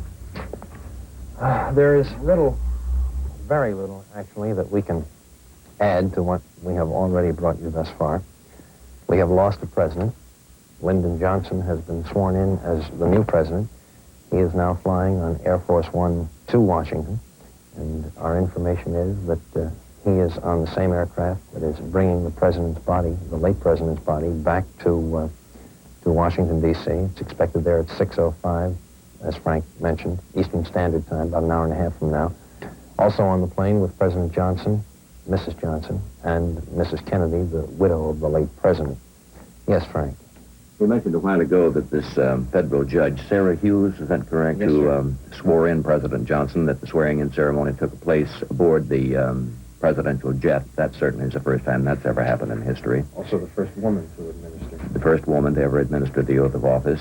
These have occurred under unusual circumstances. I recall, and I'm trusting memory here, that when President Calvin Coolidge was sworn in, he was sworn in by his father in Vermont. Is that correct? Vermont? I think so. I believe his father was living in Vermont at that time. He was quite an elderly man, was a justice of the peace. Coolidge was roused from bed and told about the death of President Harding. and his elderly father, a justice of the peace, swore him in as President of the United States. It seemed to many at that time fitting that the ceremony would be very simple, take place in the parlor of this quite conservative old house in rugged New England territory. News of President Kennedy's assassination has mercifully been withheld from his 98-year-old maternal grandmother who lives in Boston. Mrs. John Fitzgerald is her name. She lives with a son, Thomas Fitzgerald, and he says he doesn't think that he will ever tell his mother that her grandson, the President of the United States, is now dead. And the 16-year-old daughter of Lyndon Johnson was in class today at the National Cathedral School for Girls in Washington when she heard of the assassination of President Kennedy. An aide to President Johnson said she told the school principal to release her to nobody but to the Secret Service. And the aide, Miss Willie Day Taylor, went to the Johnson home to be there when Lucy, the daughter, arrived. A moment ago, we showed you some film that was made last night in Houston, Texas, when the president arrived there, and we had excerpts of the speech that he made. We have some more now, film made in San Antonio, and if we're ready, somebody indicate to me. President Kennedy flew to Texas, as you know, only yesterday, in what was to be a two-day tour with major speeches in San Antonio and Houston. The President and Mrs. Kennedy, both in the Air Force jet, arrived at San Antonio's International Airport. And his mission was to dedicate the new Aerospace Medical Health Center at nearby Brooks Air Force Base. This is in San Antonio. And his intention, too, was to spend some of the 48 hours in Texas in old-fashioned politicking. At the San Antonio Airport and later in the motorcade to Brooks, the crowds were large. The welcome was friendly. The president rode in his open car with Texas Governor John Connally, Jr. In San Antonio, in fact, in all of Texas, this is the truly space-conscious territory, and so the focus of the president's visit to Brooks Air Force Base was an enthusiastic defense of this nation's space program. With Mrs. Kennedy on the platform, the president helped dedicate the new $6 million Aerospace Health Center, and in just a moment we will hear an excerpt of the remarks that he made. Thank you. Mr. Secretary, Governor, Mr. Vice President, Senator, members of the Congress, members of the military, ladies and gentlemen. For more than 3 years, I've spoken about the new frontier. This is not a partisan term, and it's not the exclusive property of Republicans or Democrats. It refers instead to this nation's place in history, to the fact that we do stand on the edge of a great new era, filled with both crisis and opportunity, an era to be characterized by achievement and by challenge. It is an era which calls for action and for the best efforts of all those who would test the unknown and the uncertain in every phase of human endeavor. It is a time for pathfinders and pioneers. I have come to Texas today to salute an outstanding group of pioneers. The men who manned the Brooks Air Force Base School of Aerospace Medicine and the Aerospace Medical Center. The United States' effort in space was a major issue in the 1960 presidential campaign that resulted in the election of John Fitzgerald Kennedy to the White House. He immediately launched an increased program called for greater appropriations, an approach that has recently run into increasing criticism, particularly at times to consider the appropriation bill. He was in Texas not only to politic for the 1964 campaign, but also to, in part, justify the expenditures that had been made and call for an even greater effort in space. So we would like now an examination of President Kennedy as a space-age president and his attitude toward the new challenge of the outer dimensions. And for this, we would go to our studios in Washington and NBC's Peter Hackus. Well, Frank, as most offices here in Washington, both the Pentagon and NASA, most of the people who once knew the president, even on a very casual basis, are speechless at this point. They felt they had a friend and a very genuine booster in Mr. Kennedy, despite the fact that he and they differed from time to time over specific projects. He was, after all, the first president of the so-called space age. He stepped in at a time when, as you'll recall, we were lagging behind in various areas.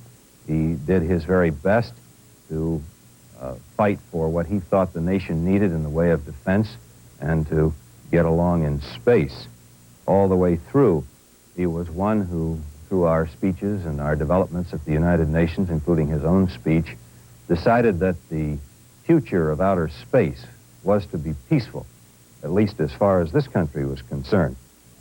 He was very severely criticized by many for his stand. A number of people in Congress thought it was sheer folly to stand up at the United Nations and preach peace in space when the Russians were presumably getting so far ahead of us. There is no proof, of course, that they are ahead of us in these various areas, but it did have its effect, as you saw very recently in Congress, when they pared back the amount of money the President had asked for our space program and going to the moon. He believed in it. He wanted cooperation to the very best of his ability with whatever safeguards we could pick up along the way. He was a friend, as I said, also of the military. He had visited most of the major military installations in this country, as well as our space installations. I remember being with him both at Cape Canaveral and at Houston when he was getting his first real look-see into the Project Mercury and what lies beyond. At one point, he stood aside and was chatting informally with one of the astronauts who was on hand rather conveniently to show him the marvels of the space age. And he remarked aloud that he marveled, first of all, that anyone could get into that capsule. And we recall some of his joking with John Glenn when the astronaut was here in Washington about some of the things that he had seen from space. And once at the Cape, he was overheard to remark that had things been a little bit different with him, he too might have liked to make a trip into space. So he was a pioneer in that sense. He wanted to do new things. He was constantly reading, and he was most interested in all of the technical aspects of how you get into space, how you get back, and what is the best, the latest and best for the military. President Johnson presumably will make no major changes either in the military or space, except that he may be expected to continue to pound hard to keep the United States ahead or to push it ahead in various aspects of space. He has been the head of the President's Space Council. He's been kept informed of all of the technical developments. He is a booster of this effort and is expected to go along in that general trend. One Pentagon man, when I called over there today, was in I won't say a state of shock, but rather broken up. He said the death of Mr. Kennedy won't stop anything here. We'll carry on where he left off. The military officers, traditionally, the Army is in charge of state funerals where the military is involved. A number of those people are at the White House at this moment discussing the various possibilities should a military funeral or anything having to do with Arlington be on the agenda. Whether or not they will be involved, there will surely be a funeral cortege of one kind or another through at least part of Washington. It has been a tradition that the military caissons, the horses, the smartly dressed ceremonial troops take part, and they are ready, I'm told, at this moment to do whatever they can, whatever they're called upon to do. There was one officer in this general area with whom I spoke, the same age as the President, and as he put it to me, it was like this: it's almost too difficult to think that we'll be doing this sad duty. This is Peter Hackus, NBC News, Washington. What has happened is numbing. There are, I think, few people who can understand it, who can appreciate the fact that Mr. Kennedy is in fact dead. It comes as a tremendous shock and does numb. I think perhaps our ambassador to the United Nations, Adlai Stevenson, has summed it up with this statement. The tragedy of this day is beyond instant comprehension. All of us who knew him will bear the grief of his death to the day of ours, and all men everywhere who love peace and justice and freedom will bow their heads. At such a moment, we can only turn to prayer to comfort our grief, to sustain Mrs. Kennedy and his family, to strengthen President Johnson, and to guide us in time to come. May God help us. The words of Ambassador Adlai Stevenson, spoken this afternoon at the United Nations. Frank? As this chaotic situation continues, more and more pieces of the story begin to fall into place, and some of the reports that we brought you in fragmentary form earlier are being clarified. It is now apparent that no Secret Service men were injured in the attack on President Kennedy. A top Treasury official said today that Robert A. Wallace, Assistant Secretary of the Treasury, under which the Secret Service operates, said the service had received a report that a Dallas policeman had been killed by the fusillade from an assassin. It had been reported from Dallas that a policeman and a Secret Service man had been shot and killed some distance from the scene of the attack on the president. The Assistant Secretary, who had worked for Mr. Kennedy in the Senate, is in charge of Secret Service policy and advises on fiscal matters. Now, just a little while before he was assassinated, Mrs. Kennedy turned to her husband and said, "You can't say Dallas wasn't friendly to you." Mrs. John Connolly, wife of the wounded Texas governor, said that Mrs. Kennedy turned to her husband and made that remark as they rode past cheering crowds in Dallas. Mrs. Kennedy, wearing a stunning pink wool suit and matching pink pillbox hat, had a bunch of yellow roses with her in the open-top limousine. They had been presented to her at the Dallas airport. So the roses remained in the blood-spattered car outside the hospital where her husband was at that time dying. She clutched her husband to her as he slumped forward in the seat of the car. She knelt on the floor over him during the high-speed ride to Parkland Hospital's emergency ward. Mrs. Kennedy helped lift her dying husband onto a stretcher. She was taken inside the hospital and whisked from view. She appeared stunned as she entered the hospital. Physicians attending the president said they did not take time to notice whether she or any members of the White House staff were with the president at the precise moment of his death. Members of the White House party said Mrs. Kennedy's first thought then was to be with her children, Caroline, 6, and John Jr., who will be 3 next week and who, at last report, were at the White House in Washington. Mrs. Kennedy was taken to Love Field in Dallas, and there on the plane that carried her to what had been a personal triumph for her in Texas, she joined witnesses as Lyndon B. Johnson was sworn into office as Chief Executive of the United States.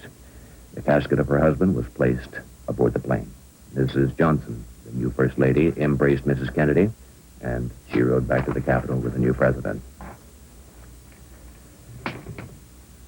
We are going to return you to WBAP-TV, Fort Worth, and Charles Murphy with some film that was made at the hospital where the president died. So to WBAP-TV, Fort Worth, and Charles Murphy. Late films have arrived in our newsroom from Dallas showing the scenes of horror and disbelief outside Parkland Hospital. Newsmen hurry to the emergency room. The president's wife arrived, stunned. This is Mrs. Kennedy, in the middle. At this point, no one knew rather, whether the president was alive or dead.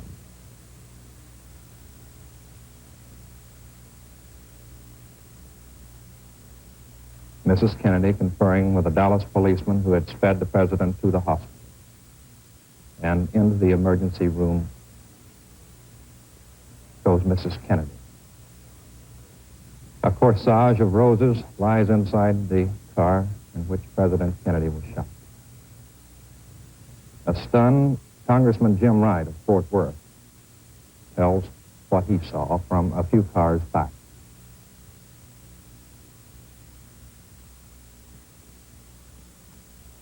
The disbelief registered on every face. These films from outside the emergency room of Parkland Hospital in Dallas as the president is dying inside.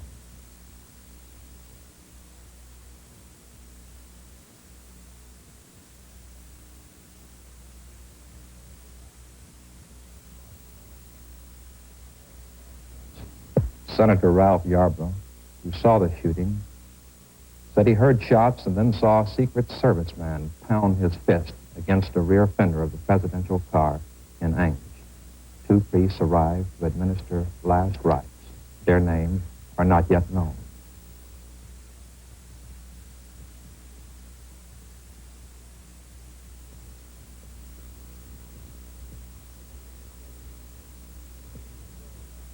The deed still is not registered with many outside the hospital.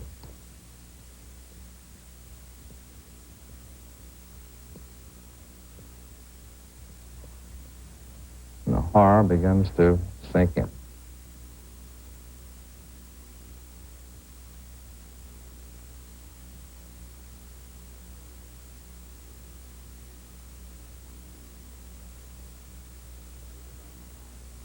We'll be back with more films from Dallas as soon as they arrive. Charles Murphy, WBAP-TV, Fort Worth, Dallas.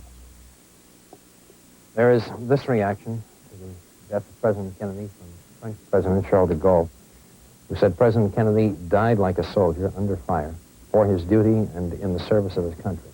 In the name of the French people, ever the friend of the American people, I salute this great example and this great memory. There is also reaction from Canada, our neighbor to the north, and we have that report as recorded in this conversation with our NBC correspondent, Leif Ede, in Ottawa. A deeply shaken Prime Minister Lester Pearson announced the news of President Kennedy's death to Canada's House of Commons. An aide walked to his front bench shortly before the beginning of the afternoon session and handed him a slip of paper. In a voice that was close to the breaking point several times, the Prime Minister told a hushed Commons that the President's death is a tragedy for all of us. No people, he said, will share more deeply in that tragedy than the people of Canada, the neighbors of the United States. He said, our hearts are filled with sadness. The Prime Minister was a long-time personal friend of the late President, dating from the time when Mr. Pearson was Canadian ambassador to Washington and Mr. Kennedy was a senator. The Prime Minister's tribute was followed by those of the other party groups, and Commons immediately adjourned until Monday. All Canadian radio and television stations broke schedules to carry uninterrupted news of the President's assassination and to recall his 1961 visit to Canada. Leif Ede, NBC News, Ottawa. Not to dwell on maudlin items or to become too morose in this, but the Kennedy children, Caroline and John, as has been mentioned before, were at the White House today when they lost their father in Dallas, Texas. There is a story from Washington that it's believed that the task of telling them what has happened will be left to Mrs. Kennedy. And it's also recalled that earlier this year when she lost a baby, that the task of telling the children was left to the father, the president, who informed Caroline and young John that they had lost their baby brother. The children, to the best of our knowledge, have not yet been told what has happened, and perhaps that is all to the good. Frank? As has no doubt become apparent to you now, all regular NBC programming has been canceled. And special NBC News reports will be brought to you continuously throughout the evening.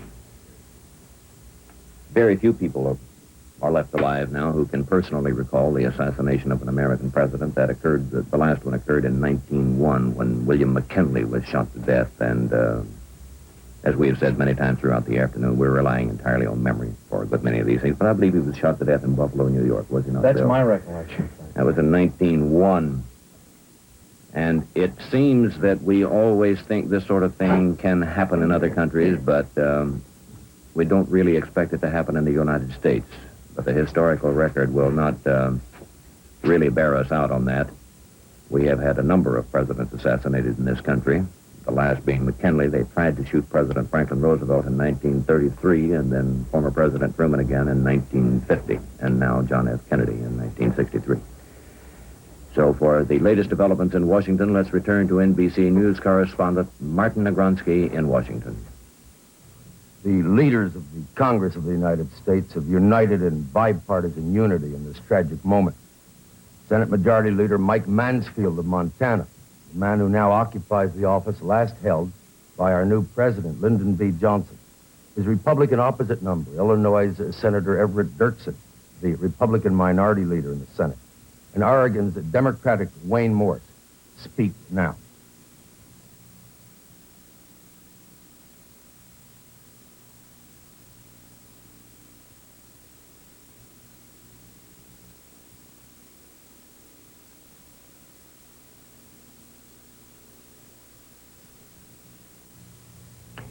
Senator Mansfield was just speaking. Unfortunately, a mechanical failure has cut off the sound from the picture. We'll come back with the statements of Senator Mansfield, the majority leader, the minority leader, Senator Everett Dirksen, and Senator Wayne Morse of Oregon, Democratic Senator Wayne Morse of Oregon later. The man around whom they are now rallying, Senator President Lyndon Baines Johnson, is a very, very close friend, a very, very well-known, intimate friend of all of the members of the Senate of the United States.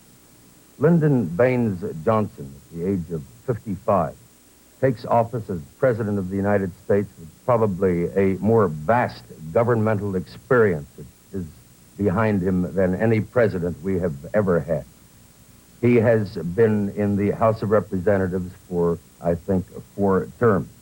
He was elected twice to the Senate of the United States, served as the Senate Majority Leader, where his record was as an extremely able legislative leader, a man who accomplished much in the office. His knowledge, his companionship with the members of the Senate of the United States must certainly serve him in good stead, as they did his predecessor, John Fitzgerald Kennedy. Additionally, throughout the Kennedy administration, Senator Vice President Johnson, then Vice President Lyndon Johnson, now President Lyndon Johnson, served the President of the United States in many capacities that gave him an intimate knowledge and insight into the duties of the office that he now assumes. He was on the National Security Council and the National Security Council Executive Committee. He served in every possible way, had every possible experience that a man could have, knew intimately the workings of our government. He is eminently qualified, certainly, in terms of experience to assume the terrible duties that await him now. And now we're informed that the mechanical obstruction to hearing the words of the Senate leaders has been removed, and we hear now first from Senator Mansfield of Montana, the Majority Leader, then from the Republican Passing of John Fitzgerald Kennedy is not only a tragedy for the nation which he so ably represented, but is, I think, also a mark upon the respectability and the responsibility of some of our citizens. This good, this decent, this kindly man, this harassed man who had so much on his shoulders and received from some people so little in the way of support in return, this man has now gone to his reward. And I will miss him as a personal friend. The nation will miss him as a great president. And the world will miss him as a great leader. There are some things that are simply incredible and leave one absolutely speechless. This is one of them. In this dark, tragic hour, all I can say is what I said on the floor of the Senate. This is the time for every American to pray. Pray for the president and pray for the country. So the leaders of the Senate of the United States demonstrate in these words the traditional and the essential unity that goes beyond party in this particular moment of national tragedy. There can be no doubt that the Congress of the United States will unite firmly, will help in every possible way their new president, Lyndon Baines Johnson. He is their close friend, as his predecessor was, and there is every certainty that the new president of the United States will receive every possible help that he possibly can, that can be afforded to him by the members of the Congress of the United States, regardless of party. The words you have just heard from Mr. Mansfield, the Majority Leader, from Senator Everett Dirksen, the Minority Leader, from Wayne Morse of Oregon, all indicate what is truly a feeling that permeates the entire Congress of the United States today and demonstrates the kind of essential unity that exists now in the Congress as it rallies behind the new president. And now back to New York. The black, ugly words are in print. President shot dead, president dead. Common headlines that will appear on every newsstand, probably every newspaper in the world tomorrow morning. But there is the possibility, and it is a possibility only, that the man who perpetrated this action may have been found. Frank? Well, his name is Lee H. Oswald. He has been arrested in connection with the shooting of a Dallas policeman outside a theater where police had been sent on a tip that the man had gone there. There is reason to believe, according to police, that he is somehow connected with the assassination of President Kennedy. He is being described now as a prime suspect, although the actual words that he is the man who committed the crime has not as yet been used. Not a great deal is known about this Oswald. We will get more information as we go on. We do know that he has been identified by police in Dallas as chairman of an organization known as Fair Play for Cuba Committee. And a police captain, Pat Ganaway, said the suspect was an employee in the building where the rifle used in the assassination was found. Ganaway said the suspect had visited Russia and was married to a Russian. This was not immediately confirmed. Now, according to my understanding, and Bill, you can help me with this, Yes, this is the building, a depository for books. The Texas School Book Repository, I think it's called. Which is located just across the parkway down which the presidential motorcade was traveling at that time. And is there not an arrow there? The arrow, yes, Frank, should be pointing to the 5th floor window from which it is believed the fatal shots were fired. And there were photographers who said they saw a rifle being pulled in from the window. And you can see the people gathered outside the building. And then the rifle itself, I believe we have a picture of it. Yes, there should be one there of the rifle being removed from the building. There it is, variously described as a 303. Perhaps all the experts could recognize it immediately, but it obviously has a telescopic sight on it. And the best we can make out now, the president's motorcade had really traveled perhaps a few yards beyond this point, and that the fatal shots that were fired from behind and struck him in the back of the head, and then incongruously some way another bullet struck him in the front of the neck. One reporter, Frank, who was traveling in the motorcade, says it's his guess that the assassin had about a 45-degree angle on the president, so that it was not head-on or directly from the rear, but on the side. There's more on Oswald here. Please, go ahead. He came back to Fort Worth, it says here, from Russia last year after having been in the Soviet Union since 1959, where he worked in Minsk in a factory, left after he apparently became disillusioned with his life under communist rule. He'd gone to Russia after he got out of the Marine Corps, announced he wanted to stay there, changed his mind, then applied for a passport in '62, saying he wanted to return to the United States with the Russian wife he met and married in the Soviet Union. They have an infant child. It is not made clear here whether or not he brought the wife and child back to this country. Yes, it is. I'm reading as quickly as I can. Passport was issued, and he and his family came to this country. And it was in 1959, after he'd gone to the Soviet Union, that Oswald told American embassy officials there that he had applied for Soviet citizenship, but apparently he never followed through on that. Again, he is only a suspect, but he is identified as a prime suspect in the assassination of President Kennedy. It is reported from Washington that House Speaker McCormick says the president's body will lie in state at the White House tomorrow. Speaker McCormick said he thinks the body will be taken to the Capitol Sunday and remain in the Great Rotunda until about noon Monday. Further plans, as you can well appreciate, are indefinite, but it's understood that the actual funeral services will be held in Boston. Traditionally, presidents who die in office have lain in state in the Rotunda. Now, we have ready for you a recording of the voice of New York Republican Governor Nelson Rockefeller commenting on the passing of President Kennedy, and we would play that for you now. This is a shocking and terrible tragedy for the nation and the world.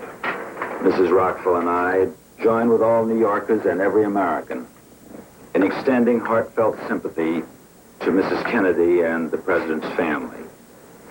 May God grant strength and guidance to Lyndon Johnson as he assumes his grave responsibilities under these tragic circumstances. The prayers of all of us will be with him. I have proclaimed for the state of New York a 30-day period of mourning, and I have directed that all state offices shall be closed on the day of the President's funeral. The President of the United States is dead. Lyndon Baines Johnson is the new President of the United States. The body of John Fitzgerald Kennedy in a bronze casket is aboard an Air Force jet, winging its way back from Dallas, Texas, where he was felled today by shots from a high-powered rifle, which has been recovered from a building where it is believed that the assassin was located. And if first indications or suspicions are correct, the assassin was an employee in the building. Lee Oswald, who seems to have a record of association with left-wing causes, is under arrest, undergoing intensive interrogation in Dallas at this moment. He was arrested near or in a theater in Dallas shortly after the shooting, and during his arrest, a Dallas policeman was shot and killed. The suspect, Lee Oswald, was quoted as saying, at the time of his arrest, "It is all over now." Aboard the Air Force plane coming back from Texas with the body of the late president is the new president, Lyndon Johnson. It will arrive in Washington at about 5 minutes past 6 Eastern Daylight Time this evening, which is about an hour or an hour and 5 minutes from now. NBC News, as you can appreciate, has mobile units at the Air Force Base, and we will attempt to bring you pictures of that scene as it occurs. We have been advised by House Speaker John McCormick that the president's body will lie in state at the White House tomorrow. It is expected that sometime later it will be taken to the rotunda of the Capitol, the giant area underneath the dome which separates the two wings of Congress.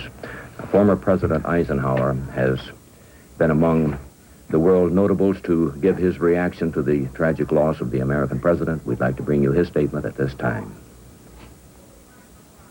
I share the sense of shock and dismay that the entire nation must feel at the despicable act that took the life of the nation's president.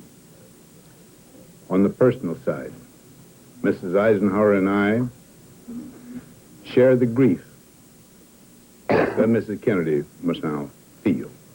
And we send to her our prayerful thoughts and sympathetic sentiments in this hour. General, how would you counsel the American people at this time?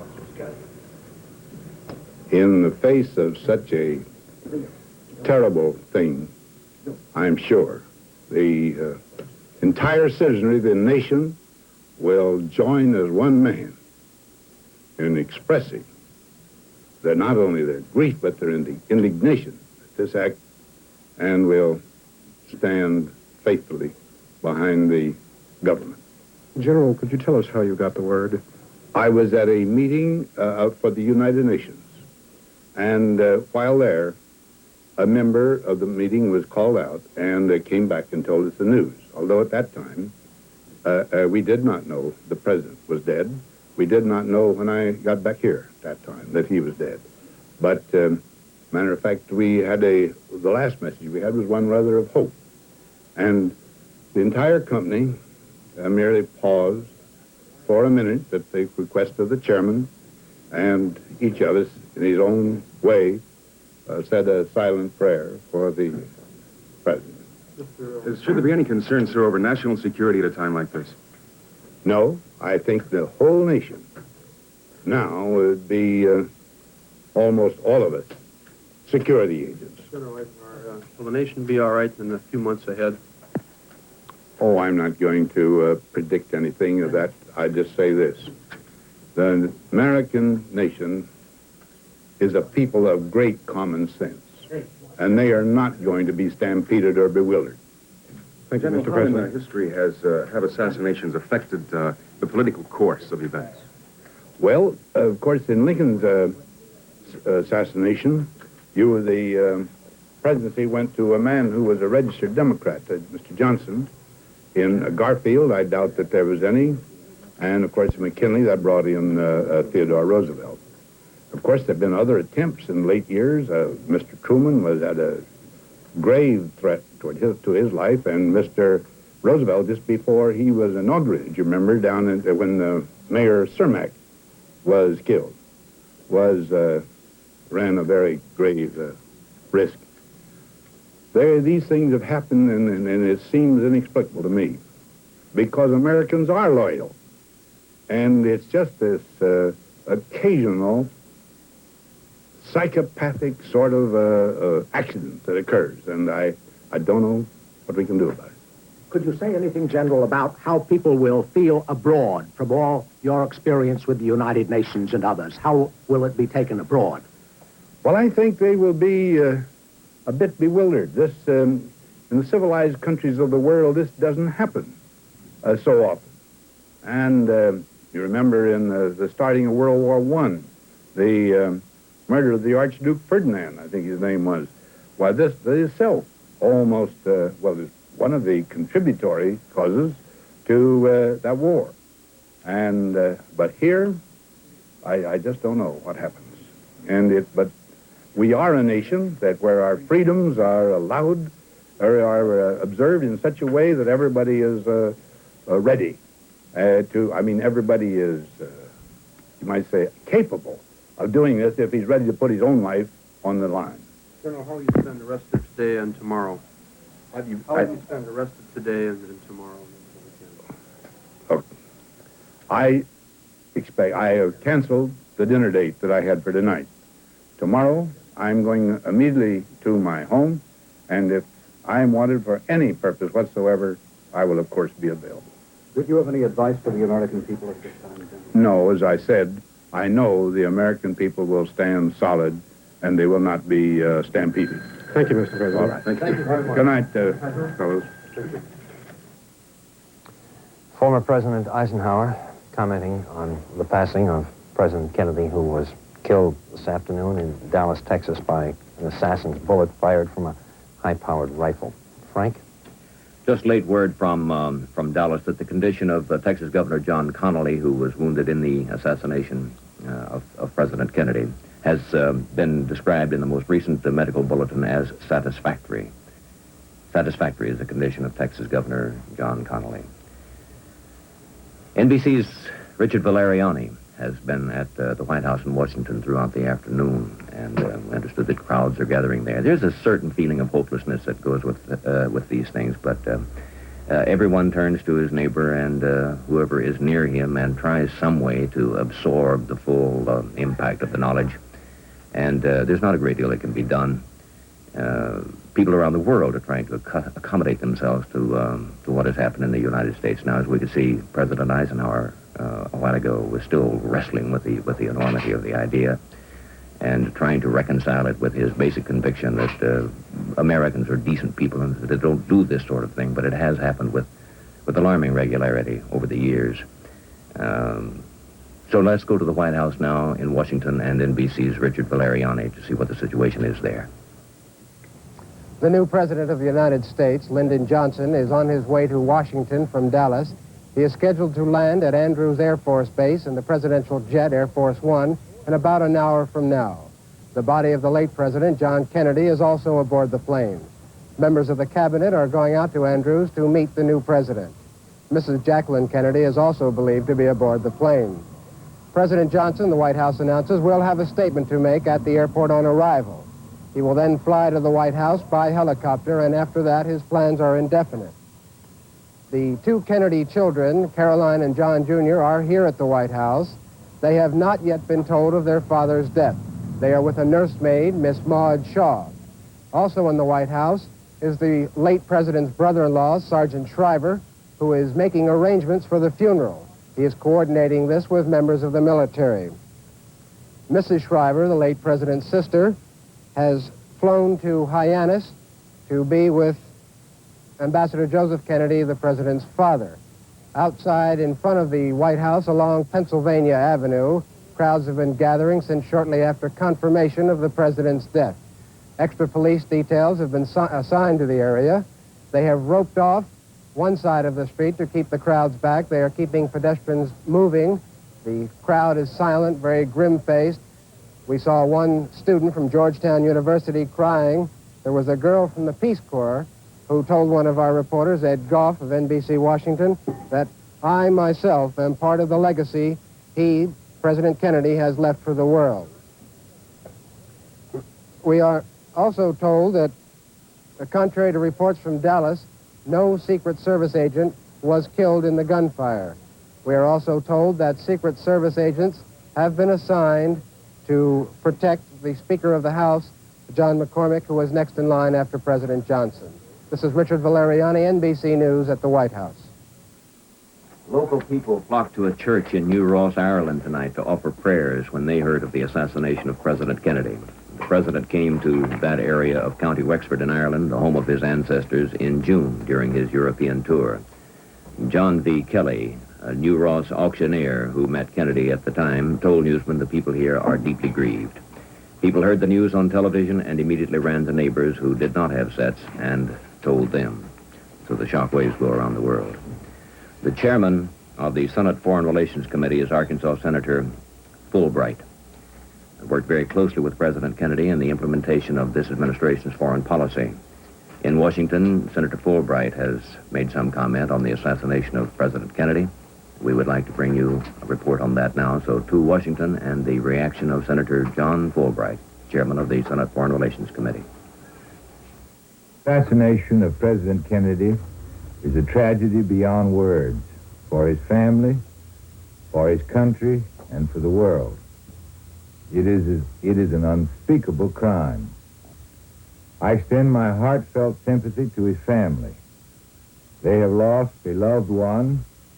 I have lost a friend.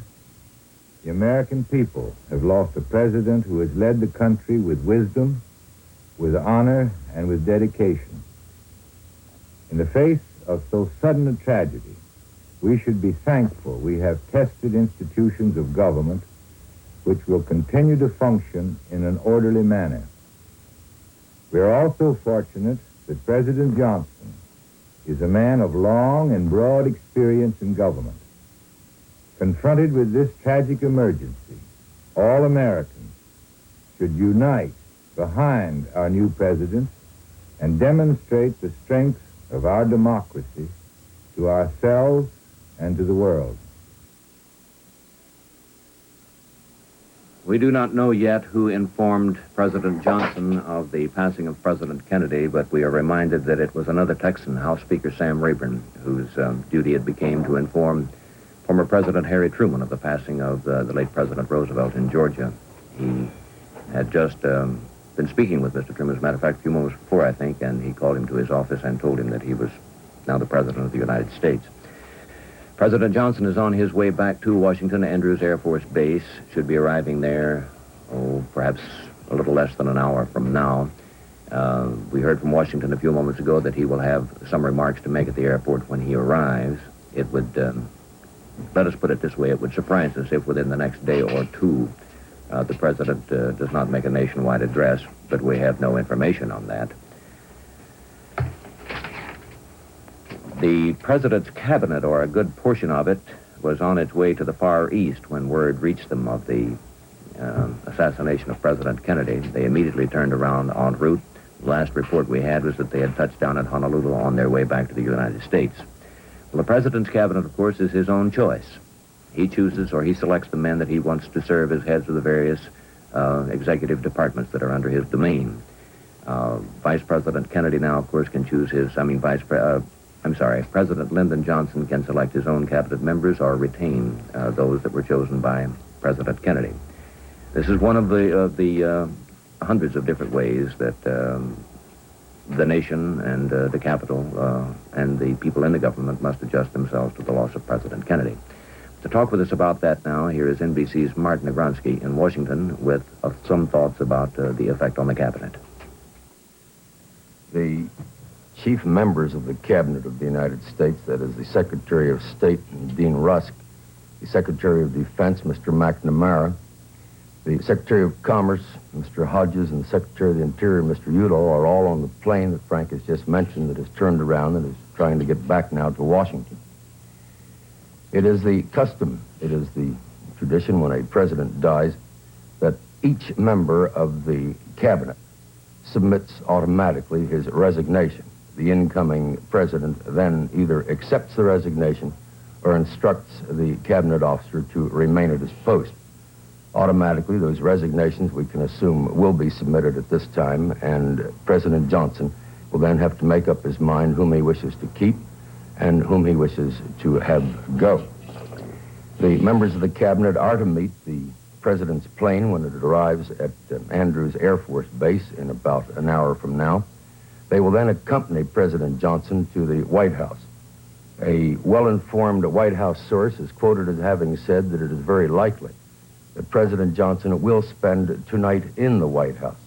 That he will not only assume immediately the duties, but also the residence of the President of the United States.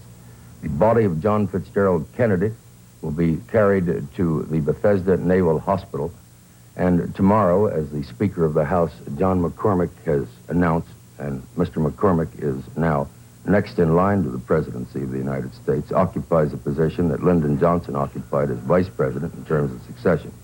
Mr. McCormick has said that the body of the president will lie in state tomorrow, that is, of John Fitzgerald Kennedy, will lie in state tomorrow in the White House, will then lie in state in the rotunda, that is, underneath the Capitol dome in the capital of the United States on Sunday and until noon on Monday.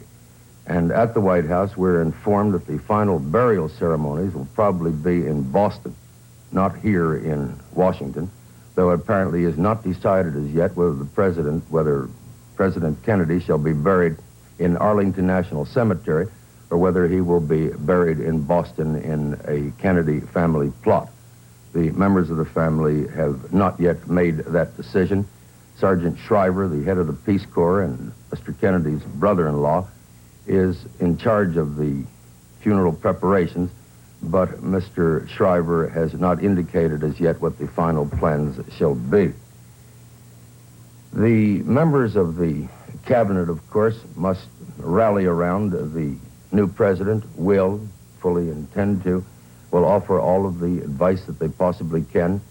This is a government that under John Fitzgerald Kennedy worked very closely together, not in the sense of holding frequent cabinet meetings, they didn't, but everyone else always knew what the other was doing.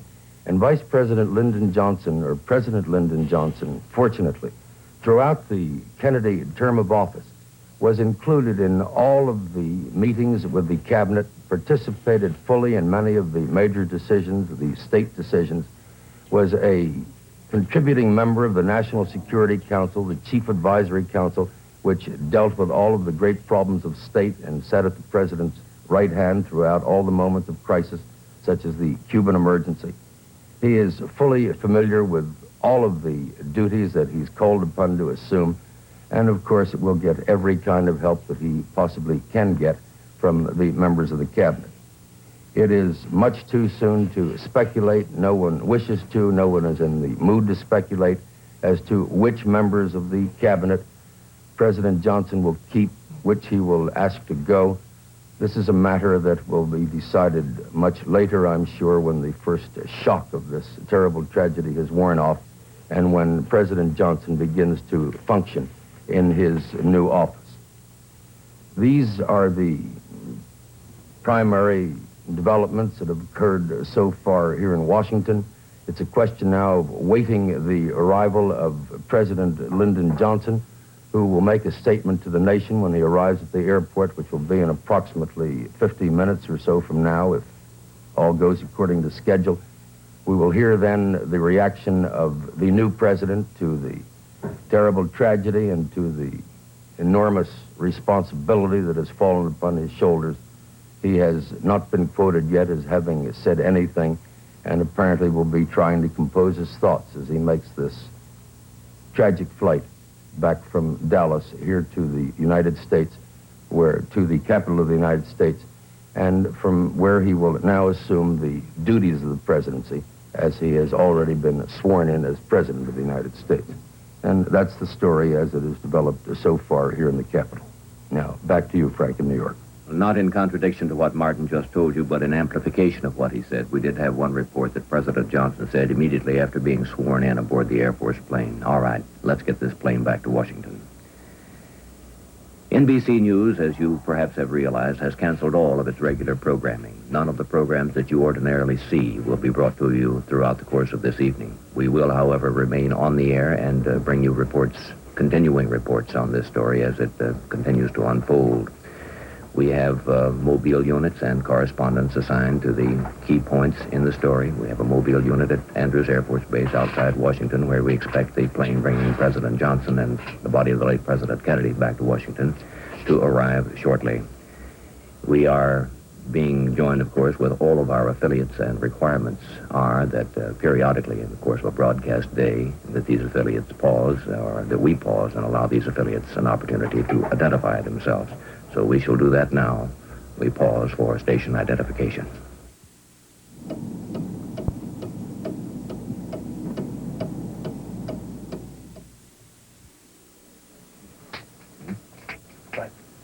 We We have this message from Sir David Ormsby Gore, who is the British ambassador to the United States.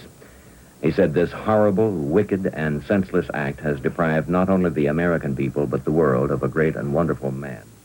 Jack Kennedy, the British ambassador continued, was the best and most loyal friend that one could ever hope to have, and I feel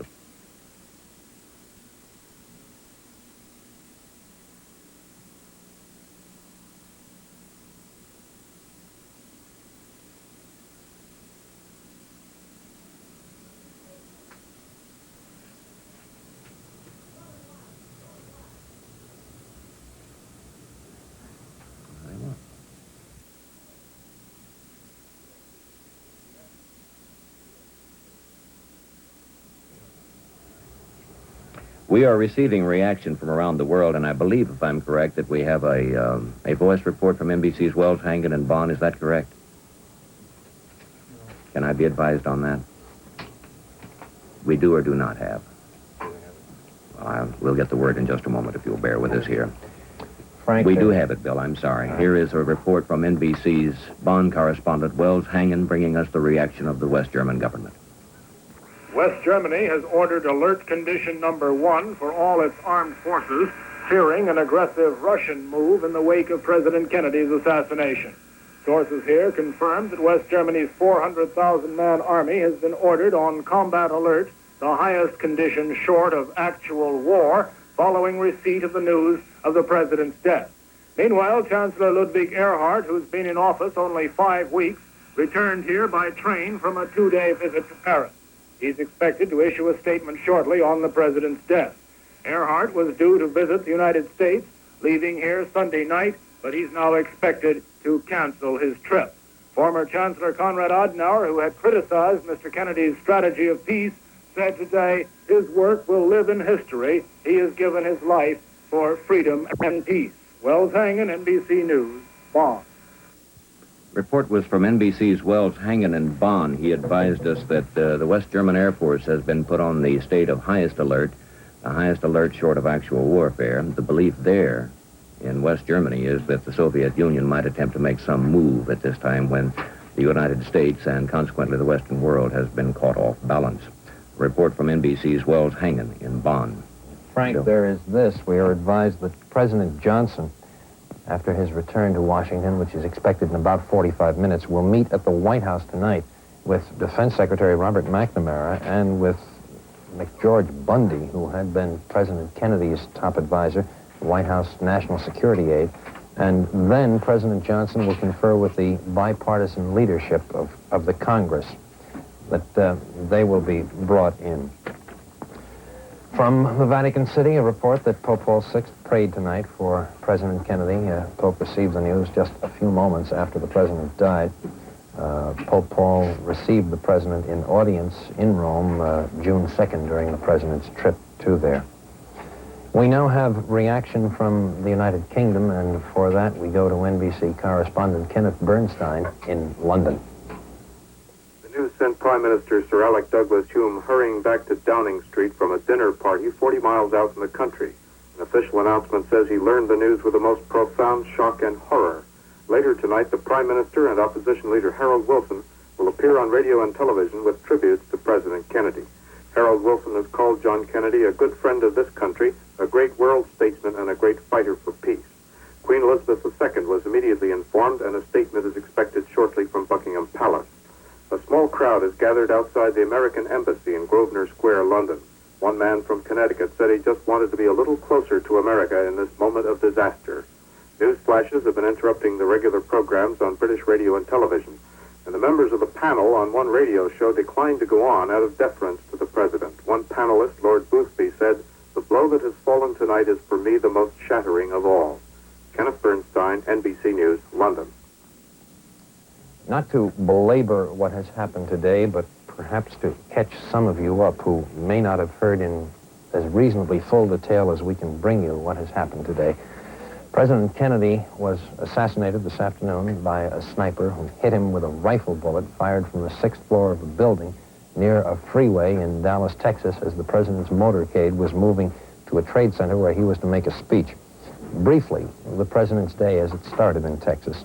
This morning in Fort Worth, he went to a group of Democrats who couldn't get tickets to see him at a breakfast appearance and apologized that his wife was not along. He said she was organizing herself and it takes longer.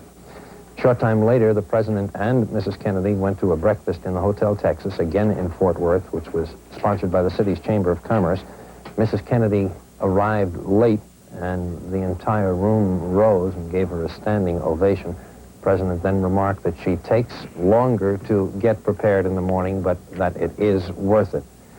Then, later in the day, the President took off from Fort Worth and made the short flight to Dallas Love Field. There, he and Mrs. Kennedy, Texas Governor John Connally, and Mrs. Connally got into an automobile, a motorcade formed, and proceeded down the freeway headed for the Trade Center where the President was to make a speech. At approximately 12:30 Dallas time, that would be 1:30 Eastern Standard Time, a bullet hit the President, we believe in the head. He suffered a wound at least in the right temple. Within 5 minutes, the motorcade had broken up and he was in the emergency room of Parkland Memorial Hospital in Dallas, Texas. Within 30 minutes of the time the bullet struck him, the President of the United States was dead. That, briefly, is the chronology of what happened today in Dallas, Texas, to the President of the United States. Now, further developments, further movements in this story come from the nation's capital. For those, we go to NBC's Ray Scherer in Washington. I left the Capitol a few minutes ago to come here to the White House. As I left the Capitol, Senate Majority Leader Mansfield and Senate Minority Leader Dirksen were leaving the Capitol to go to Andrews Air Force Base by limousine to greet President Johnson. When President Johnson arrives at the airport, he will make a statement, which you will see on NBC television.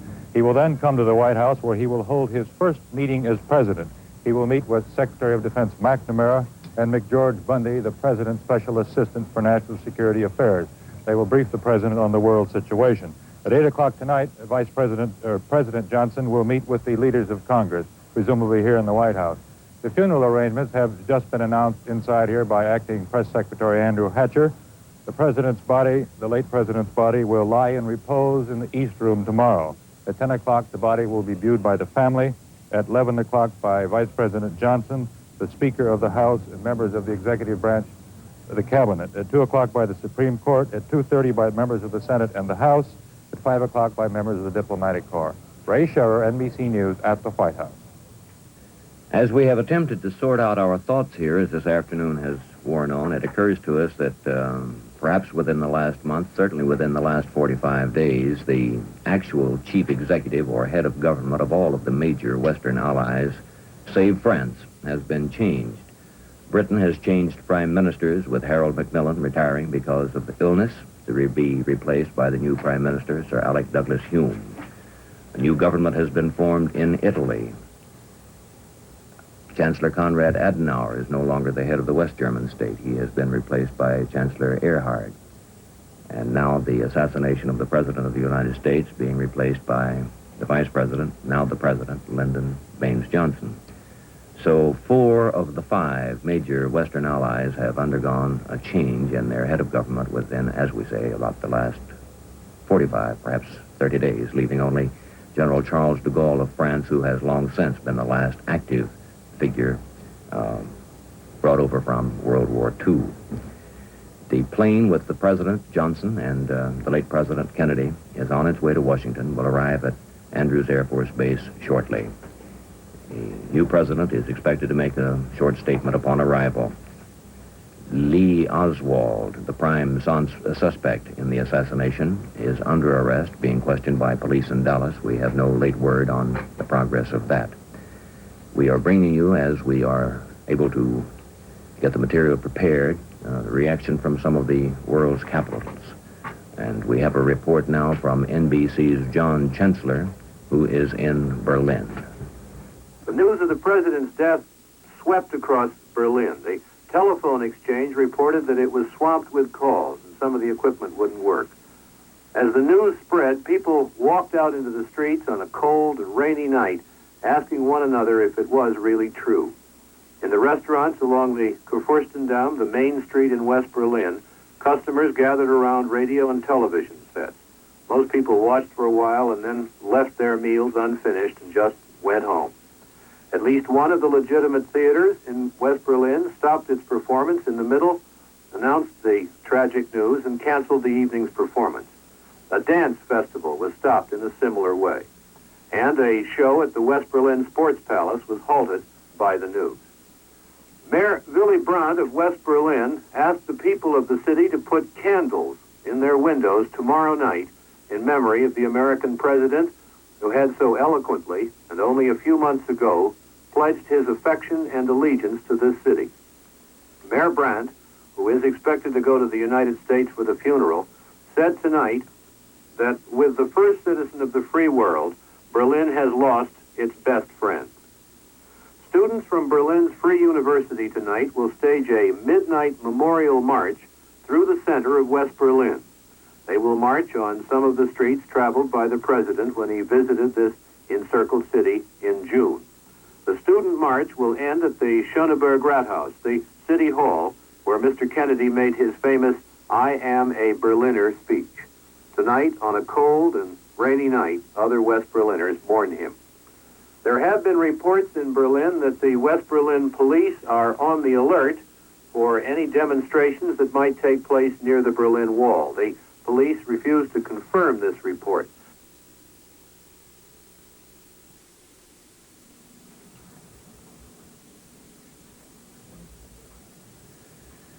We would like to take you back a bit earlier in the day now and pick up something of the chronology and bring you some of the immediate reaction of those persons who were actually eyewitnesses to the tragedy. The president's motorcade actually had passed, as far as we understand, had passed a thickly populated area where there had been great crowds of people lining the street, and had gotten into a relatively thinly populated area, was moving along at a rather brisk pace along a freeway in Dallas, Texas, heading toward a market area where he was scheduled to make a speech. So there were not, in fact, a great many of people at this line of the motorcade. So each person there could see quite well what happened. One of those present was a Dallas man who had his 5-year-old son with him, and he was approached by newsmen in Dallas shortly after the shooting and gave an emotional accounting of what he had seen. Hundreds of persons witnessed the shooting in Dallas just after the noon hour. We have films of eyewitness reports. Coming up is a statement by Charles Brand, who was on the sidewalk and saw the shooting. Unfortunately, I was probably 15 to 20 feet away from the president when it happened to him. Tell us exactly what you saw, sir. He was coming down the street, and my 5-year-old boy and myself were by ourselves on the grass there on Palmer Street, and I asked Joe to wave to him, and Joe waved, and I waved, and the man... That's all right, sir. You go ahead and tell it. As he was waving back, the shot rang out, and he slumped down in the seat, and his wife reached up toward him, and as he was slumping down, and the second shot went off, and it just knocked him down from the seat. Two shots. Did you see the man who did this? No, sir, I did not see the man who did it. All I did was look in the man's face when he was shot there and saw that expression on his face and grab himself and slide. And the second one, whenever it went, why, I'm positive it had hit him. I hope it didn't, but I'm positive it had hit him, and he went all the way down in the car. Then they speeded up, and I didn't know what was going on, so I just grabbed the boy and fell on him in the hopes that there wasn't a maniac around. I'm sorry. I can't help you more, but I won't forget it. Bill, we have a few additional details on what took place aboard the Air Force jet as it was still at the airport in Dallas for the swearing in of President Johnson. He, of course, had been sped away from the hospital where President Kennedy had died just moments before. When he left, we did not know where he was going nor the route that he would take to get there. Security officials said later that this was for security reasons. When he arrived at the plane, he was, in fact, President of the United States, but he had not been sworn in, and the judge had been taken to the field to perform this ceremony. However, President Johnson decided to delay the ceremony until Mrs. Kennedy, who was still at the hospital, could arrive back at the plane. When she did arrive, the ceremony was staged in the executive lounge of the airplane, and President Johnson, with his right hand raised and his left hand on a small Bible that had been provided for the ceremony, took the oath of office as President of the United States. Standing on his right was his wife, Lady Bird Johnson, And on his left, what can only be described as a stunned and grief-stricken Mrs. Jacqueline Kennedy. Immediately the ceremony was over, Dallas Police Chief J.E. Curry, who had driven with President Johnson to the airport, turned to the First Lady and said, the whole nation mourns your husband, but God bless you, little lady. You ought to go back and lie down. Mrs. Kennedy said, no, thanks, I'm fine, and stayed where she was for a moment, but a few moments later she did go to another part of the airplane, the compartment containing the body of the president, which was in the casket, and the reports are that she spent most of the return flight there along with the body of her husband. This is the announced order given from the White House this evening. The plane is due in roughly a half hour or so, about 6:05 at Andrews Air Force Base outside Washington, carrying President Johnson and the body of President Kennedy. At 10 tomorrow morning in the East Room of the White House, the President's family will go in to view the body. At 11 o'clock, President Johnson, Speaker of the House McCormick, and members of the executive branch who hold presidential appointments. At 2 tomorrow afternoon, members of the Supreme Court and the federal judiciary will go in to view the body. At 2:30, members of the Senate, the House of Representatives, the governors of the 50 states and of the territories.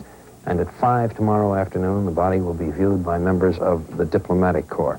There is still no formal word from the White House on when the public will be permitted to view the president's body.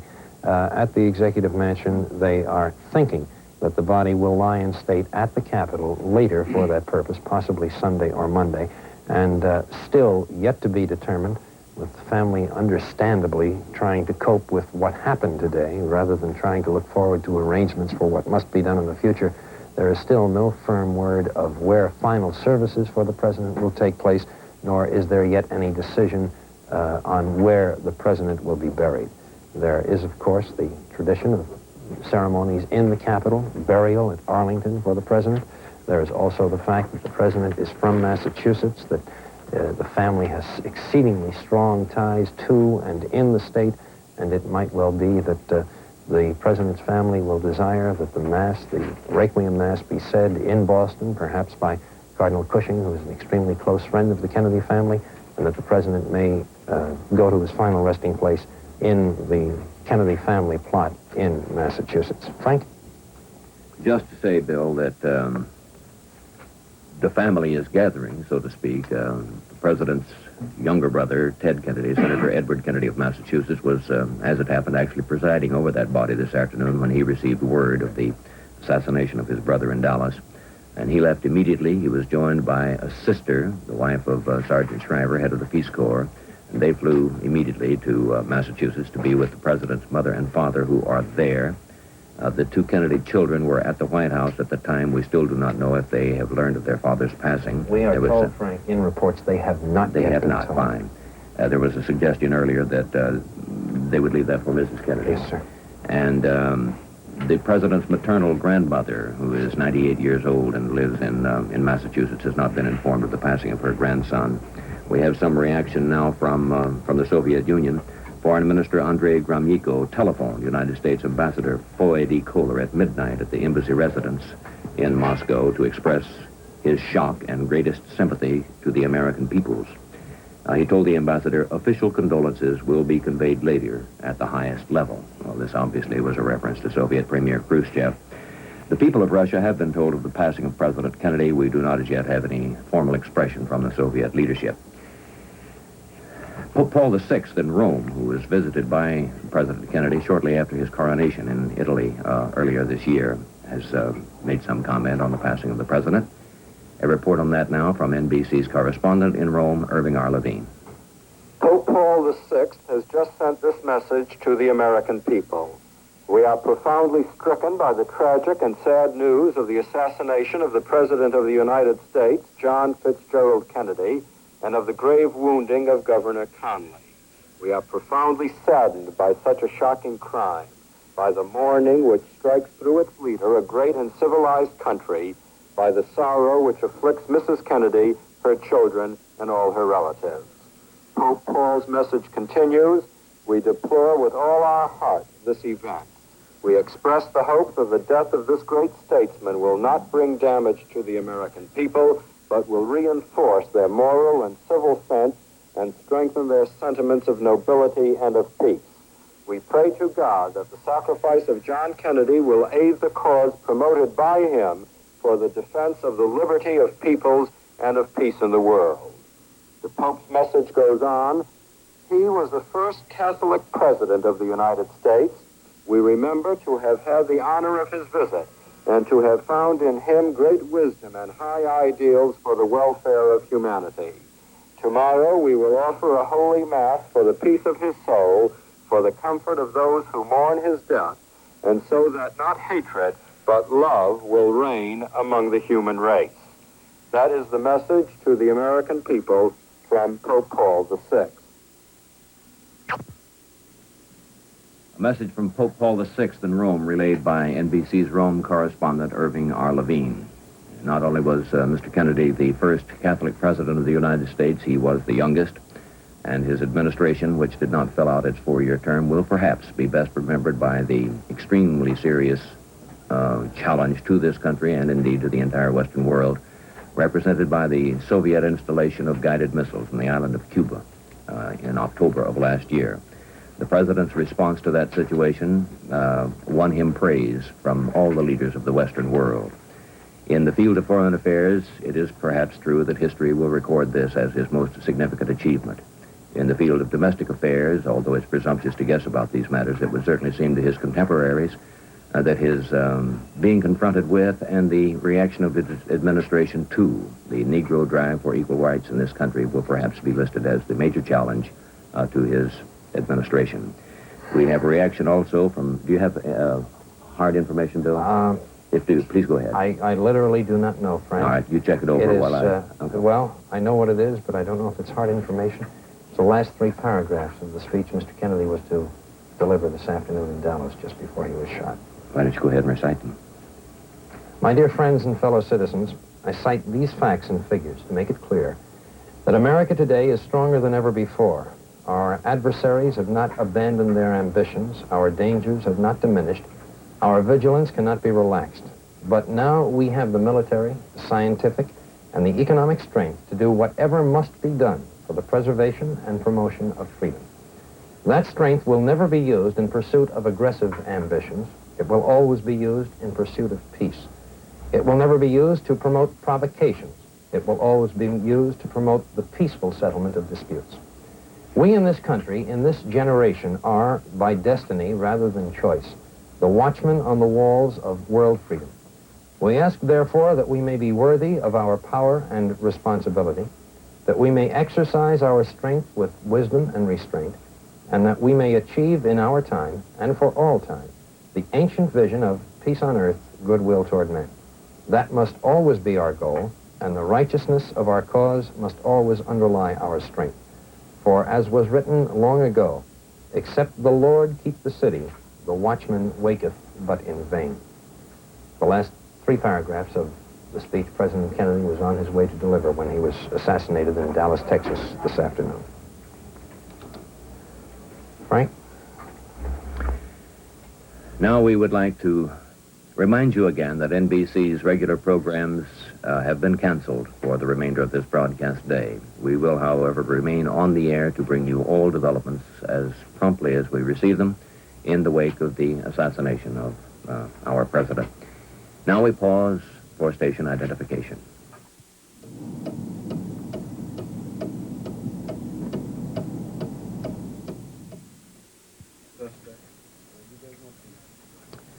As I started to say a moment ago, we have this reaction from Sir Winston Churchill, the wartime leader of the United Kingdom.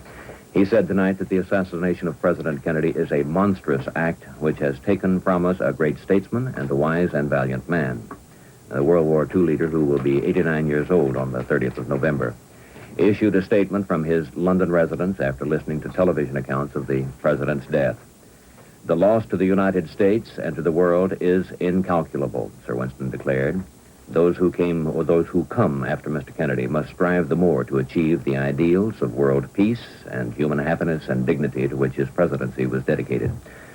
A spokesman for Sir Winston said he and Lady Churchill sat up past 10 p.m. to keep in touch with developments over television, which is quite a late hour for a gentleman of his age. We also have a reaction from New Jersey's Governor Hughes. I believe this is voice only, is that correct? I believe that's correct. We would like you to hear now the comments of New Jersey Governor Hughes on the passing of President Kennedy. I share with my countrymen today a shock and grief which defies description. A young and fearless American has died in the service of his country, even as many years ago his body absorbed the wounds of battle in the name of freedom. Now John Kennedy belongs to history, and his courageous spirit joins the fellowship of those who never flinched in the doing of right and in the search for justice. May God bless him and his family and the America he loves so deeply. To President Johnson, now assuming the burdens of an office on which rest the hopes of all humanity, go the prayers and dedication of every one of us. Richard J. Hughes, governor of New Jersey, and his reaction to the death of President Kennedy. To remind you, the plane bringing President Johnson, who has been sworn into office, back to Washington, and transporting also the body of the late President John F. Kennedy, should be nearing Washington now, as a matter of fact. It is scheduled to arrive at Andrews Air Force Base, which is just outside the nation's capital, at 5 minutes past 6 Eastern Standard Time this evening, which is a matter of some 15 or 20 minutes. NBC has a mobile unit there. It is our thought that we will bring you pictures from the scene as the plane comes in to make its landing. We have been advised that President Johnson will have some remarks to make at the airport, and that later in the evening he will meet with Democratic leaders of Congress at the White House. Bill? There is some additional background on this suspect who has been picked up in Dallas, Frank. A Dallas police official, Captain Ganaway, said the suspect, Lee Oswald, being questioned both in the shooting of the Dallas policeman who was fatally injured and in the killing of the president. According to a man from the Cuban Student Directory in New Orleans, this man Oswald was in New Orleans 2 months ago as the chairman of a pro-Castro Fair Play for Cuba committee. Oswald and several Cubans were arrested 2 months ago in New Orleans for passing out allegedly pro-communist literature. A member of the Information Council of the Americas, Edward Butler, said he and Oswald once debated communism. He said that Oswald had renounced U.S. citizenship, went to the Soviet Union to marry a Russian. What we know about this man, aside from this political background, is this: that he was in a gunfight with 2 Dallas policemen this afternoon, that he allegedly killed one of them, that the other captured him, that at the time he was captured, he said something like, "It's all over now." Excuse me. It is also said that he was employed in the building from which the bullet that killed President Kennedy was fired. There was found in the building a rifle, a high-powered rifle with a telescopic sight on it, and remnants of some chicken near a 5th-floor window. People who were in the motorcade saw a rifle being withdrawn from that window, and it is the supposition that whoever killed the president staked himself out as a sniper, provided himself with food, and just sat there waiting for the motorcade to pass by. At the time the motorcade came into rifle view of the building, if that is the term, we are told by NBC's Robert McNeil, who was in the motorcade, that it was traveling at about 10 to 15 miles an hour, moving fairly slowly. It was only about 100 yards from the president's car to the building, with a telescopic sight and a high-powered rifle that is very little distance. Frank? I'm just glancing at some of the pictures that we have available to us here, or that we are lining up for whatever conceivable use that we might be able to put them to. And we see so many pictures made of President Kennedy and the First Lady, Mrs. Kennedy, in the early stages of their trip in Texas. Of course, they're both young. It's one of the things that made them extremely attractive to a great many Americans and others around the world, and very much alive. And they seem to be enjoying the trip in Texas enormously. Mrs. Kennedy, we are told, this was really her first, what shall we say, all-out effort to become a political campaigner. The indications were that their campaign plans for 1964 called for her to play quite a prominent role. She was active in the president's first campaign as much as she could. She was removed from that arena quite early so that she might bring them their second child, the boy, John. And this is a picture now, as a matter of fact, made of them earlier, both in profile. She's smiling, the president looking straight ahead. And by all accounts, she was enjoying herself, this first real exposure to campaigning. And of course, the day resolved itself so tragically for her. But the information that we have is that she conducted herself in absolutely impeccable fashion for the circumstances. That she was, of course, sitting with the president when the bullet struck him. She exclaimed, "My God, he's hit." She dropped to the bottom of the seat. It's a jump car. It has jump seats, has quite an area of footroom, legroom in front. The president's body slumped down there, and she fell down over him, and she accompanied him to the hospital. She helped take his body from the car and place it on a stretcher, which carried it into the emergency section of the hospital.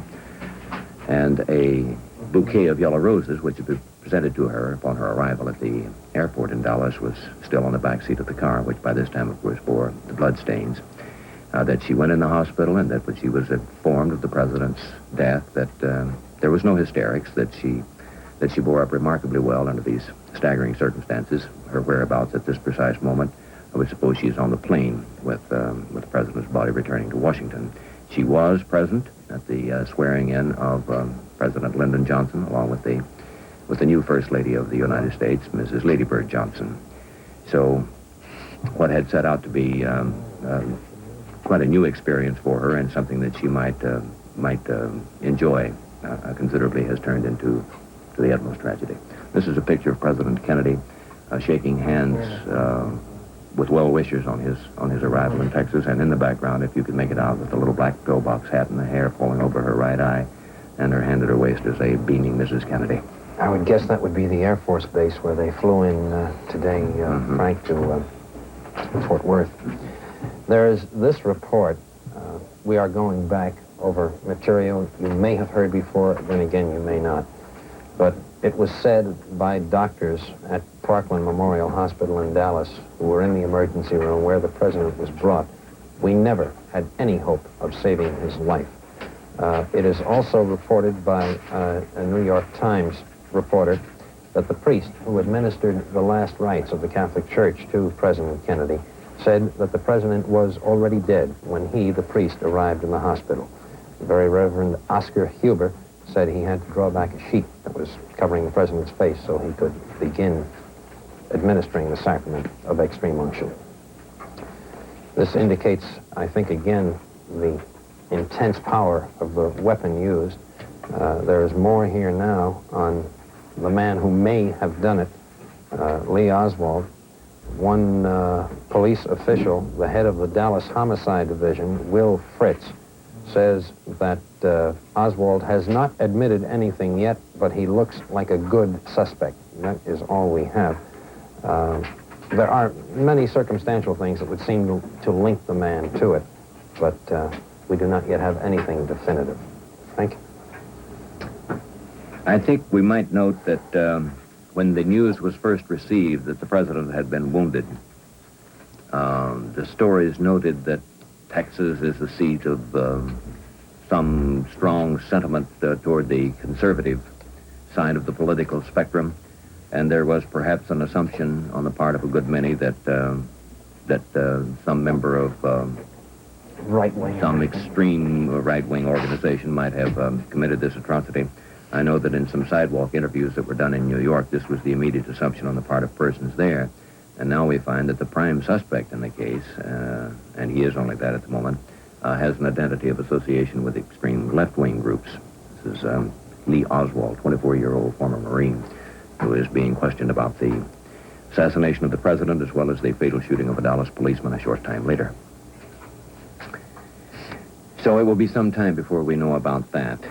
And we have canceled all of our programs this evening so that we might keep you abreast of the developments as they continue to occur. It goes without saying that everything really is simply in a state of shock, and all we're trying to do now is be around and see this as it happens and take you there, not in any sense of morbid curiosity, but because we know that you would want to witness these events. The president's plane is on its way to Washington, should be arriving there shortly. And there is this about this sort of thing, as staggering and as cataclysmic as it is humbling in its own way. It makes us all realize our own mortality and what humans we are. And it is safe enough to say, certainly it can be said by those who remember the death of President Roosevelt, that this afternoon, wherever you were and whatever you might have been doing when you received the word of the death of President Kennedy, that is a moment that will be emblazoned in your memory, and you will never forget it as long as you live. I think you're right, Frank. I can recall only one other occasion in which I underwent a similar experience. It was on a transport ship which had just docked in Saipan Harbor in April of 1945 when I learned that then President Roosevelt had died. And I think I can remember how the harbor smelled and how high the sun was and where the clouds were and everything else. And certainly today will be as indelibly dug into my mind as that morning was. It's a shocking thing, and it's just simply unbelievable. It couldn't have happened. Perhaps we should remind you again that the people of the Soviet Union have been advised of the passing of, or the assassination of President Kennedy. There has been no official reaction beyond a telephone conversation between Andrei Gromyko and the American ambassador to Russia, Boy Kohler, and he expressed his profound shock and regrets and said that the official reaction of the Soviet government would be forthcoming shortly. But all the other leaders of the major nations of the world have been heard from. They try, as best as anyone can, to express their feelings at a time like this. The important part is simply that some gesture is made and that they try in whatever way they can to let you know their own sense of loss and that they understand the profound shock on the part of the American people who will realize the loss more keenly than anyone else.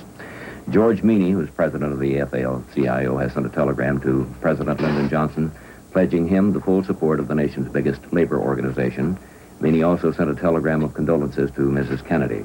The top official of the AFL-CIO learned of the assassination of President Kennedy while he was driving to Washington from New York, where he had presided at this week's AFL-CIO convention, which was addressed only last week by the late President Kennedy. Bill? There must be, in all of this, some forward motion, even in the initial moments of shock. Even as President Lyndon Johnson, the moment he was sworn in to succeed John Fitzgerald Kennedy, turned to someone on Air Force One, the presidential plane, and said, I think it was all right, let's get this plane to Washington. That may sound brusque, it may sound somewhat cold, but it is indicative that the affairs of the country, the running of the government must go forward, that it is a continuing process. And certainly there are people who, with no malice, with no cold-bloodedness, will be sitting in places all over the country and trying to determine exactly what impact this man's death will have on the future of this country, on the future of both political parties, and indeed on the future of the world and on its hopes for peace. They will recall the strength with which Mr. Kennedy faced up to the Russian threat in Cuba. They will wonder if we have other men who have the same strength, more strength, less strength. It's a shocking thing when the prow of the country, as it were, is suddenly removed from the ship and then another takes its place. We at NBC have canceled all of our regular programming for the day so that we may bring you whatever news there is, whatever details there are of this crisis in our government. And we will continue with our coverage in a moment, but right now we pause for station identification.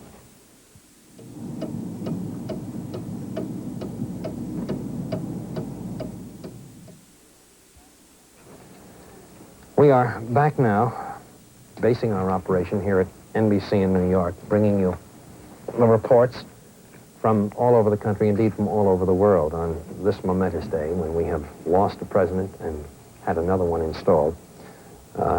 In about 4 or 5 minutes, if the plane is on schedule, Air Force One is expected to land at Andrews Air Force Base just outside Washington.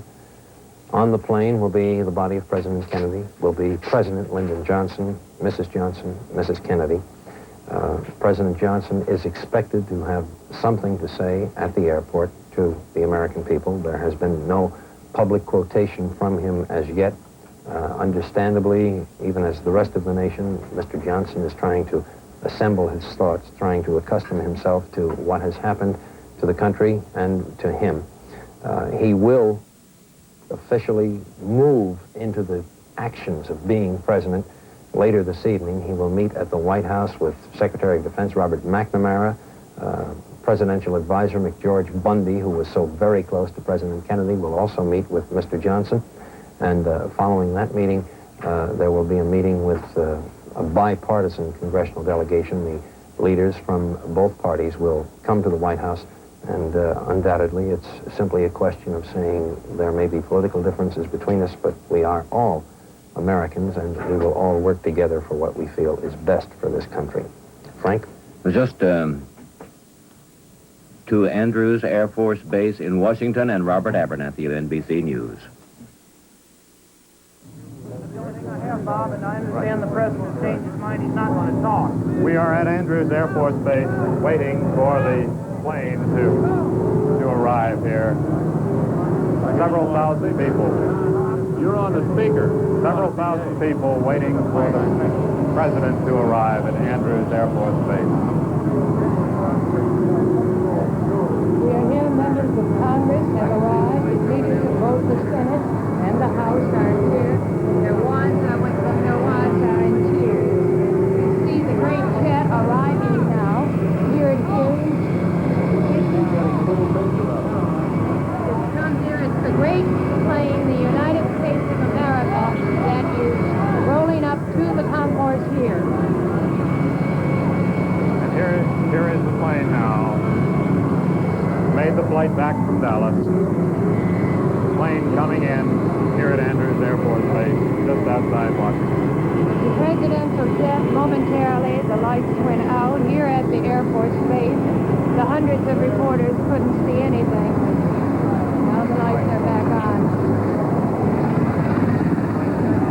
Cabinet officers, diplomats, senators, congressmen. This tragedy. Come out here in the dark and honor guard now, walking up to the tail of the presidential jet. They're from Bolling Air Force Base. They're the regular honor guard that usually dispatches the president as well as welcomes him when he returns to Washington.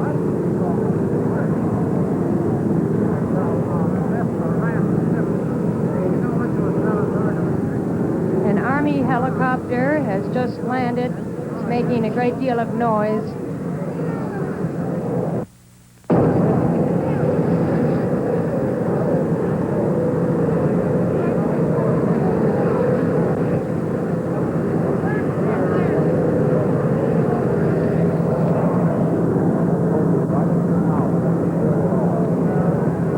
What you see is a special truck that has been moved up to the rear of the presidential jet. A special truck on which the coffin will be brought out.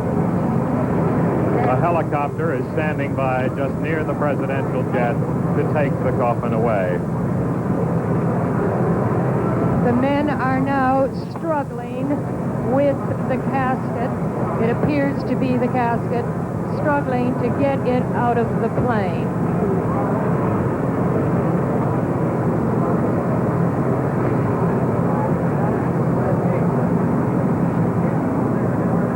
The bright, shining casket is glistening in the lights here at the airport.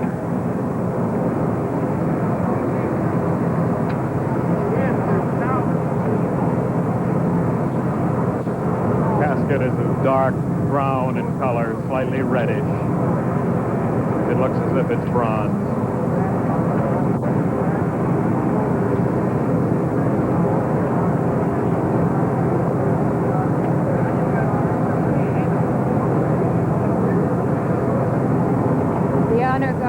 Slowly marches away from the plane, leaving room for the elevator-like apparatus that is now being lowered.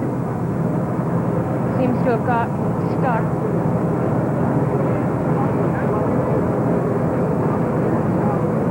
The apparatus is coming down now.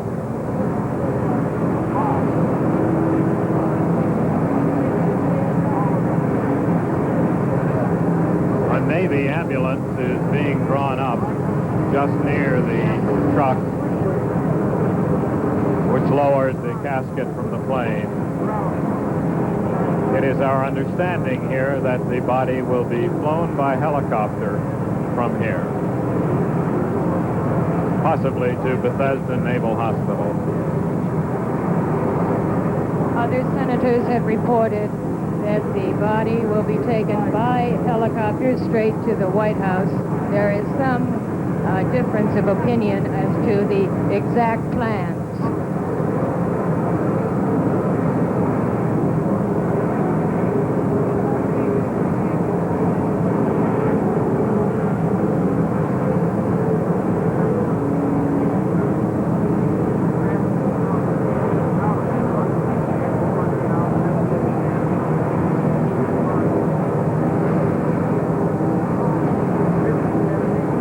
Behind the casket is Mrs. Jacqueline Kennedy. To her right is her brother-in-law, the Attorney General, Robert Kennedy. They are helping her down out of that carrier that has just brought down the casket.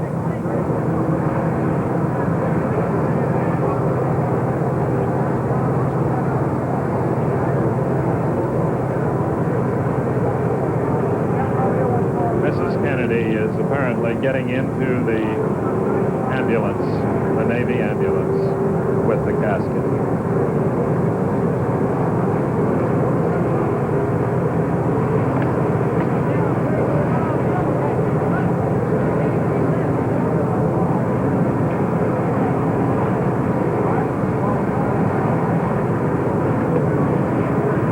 It was a very steep step that she had to jump down to get on the floor. Aides helped her do it. She was helped also by her brother-in-law, the Attorney General, Robert Kennedy.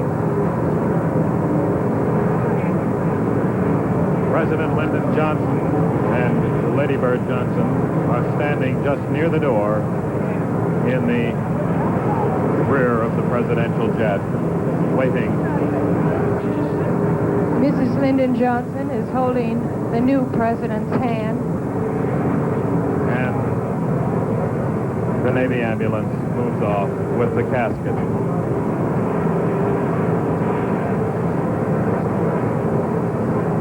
The ambulance is going to the other side of this airport. It is supposed to deliver the casket to the helicopters that are standing by.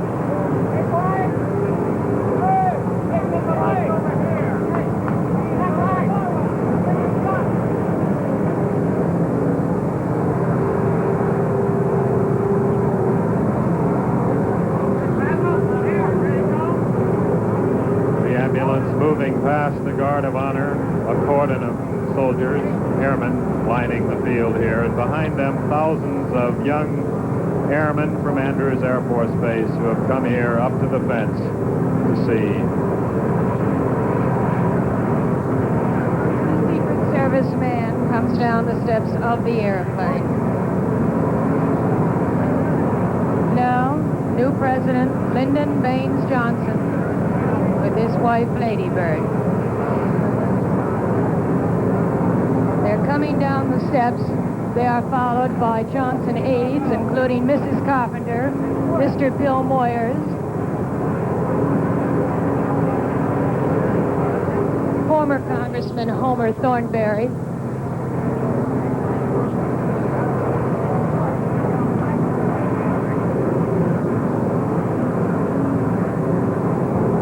the head of the Secret Service on the president's right.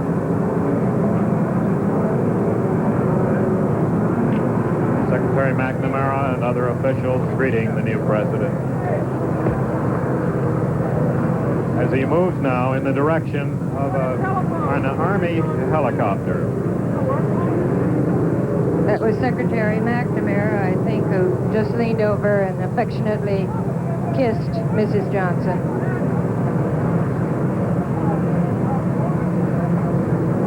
We have heard that Lyndon Johnson, the new president, was going to make a speech here tonight on arrival The microphones are set up. He appears to be walking toward them now.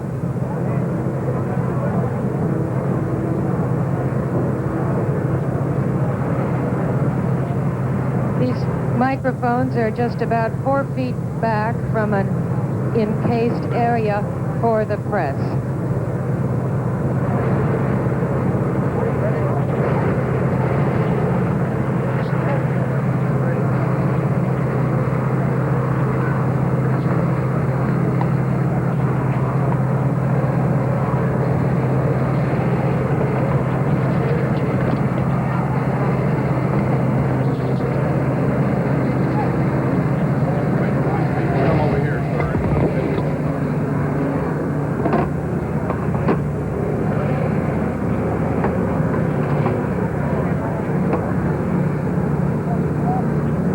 This is a sad time for all people.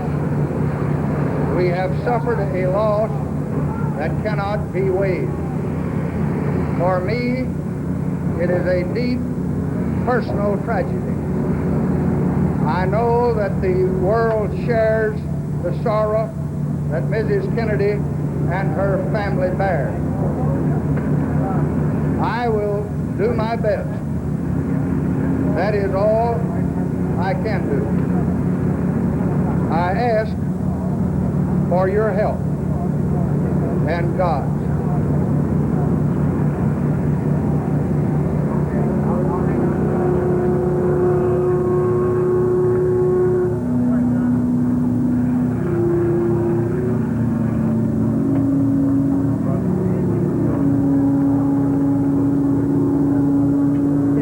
Walks away. He's greeted by Republican Senate Leader Everett Dirksen of Illinois.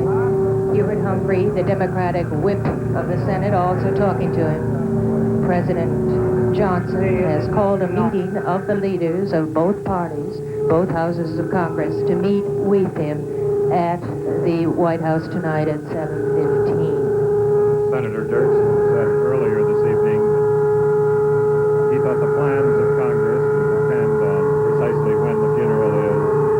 Many members want to go to Boston for the funeral. But he said he did not feel that Congress would adjourn or recess because of what has happened.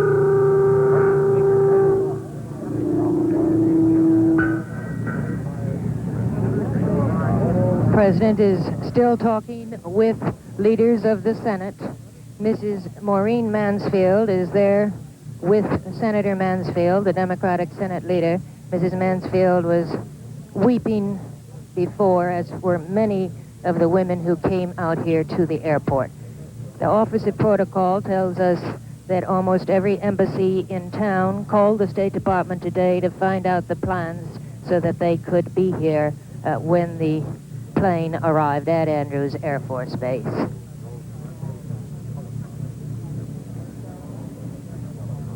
Now President Johnson is moving towards the Army helicopter for the flight to the White House, where he has a meeting scheduled tonight with Secretary McNamara and McGeorge Bundy, other officials.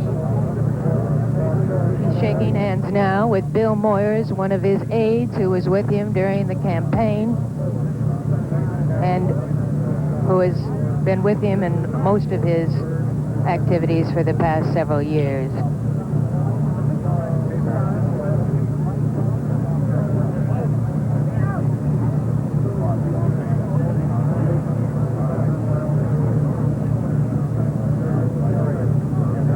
One of the people who came out here was Senator Aiken, who said, "I'm just beginning to realize what happened. President Johnson needs our help."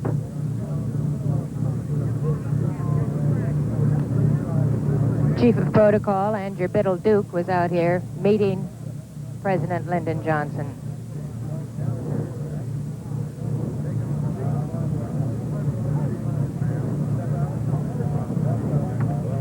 This entire ceremony here has been hastily improvised.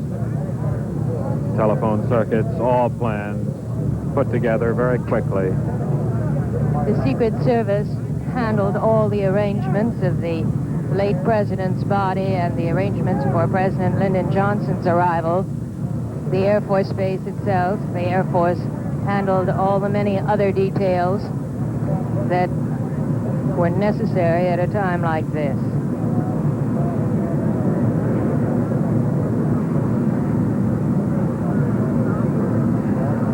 The helicopter bearing new President Lyndon Johnson is about to take off.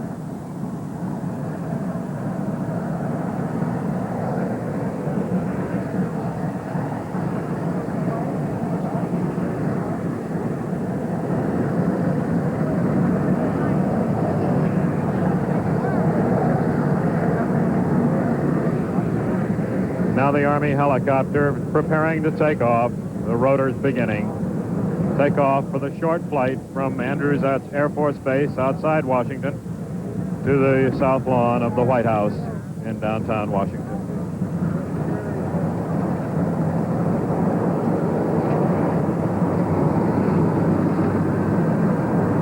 Inside the helicopter, you can see aides talking in animated, very concentrated conversation.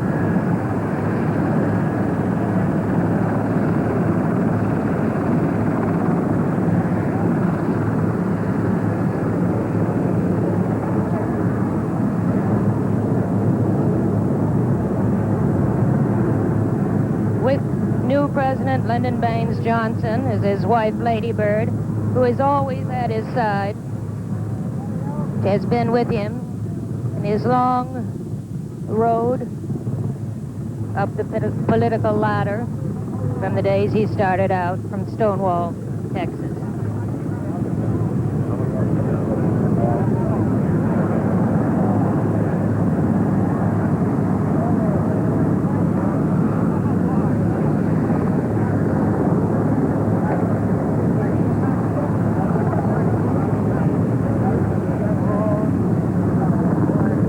The honor guard is now disappearing from the field. Press dignitaries are moving away. The plane, the presidential plane, the United States of America, it bears no other insignia but that. There, the baggage is being taken off, hastily packed.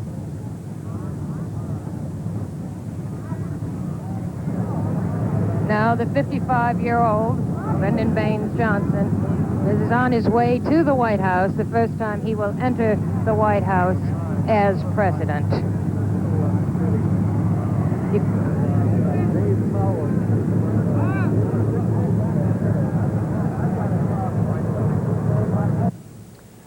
Thus, the arrival in Washington, the body of the late President John F. Kennedy and President Lyndon B. Johnson. President Johnson walked off the aircraft rather slowly, his wife beside him. He walked up to a cluster of microphones and said, "This is a sad time for all people." Speaking of the death of the president, he said, "It's a loss that cannot be weighed." He called it a deep personal loss. Then President Johnson said, "I will do my best. That is all I can do. I ask for your help and God's." That is all he had to say. We are told that the president's body, which was removed from the aircraft first in casket, placed in the naval ambulance, will be taken to Bethesda Naval Hospital, and that tomorrow the president's body will lie in the East Room of the White House. There are no announced plans for any public viewing of the president's body. There will be none tomorrow. Members of the family, top officials of the government, members of Congress, and members of the diplomatic corps will go to the White House tomorrow at specified times to pay their respects to the late John F. Kennedy. President Johnson is on his way to the White House now. Later this evening, he will meet with Defense Secretary McNamara, with McGeorge Bundy, the presidential advisor, and then with leaders of both parties from the House and the Senate for discussions. He was met at the airport by members of Congress. Senator Mansfield was there, as was Senator Dirksen, the Republican leader in the Senate.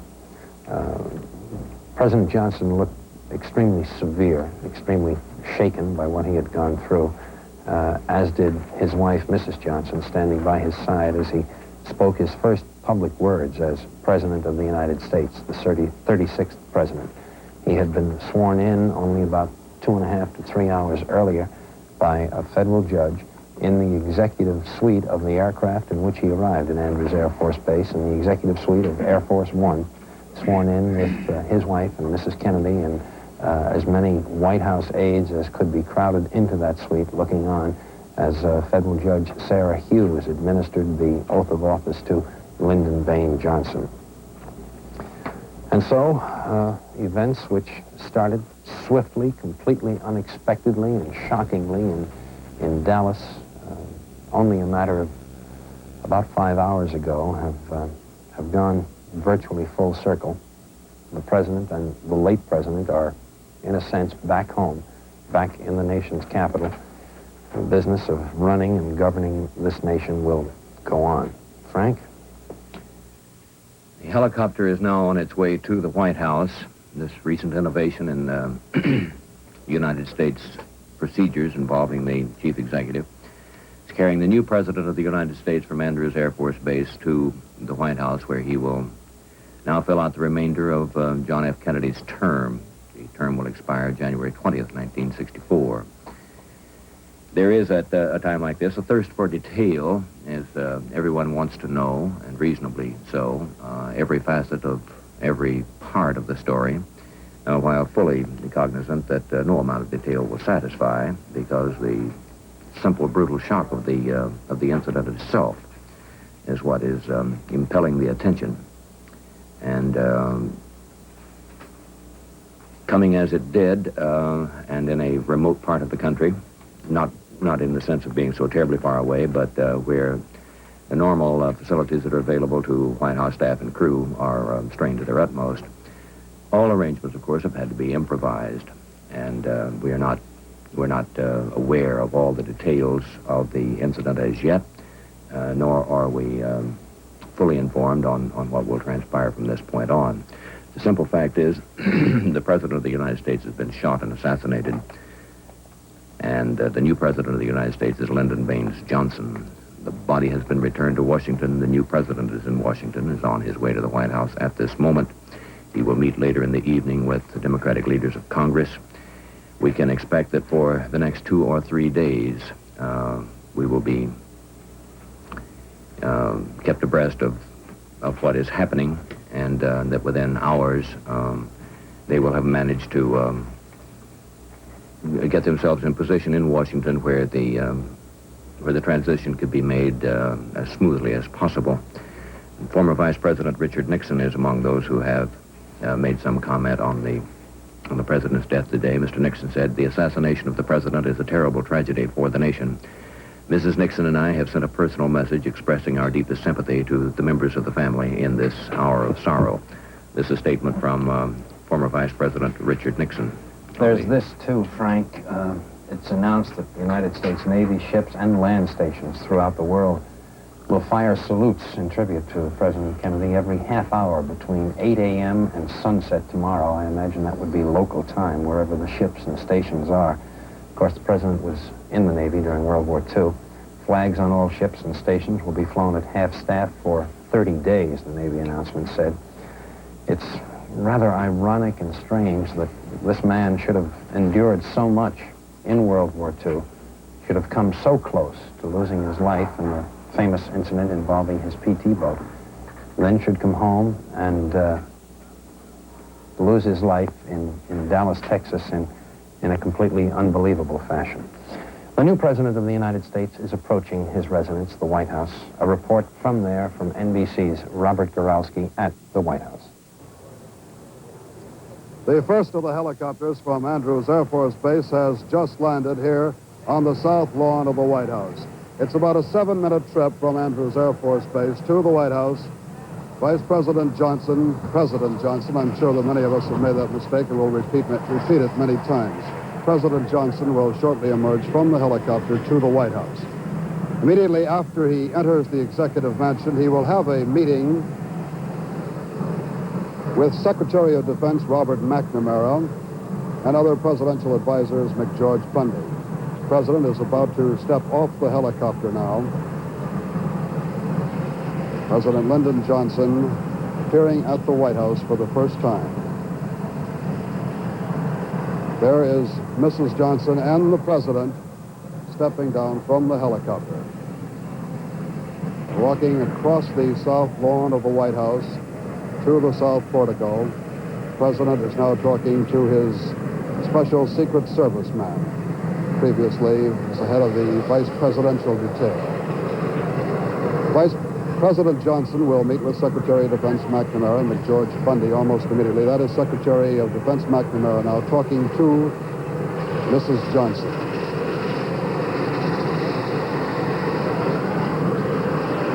Now they walk under the south portico where they will go into conference at 8 o'clock this evening. About an hour and a half from now, President Johnson will meet with the leadership, Democrats and Republicans of the Congress. It had been reported that Mrs. Kennedy was on Air Force One, the presidential plane that carried President Johnson and the body of former President Kennedy from Dallas to Washington.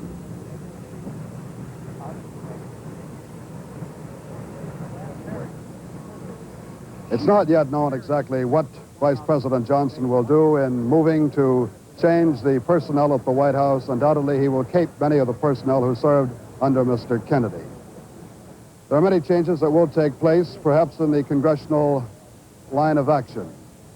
But President Johnson, with his broad leadership as the Senate Majority Leader for many years, has had perhaps more experience with the Senate of the United States and the Congress of the United States than any president who has served in quite some time. He is a veteran of Capitol Hill activities. In the East Room of the White House, beginning at 10 o'clock tomorrow morning, the body of former President Kennedy will lie in repose. Lie in repose is a term indicating it will be private as opposed to a public lying in state. The other helicopters are now landing at the White House on the South Lawn. They too are arriving from Andrews Air Force Base. President Johnson and Mrs. Johnson have entered the White House. This is the first time they will have entered the Executive Mansion as President and First Lady of the United States. There are small crowds outside the White House, extra police detail. Details have been put on in case there should be many people turning out to see the new president arriving here. Cars are, however, blocking Pennsylvania Avenue. They're going very, very slowly. They're attempting to move cars as rapidly as possible. The meeting, presumably, will get underway immediately. This is the meeting with President Johnson and Secretary of Defense McNamara and McGeorge Bundy. This is Robert Gorelski, NBC News, reporting from the White House. Darkness has settled on the eastern part of the United States. John F. Kennedy, who departed the White House Thursday morning as President of the United States, has returned the victim of an assassin in Dallas, Texas. The man suspected of having committed this offense is under arrest. His name is Lee Oswald. He is now being investigated and interrogated by federal and state authorities in Texas. The new President of the United States, Lyndon Baines Johnson, has arrived with the First Lady at the White House. He will spend the night there. All of NBC's programs for the remainder of this evening and until further notice have been canceled in order that we might keep you completely and fully and immediately abreast of all the developments in this tragedy. Expressions of regret have been heard from around the world. They will not suffice. The President of the United States is dead. We have a new president. And NBC's Chet Hutley and David Brinkley have prepared a special 90-minute program which we will bring you immediately following this break for station identification.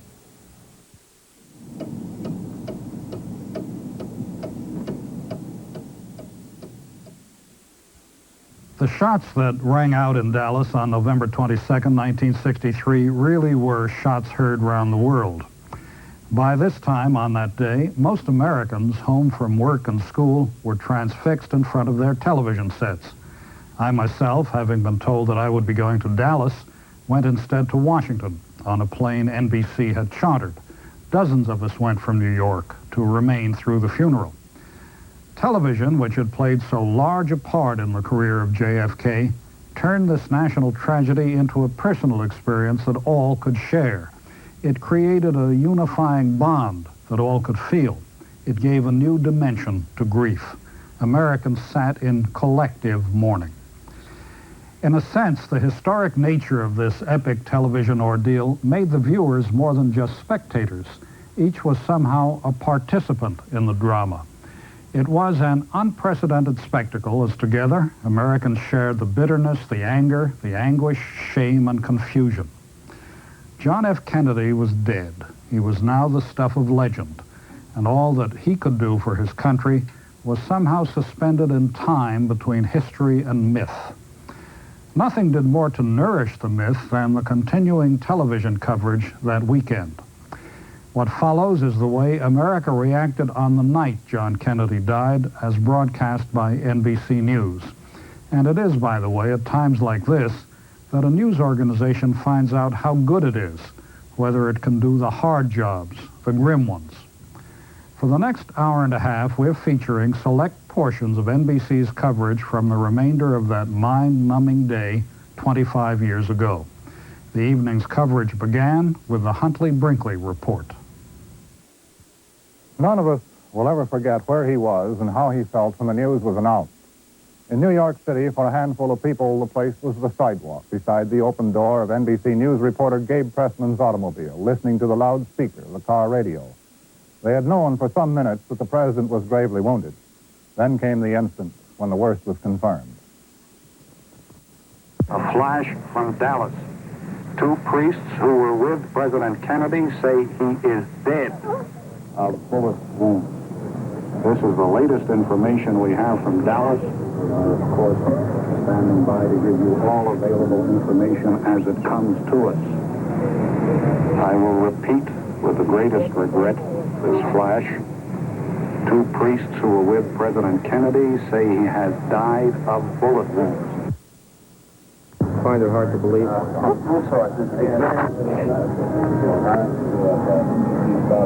the line now with the report. Please go ahead. It's hard to believe it. Hard to believe it, right? The president died approximately 25 minutes. There was a stunned silence and a groping to come to terms with a fact that was almost beyond belief. The face and voice of a young girl summed it up. Bleeding and unconscious. The Parkland Memorial Hospital in Dallas. To the Parkland Memorial Hospital in Dallas. What's your feeling right now? I really couldn't say. Really, right now I just don't know what to do. I don't even know where to go, what to say. There's nothing for me to say. The assassination took place in Dallas as President Kennedy rode in the cavalcade toward the Trade Mart where he was to have luncheon and make a speech. This is what happened, beginning shortly before the shots were fired. The voice is that of Charles Murphy of station WBAP, Fort Worth. This was a scene near the Stemmons Expressway.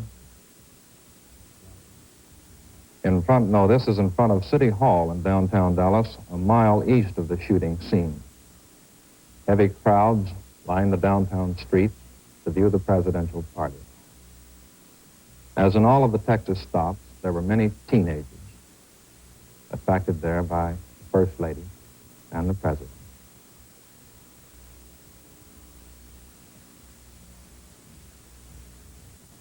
This is Main Street in Dallas. Is this moving west?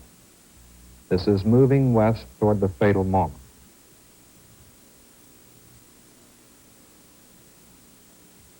The motorcade is traveling at about 20 to 25 miles an hour, slowly westward down Main Street in the heart of Dallas. The time, about 12:20. During the noon hour, heavy crowds of downtown offices lining the route. That looks like the school depository building on the right. I'm not sure. This is the scene of confusion. Something has happened here. The cameraman running toward the scene to the presidential car ahead of him. We caught just a blurred glance of the old school depository building from which the sniper fired the shot. This is the reaction from the crowd. All is confusion at the scene. Here a woman shelters herself. Now racing toward the hospital. On Stemmons Freeway, past the Trade Mart to the right where the president was to have spoken. where he was to have criticized the fanatical right. There, a picture. That is Parkland Hospital, 1.5 miles to 2 miles from the shooting scene. Parkland Hospital, where the president died in Dallas. By the time these films were shot, of course, the presidential car was already at the hospital. This is Major General Clifton, the military aide of the president, press secretary going into the hospital. That was silent film of the events along the presidential line of ride, immediately surrounding the fatal moment and described later by reporter Murphy. Thousands had massed, 10 and 12 deep, along the curb to see the President of the United States. The assassination happened so swiftly, and the motorcade sped off so quickly that few saw it actually taking place. A Dallas man had taken his small son to see the President. Here he tells what he saw. Unfortunately, I was probably 15 to 20 feet away from the President when it happened. Tell us exactly what you saw, sir. He was coming down the street, and my 5-year-old boy and myself were by ourselves on the grass there on Palmer Street, and I asked Joe to wave to him, and Joe waved, and I waved, and the man... That's all right, sir. You go ahead, Charlie.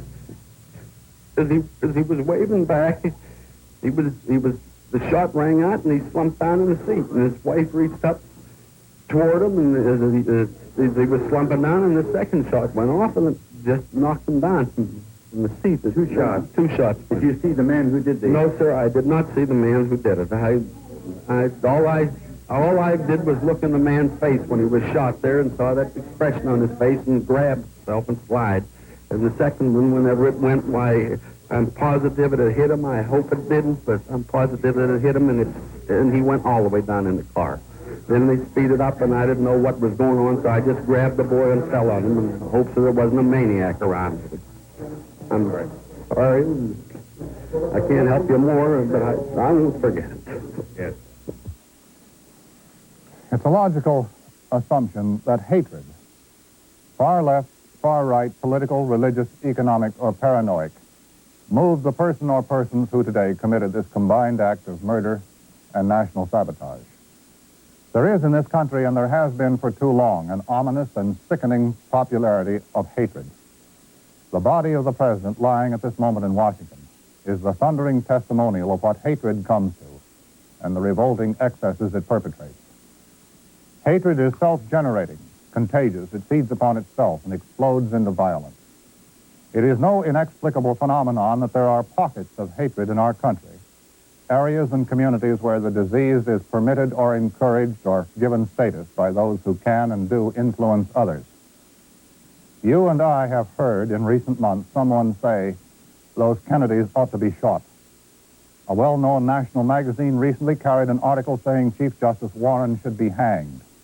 In its own defense, it said it was only joking, but the left has been equally bad. Tonight, it might be the hope and the resolve of all of us that we've heard the last of this kind of talk, jocular or serious, for the result is tragically the same. David? In Washington, where everything revolves around the government, and this is a company town, really, and where the president is more than any one person revolves around him, and where in many cases the grief today was personal among people who knew him and worked for him. Here are a few pictures, rather random in nature, of some of the sights around Washington today.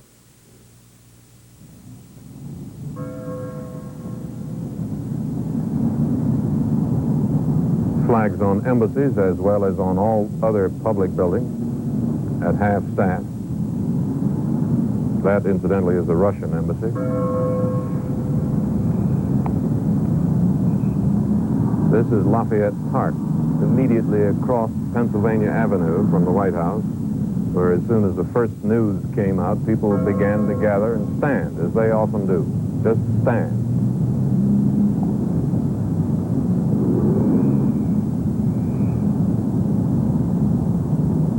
The police roped off the sidewalk immediately in front of the White House. St. Matthew's Cathedral is a few blocks from the White House. I rushed up to the chair and said, Senator Kennedy, your brother, the president, has been shot. He gave a jerk to his body tensed, but he was absolutely calm. And as I recall, Senator Kennedy, then presiding over the Senate, when he heard this awful news, said no. And that was all. That was Robert Riddell, a member of the staff of the U.S. Senate, who took the news here to Senator Kennedy, Ted Kennedy, who is here with his sister Eunice, leaving in a helicopter for Andrews Base, where they then took a jet plane to Otis Air Force Base in Massachusetts. Now some comments from members of the Senate. We knew him and loved him in West Virginia. I think he loved us. Mountaineers can hardly express their sadness at his going, and this afternoon I hope in just these few rather faltering words I can speak, at least in part, for the people of my state.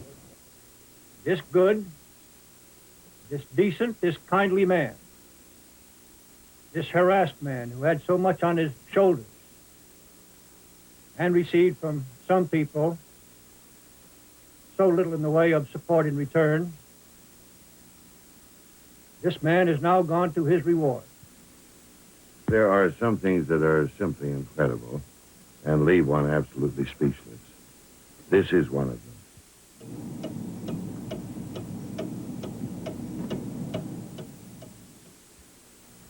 John Fitzgerald Kennedy was 46 years old last May. He had been president since January 20th, 1961. He was born to wealth. He was devoted to the public service.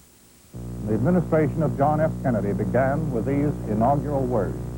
Let the word go forth from this time and place to friend and foe alike that the torch has been passed to a new generation of Americans born in this century, tempered by war, disciplined by a hard and bitter peace, proud of our ancient heritage, and unwilling to witness or permit the slow undoing of those human rights to which this nation has always been committed and to which we are committed today at home and around the world.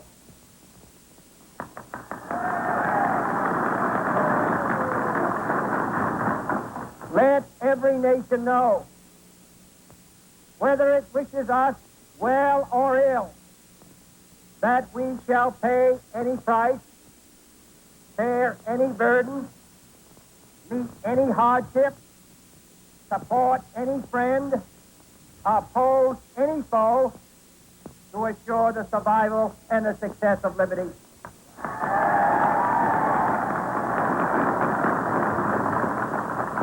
This much we pledge and more.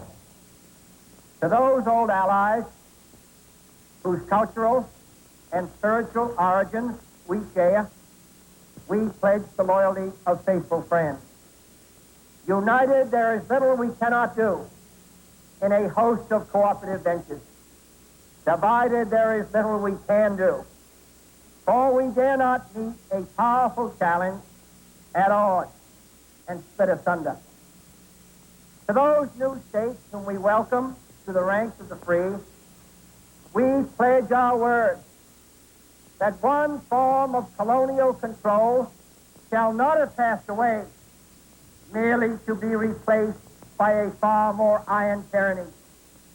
We shall not always expect to find them supporting our view, but we shall always hope to find them strongly supporting their own freedom, and to remember that in the past, those who foolishly sought power by riding the back of the tiger ended up inside.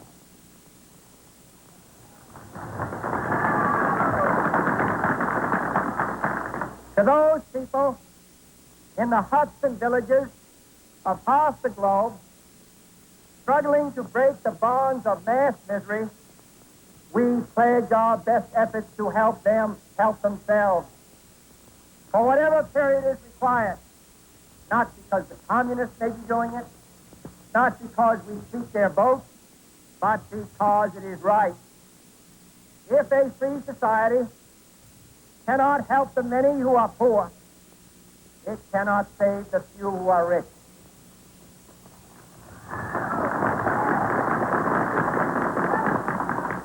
To our sister republics, south of our border, we offer a special pledge to convert our good words into good deeds. In a new alliance for progress, to assist free men and free government in casting off the chains of poverty. This peaceful revolution of hope cannot become the prey of hostile powers. Let all our neighbors know that we shall join with them to oppose aggression or subversion anywhere in the Americas. And let every other power know that this hemisphere intends to remain the master of its own house. Crises were not long delayed. Precisely 3 months after entering the White House, the president stood before the nation to acknowledge the Bay of Pigs fiasco.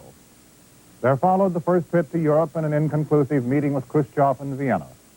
The Berlin issue grew more intense through those summer weeks of 1961. And on the night of August 12th, the communists built the Berlin Wall, and the president elected not to respond with force.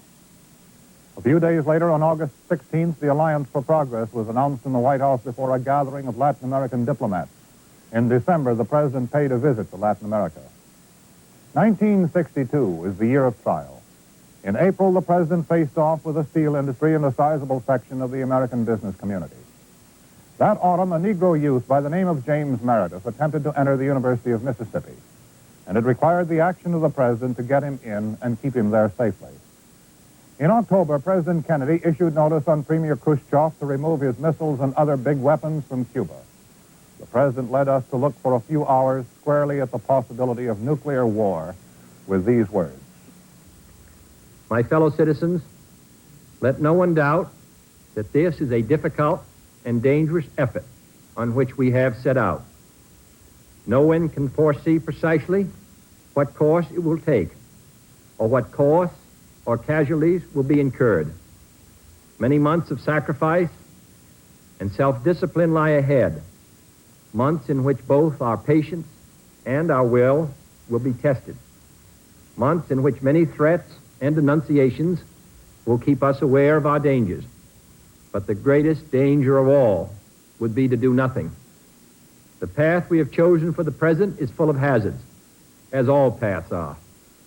But it is the one most consistent with our character and courage as a nation and our commitments around the world. The cost of freedom is always high, but Americans have always paid it. And one path we shall never choose, and that is the path of surrender or submission.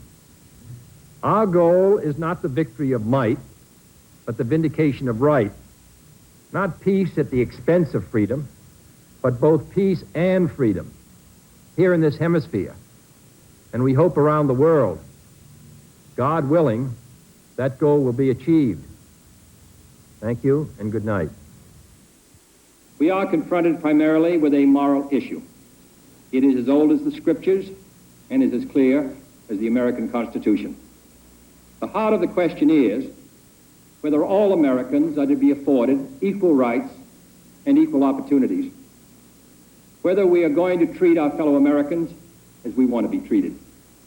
If an American, because his skin is dark, cannot eat lunch in a restaurant open to the public, if he cannot send his children to the best public school available, if he cannot vote for the public officials who represent him, if, in short, he cannot enjoy the full and free life which all of us want, then who among us would be content to have the color of his skin changed and stand in his place? Who among us would then be content with the counsels of patience and delay? 100 years of delay have passed since President Lincoln freed the slaves yet their heirs, their grandsons, are not fully free. They are not yet freed from the bonds of injustice. They are not yet freed from social and economic oppression. And this nation, for all its hopes and all its boasts, will not be fully free until all its citizens are free. We preach freedom around the world, and we mean it. And we cherish our freedom here at home. But are we to say to the world, and much more importantly, to each other, that this is a land of the free, except for the Negroes? That we have no second-class citizens, except Negroes? That we have no class or caste system, no ghettos, no master race, except with respect to Negroes? Now the time has come for this nation to fulfill its promise. The events in Birmingham and elsewhere have so increased the cries for equality that no city or state or legislative body can prudently choose to ignore them. The fires of frustration and discord are burning in every city, north and south. Where legal remedies are not at hand, redress is sought in the streets, in demonstrations, parades, and protests, which create tensions and threaten violence and threaten lives. We face, therefore, a moral crisis as a country and a people. It cannot be met by repressive police action. It cannot be left to increase demonstrations in the streets. It cannot be quieted by token moves or talk. It is a time to act in the Congress, in your state and local legislative body, and above all, in all of our daily lives. It is not enough to pin the blame on others, to say this is a problem of one section of the country or another, or deplore the facts that we face. A great change is at hand, and our task, our obligation, is to make that revolution, that change, peaceful and constructive for all. So far, Lee Oswald has only been accused of killing a Dallas policeman. As far as the assassination is concerned, he is described only as a prime suspect. He has denied any knowledge of the assassination of the president. Although he once actually turned in his American passport in Moscow, it's not known whether he actually became a Russian citizen. His wife is known to be Russian-born. They most recently lived in a rooming house in Dallas. Again, he was arrested in New Orleans last August after he got into a fight while distributing material for the Fair Play for Cuba Committee. Here is the interview he gave at that time to station WDSU-TV in New Orleans. No, sir, I am not a communist, and I think that the red herring and so forth is rather ridiculous to toss into this conversation. Then are you a Marxist? Well, I have studied Marxist philosophy, yes, sir, and also other philosophers. But are you a Marxist? I think you did admit on an earlier radio interview that you consider yourself a Marxist. Oh, I would very definitely say that I am a Marxist. That is correct. But that does not mean, however, that I'm a communist. What is the difference between the two? Well, there's a great deal of difference. Several American parties in several countries are based on Marxism, such as Ghana. Certain countries have characteristics of a socialist system, such as Great Britain with its socialized medicine. These, then, are the differences between an outright communist country and countries which adhere to leftist or Marxist principles. In your work with the Fair Play for Cuba Committee, what are you advocating? We advocate restoration of diplomatic, trade, and tourist relations with Cuba. President Lyndon Johnson, the title it'll take a little getting used to, has called a meeting at the White House just now with the members of the leadership of Congress in both parties. Those who are there have already arrived are the Senate Majority Leader, Mike Mansfield, the Senate Majority Whip, Hubert Humphrey, Senator William Fulbright, Chairman of the Foreign Relations Committee, Senate Republican Leader Everett Dirksen, the House Speaker John McCormick, and the House Minority Leader Charles Halleck. Ray Scherer of NBC News has an interview with a correspondent who, in the airplane today, watched the swearing in of President Lyndon Johnson. Correspondent for Newsweek magazine, he flew back with President Johnson from Texas and can tell us what it was like at the swearing in. Well, we rushed out to the airport when we found that President Kennedy's body was being taken out there. Mm-hmm. On arrival, we learned that President Johnson was aboard the plane. His movements had been kept very secret up to that time. And 3 of us were delegated as a pool to go aboard and witness the swearing in. We were ushered back to the conference room on Air Force One, which is a small section of the plane about midship, 12 by 15. There were, at that time, about 10 people in the conference room. The new president was standing there with his wife and was waiting for Mrs. Kennedy, who had come aboard with her husband's body, to come to the conference room so that she could witness the swearing in. During that period that we waited, they found a Bible aboard the plane. Someone had typed out on a little piece of Air Force stationery the oath that is administered to the president. And where did the lady judge come from who gave the oath? The judge arrived there at about the same time we did. She was sent for? She was sent for. She's an old a friend and political ally of the vice president, and she's 67 years old. I understand that the vice president had exerted great pressure on Mr. Kennedy to appoint her, although she was over age. Well, how did it go then? Eventually, Mrs. Kennedy came into the room, and although she was, her legs were still spattered with blood, she was amazingly composed. She was either in shock or has amazing control of herself. And the vice president then asked his wife, Lady Bird, to stand on his right and Mrs. Kennedy to stand on his left. The judge held this small Bible out, and the new president put his hand on the Bible, raised his right hand, and repeated the oath. The president then turned and kissed Lady Bird. Lady Bird stepped forward and shook hands with Mrs. Kennedy and said, "The whole nation mourns your husband." And at this point, many people, I'd say there were about 27 people in this tiny compartment, pressed forward to speak to the president. Most of it was on the line, "God be with you," of course. That was how President Johnson was sworn in aboard an aircraft.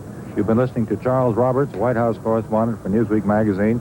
Ray Scherer, NBC News, at the White House.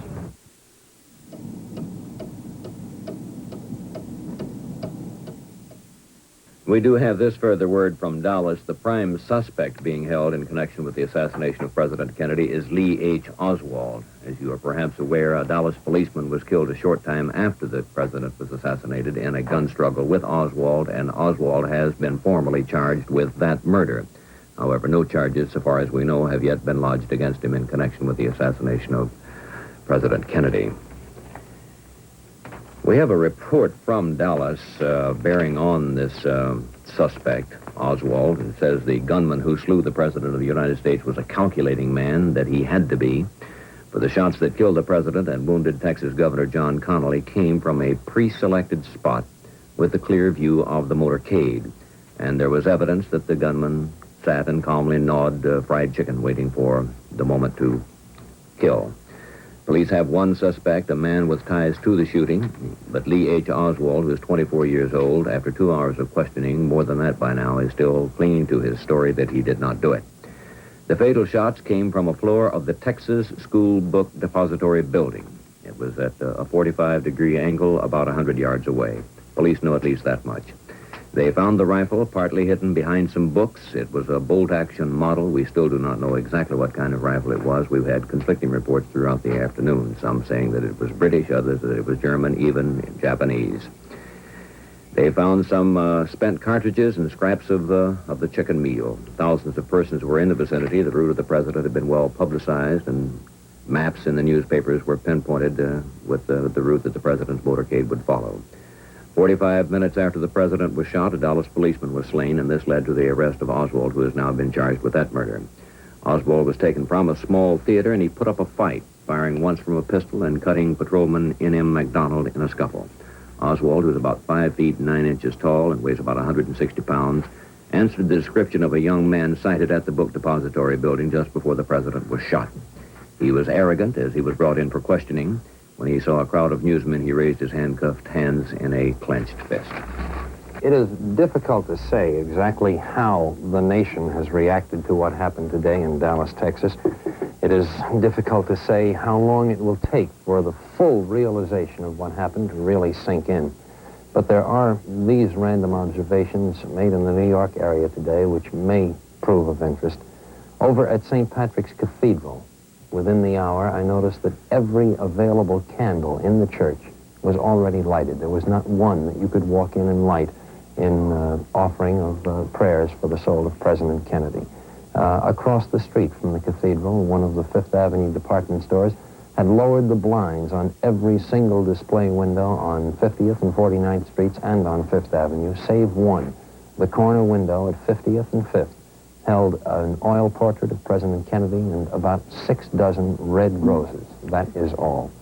There is this note on how some school children found out about what happened today. High school children in one New Jersey town were told, bluntly, truthfully, exactly what had happened. Grammar school children in the same town were told only something dreadful has happened. Go straight home immediately after school. They did, and told their mother that something dreadful had happened and asked what it was. The mother turned on the radio, and the family found out together exactly what it was and just how dreadful it is. Trying to assess now the impact on citizens in the city of New York of what happened today. And here is a report from NBC's Gabe Pressman. For the first time since the death of Franklin Delano Roosevelt, the lights of Broadway have been blacked out voluntarily. The theaters are closed. The Great White Way is dark. Normally tens of thousands of people are here. On a Friday night tonight, the streets, relatively speaking, are deserted. A large cluster of people around our mobile unit, but the stores are closed. The signs are dark, and here in Times Square, the bustling, exciting atmosphere of a normal weekend night is missing. In the faces of the people and talking to them, you hear again and again the words incredible. I still don't believe it. When I heard the news, I cried, I prayed. The atmosphere is most solemn. It is most depressing.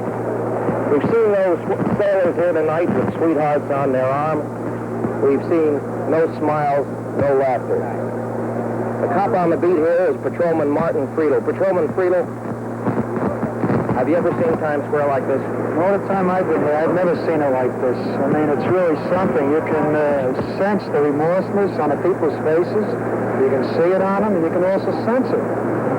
I myself and all the officers I've seen, I talked to, they all feel the same way. They all have like an open feeling in their stomach, just like I have. It's really something. It's really bad. I mean, even in the station house, there was no kidding around or anything like that today. Everybody was just dead serious. And you yourself?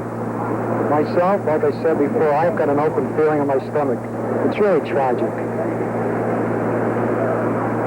Very few people here compared to a normal Friday night. Well, this is by no means a normal Friday night. Not by any means, not close to it. All your theaters are shut down, all the movies. The people are around, but Broadway is not Broadway tonight. Not the way it usually is.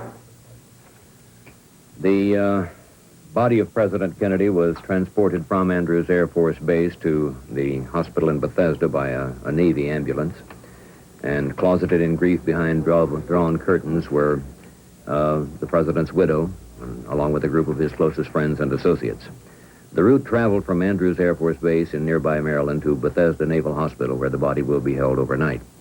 Speaker John W. McCormick has announced that the president will be taken to the White House tomorrow and then will lie in state in the Capitol for public mourning all day Sunday. On arrival at Andrews Air Force Base, the bronze-colored casket of the assassinated president was placed on a lift truck at a plane door by 4 of President Kennedy's aides. Flashes of bronze light glittered from the painful intensity from floodlights which were around the scene. Then a final salute, an Air Force honor guard snapped to rigid attention, and 6 sailors moved in to carry the coffin to the ambulance. There was a hush as the casket was brought to the lift truck by Lawrence F. O'Brien, Special Assistant for Legislative Affairs, Kenneth O'Donnell, Mr. Kennedy's appointment secretary, Dave Powers, the White House receptionist, and longtime presidential friend, and Brigadier General Godfrey McHugh, the president's Air Force aide. Mrs. Kennedy appeared strained from the grief. She was escorted by Attorney General Robert Kennedy and her husband's naval aide, Captain Tazewell Shepard. Joining the mourners in the ambulance was Mrs. Evelyn Lincoln, President Kennedy's secretary over the years. waiting aboard the aircraft itself were President Johnson and the First Lady, Mrs. Lady Bird Johnson. They later took a helicopter and flew to the White House, where the President has just completed a meeting with leaders of the administration and asked them to give him all support. Bill? The latest word we had from Washington, from NBC's Ray Scherer, is that President Johnson is in executive offices across the street from the White House, that he has met with congressional leaders from both parties, and they have pledged their united support to him in this tragedy. Mrs. Kennedy and the children have disappeared from public view. There is no word on where they are at this time. And now we would attempt something that, of course, cannot really be done, not definitively. Nonetheless, we will try to, in words and pictures, bring you a summation, an evaluation of the man who died today. Washington, D.C., January 20th, 1961. Inauguration day of the 35th President of the United States, John Fitzgerald Kennedy, age 43. Only a few generations have been granted the role of defending freedom in its hour of maximum danger. I do not shrink from this responsibility. I welcome it.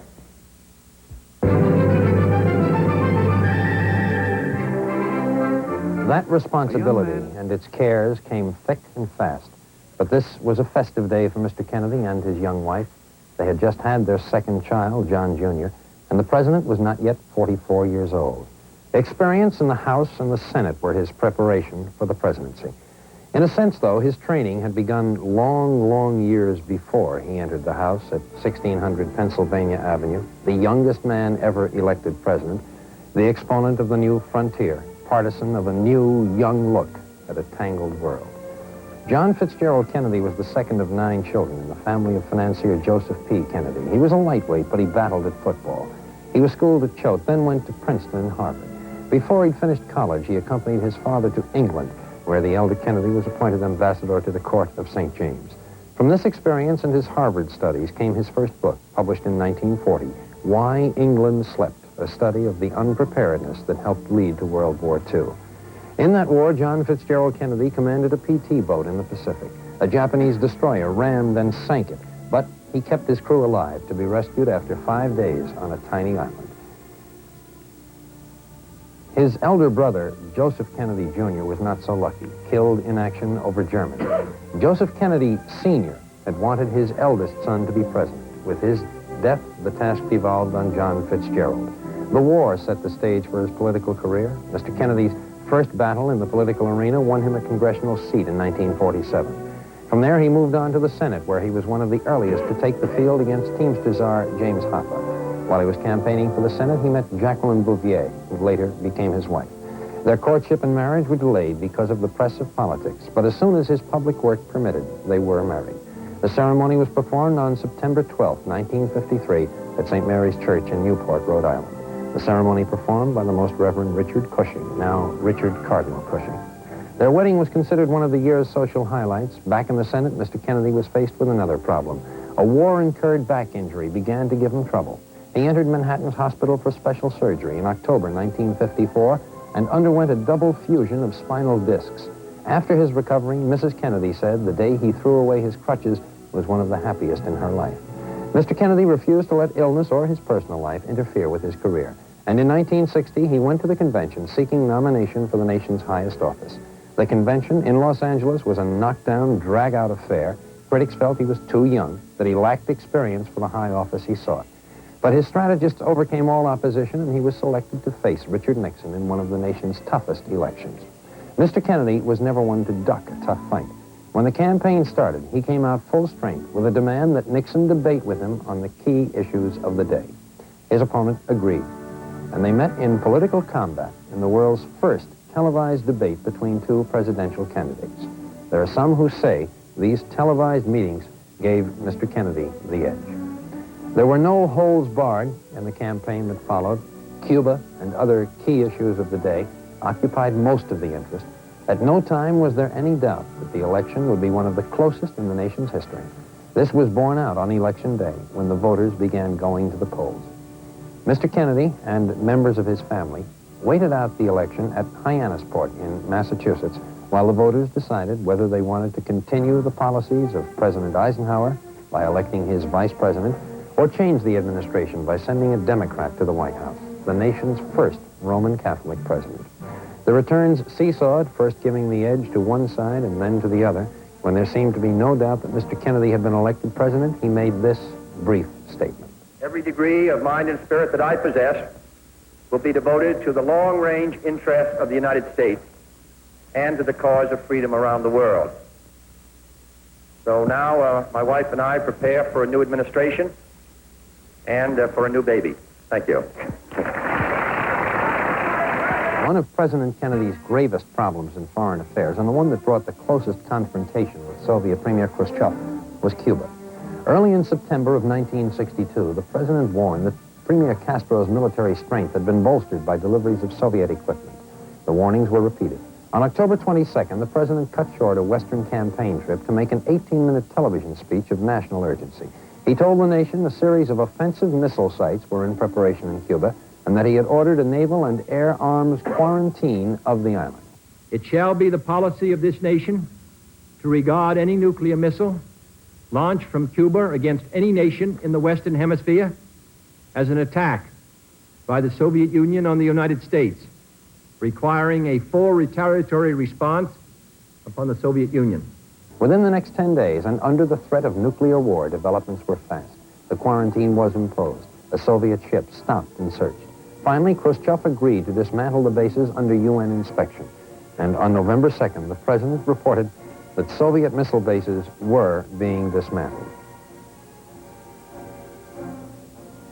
As the focal point of international interest and tension drifted away from that little island in the Caribbean, President Kennedy still faced a number of major international problems, including those with our Western allies.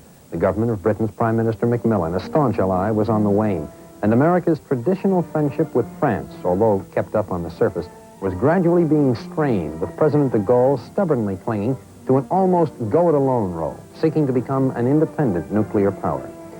The NATO alliance itself was at a turning point as military and government officials tried to reshape it to meet the ever-changing prospects of war and defense. Russia's Khrushchev picked away at America's proposal to form a multinational nuclear fleet as part of the NATO alliance. However, despite the persistent problems, the United States and the Soviet Union were able to reach a dramatic agreement, a limited nuclear test ban treaty, hailed by the world as a major step toward eliminating thermonuclear war, and certainly a high point in the foreign affairs of President Kennedy.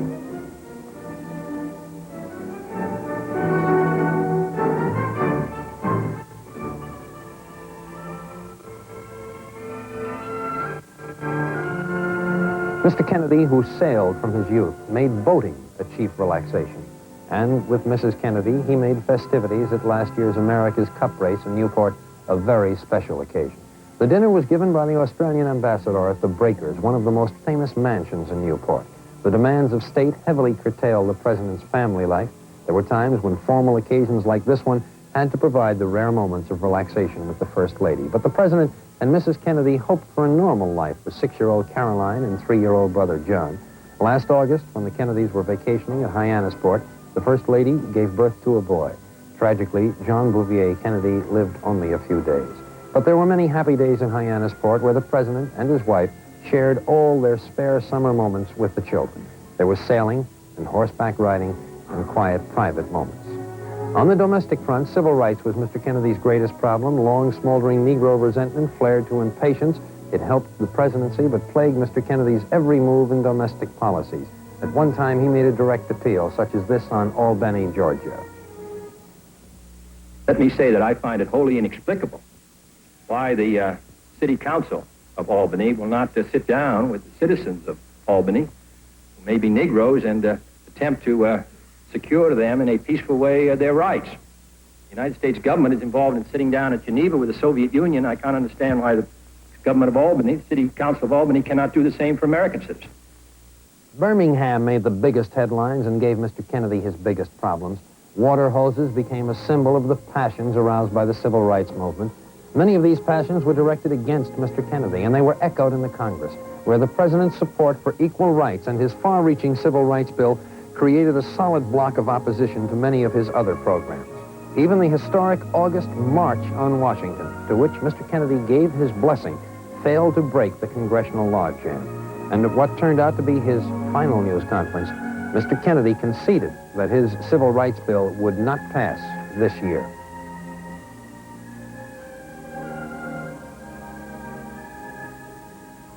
And thus it was, while in the midst of a whirlpool of staggering problems, as he faced the challenges ahead with the optimism of youth, as he braced for the 1964 presidential campaign, the vigorous administration of President John Fitzgerald Kennedy has come to a tragic end with his assassination in Dallas this afternoon, leaving behind a record of 2 years, 10 months, and 2 days in the White House.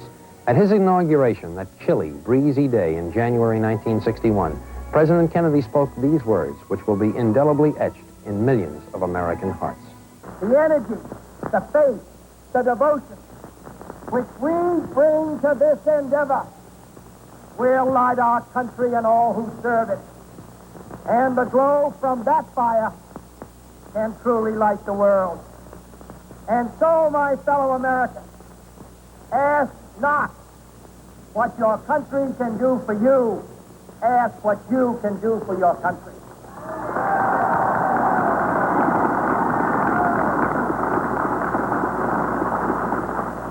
My fellow citizens of the world, ask not what America will do for you, but what together we can do for the freedom of man. President Johnson, as we have reported before, had a meeting of the leaders of Congress at the building next door to the White House, and among those present was Senator Smathers of Florida, who we now have on videotape a report from him on what happened at the meeting. Senator Smathers of Florida. Did Republicans give assurances of support at this time?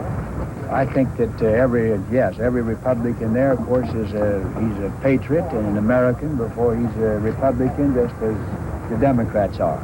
Do you see any patriots? And everyone gave assurances of complete and total help and cooperation. Do you see any immediate changes?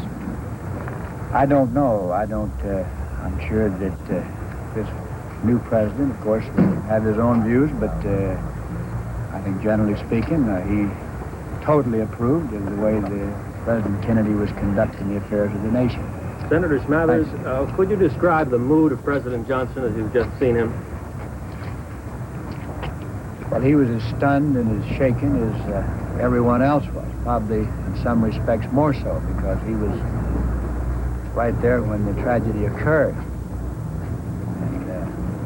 And actually, he was filled with emotion and the awesome responsibility which is now his.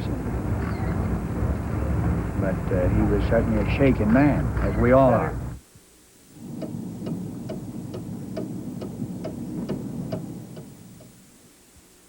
The lives of all of us have today been profoundly changed.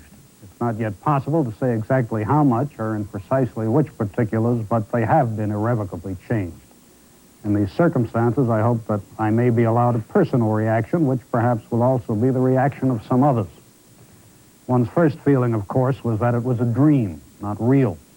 After that came the dispiriting, hopeless feeling that it was banal, an absurdity, and that is the feeling that persists. Foreigners have been asking all day, how can you let this sort of thing happen? Well, we don't let it happen. Someone will someday have to say how a man with a high-powered rifle got into a building along the route in Dallas, but this is a country of 190 million people.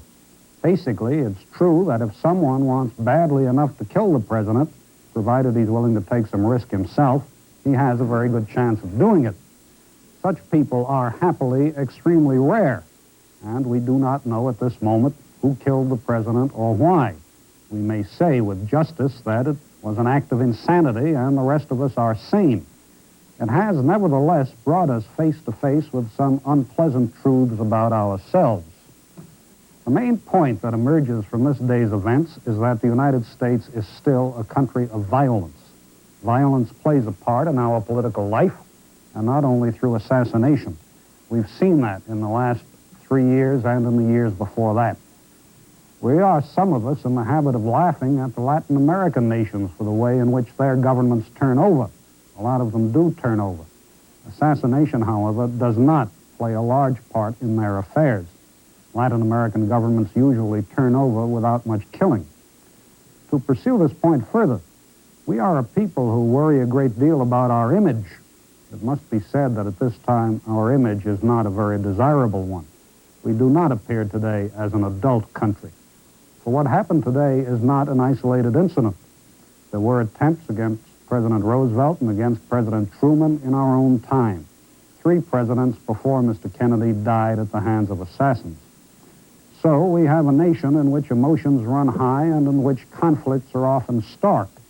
These conflicts arise from a number of sources: regional, economic, racial, religious, and ethnic. The problem is to contain those conflicts and to reduce the influence of violence and the threat of violence in our politics. To do so, it seems to me, we must begin at the top, for the political climate of a nation is set in the main by its leading politicians. For a long time, the political climate of the United States has not been as healthy as it might be. That is because of the prevalence of name-calling, the easy automatic appeal to passion, and the impugning of motives. Now, we shall hear much in the next few days about the need to bind up the wounds of the nation and about the need for all Americans to stand together. We may treat those words as empty slogans or as real needs to be genuinely met. Whatever we do, there can be no guarantee that what happened today will not happen again. But what is within our power, we should do. And it is within our power to be more serious about our public life. If I may be permitted one more word, we will hear much in the next days and weeks about the continuity of our government. President Kennedy has been killed. President Johnson has taken over. The business of government goes on.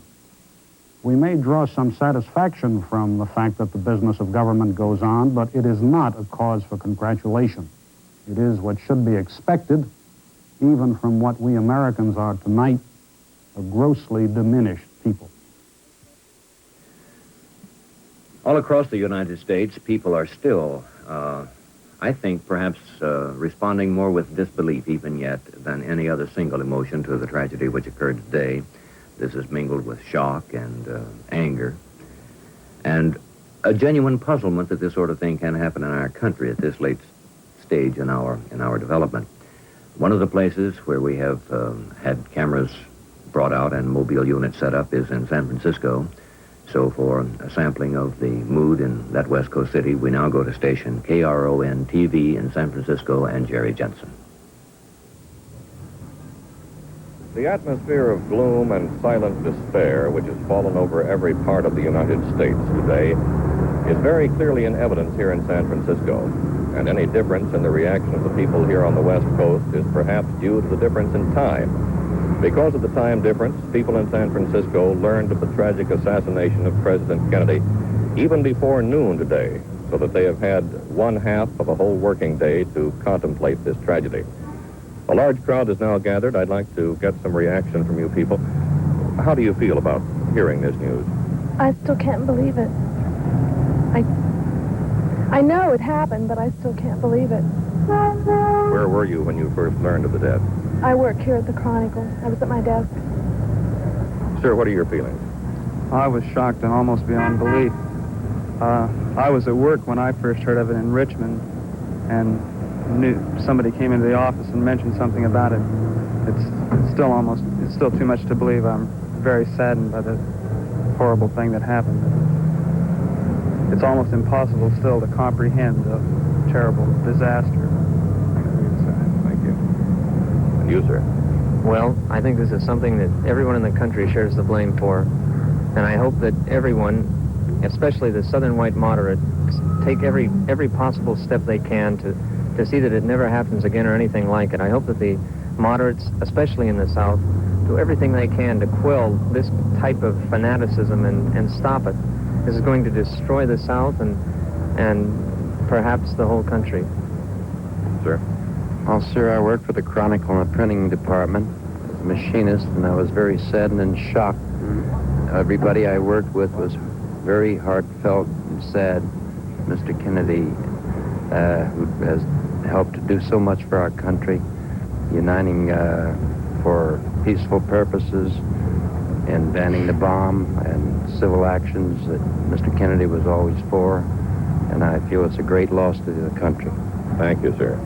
Perhaps the best reaction is best summed up. A hero is dead, and the people know it. This is Jerry Jensen reporting from San Francisco. And I believe NBC's Bill Ryan has an interesting footnote to this story. Yes, Frank, when you get a story as big as this one, the facilities of all the news gathering organizations are devoted to it, and so you get a tremendous amount of information. Among the items turned up is the fact that it was a $435.71 United States government loan that enabled Lee Harvey Oswald to come back to this country 18 months ago after he'd spent 2.5 years in the Soviet Union.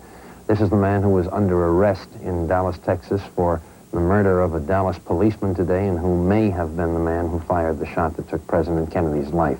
It is standard procedure for an American citizen when he is in trouble overseas in a foreign country and unable to get home to go to the United States Embassy or consulate and appeal for government funds to get him home. Apparently, this is what Oswald did in the Soviet Union 18 months ago. The government gave him $435.71, and that's how he came back here. Now we would like to get the late developments in Washington by returning to Washington and David Brinkley. Well, this one is not from Washington, Frank, but the Dallas police reported a moment ago that a foreign-made rifle believed to have been used in the shooting of the president had no fingerprints on it. It has been sent here to the FBI laboratory in Washington for an analysis.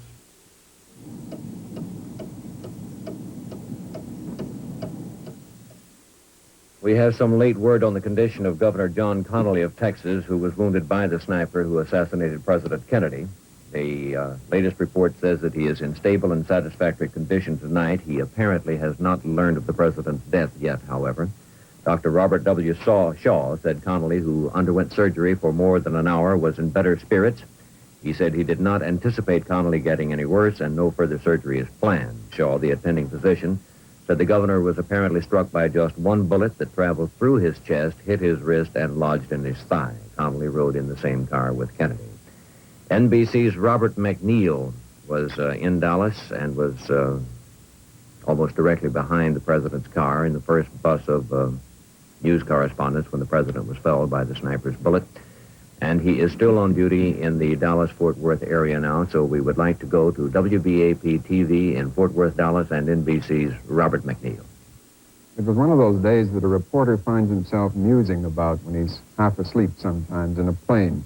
Your mind drifts as you prepare for the big story. What is likely to happen at this moment and that?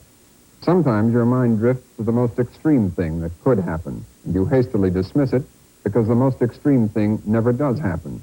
You pull your mind back to the ordinary things that always do happen.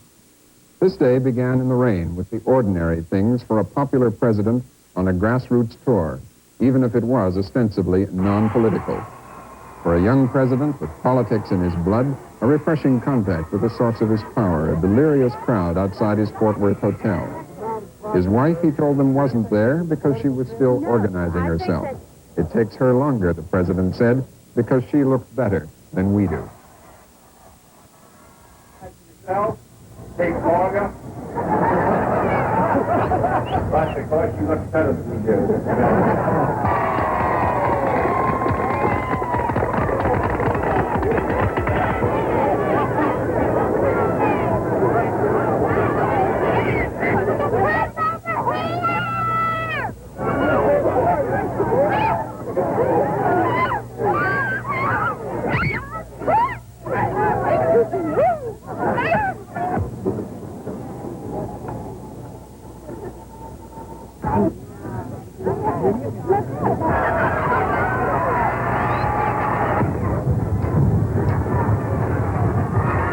Mrs. Kennedy did appear a little later at a Chamber of Commerce breakfast, timing her entry by waiting outside the door until all others were introduced.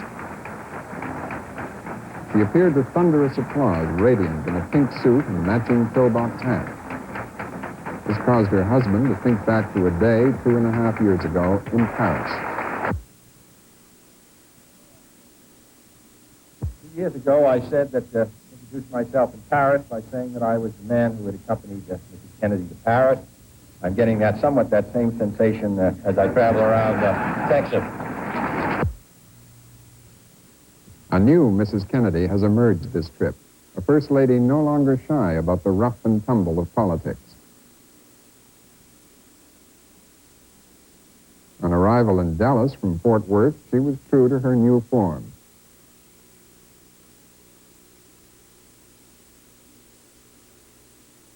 She plunged ahead of the president into the ecstatic crowds. Some of them caught her glove, mauled her sleeve, even grabbed one of the roses off its stem. There were no hostile signs at the airport crowd, only eagerness for contact with the Kennedys.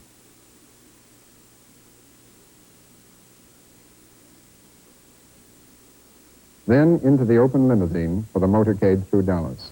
The president had done this thousands of times. He sat on the right, Mrs. Kennedy on the left.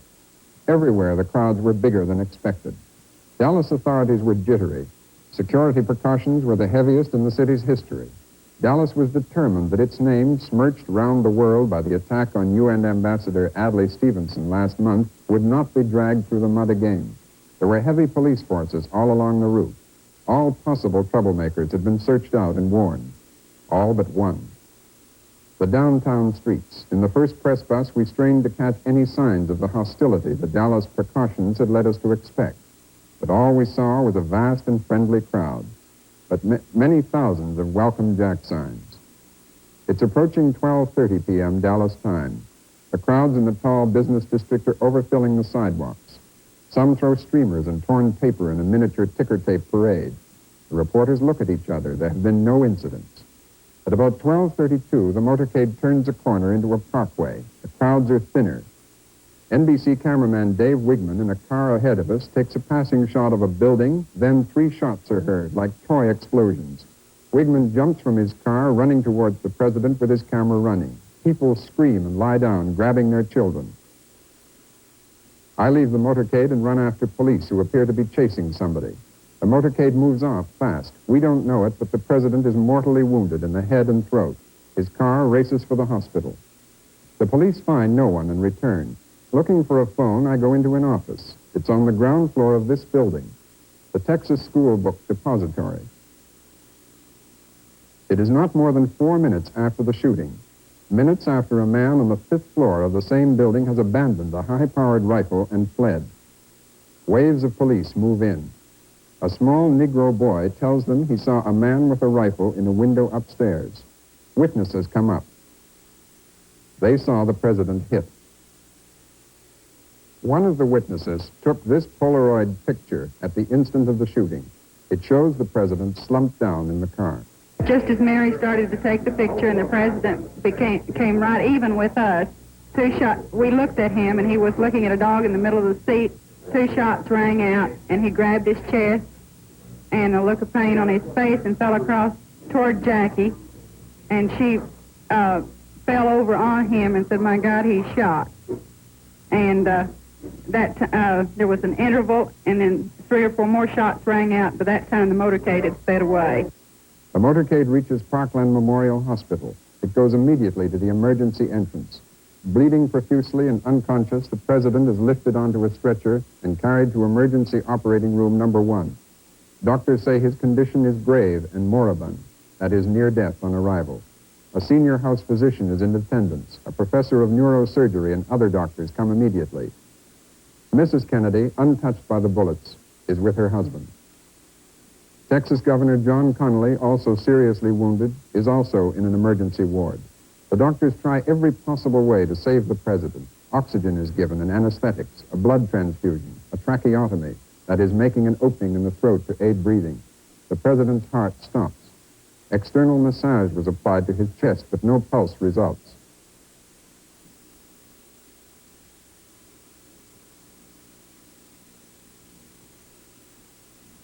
A priest is called to administer the last rites of the Roman Catholic Church.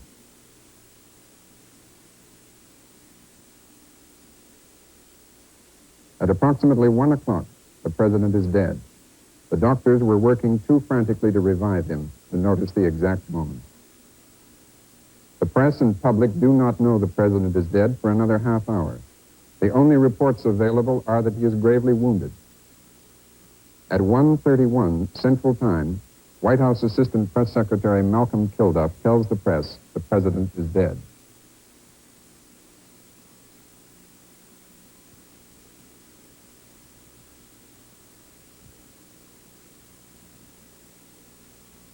At that moment, Vice President Lyndon Johnson, suddenly the new president, leaves the hospital. A new Secret Service detail just arrived, forms up around him, and he leaves for the airport. There, in the president's jet plane, Air Force One, a hastily summoned woman federal judge with a borrowed Bible administers the oath of office. The president's body, in a bronze coffin, is flown to Washington.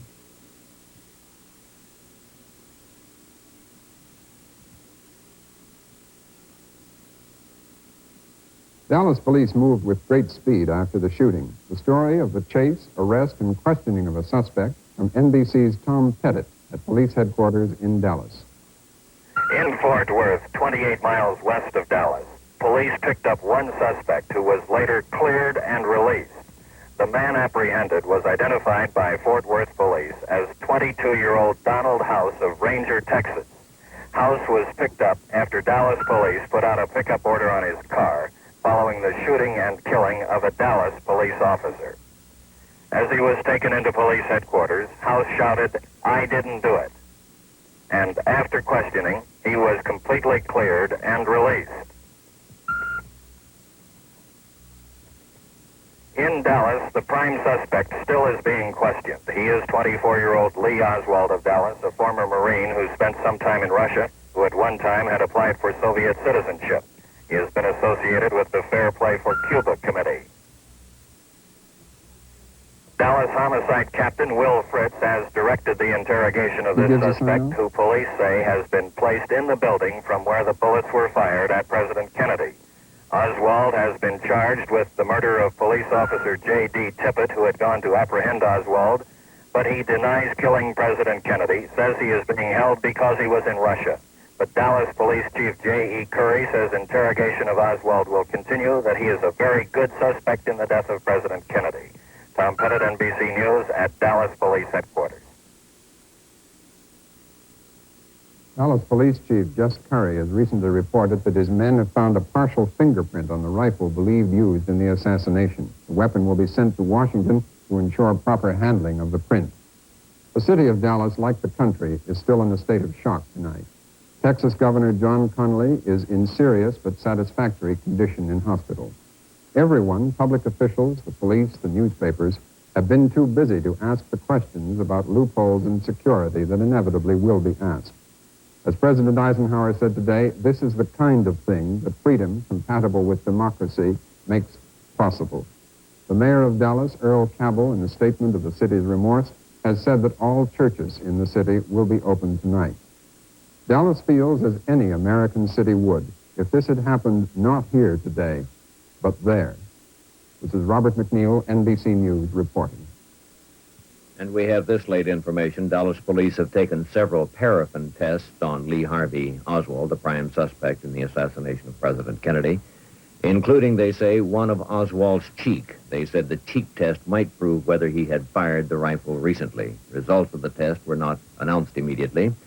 And a police department spokesman said a bag of half-eaten chicken and a soft drink bottle were found near the spot from which the fatal shot was fired, but that there were no plans to pump Oswald's stomach to determine if he had eaten chicken recently.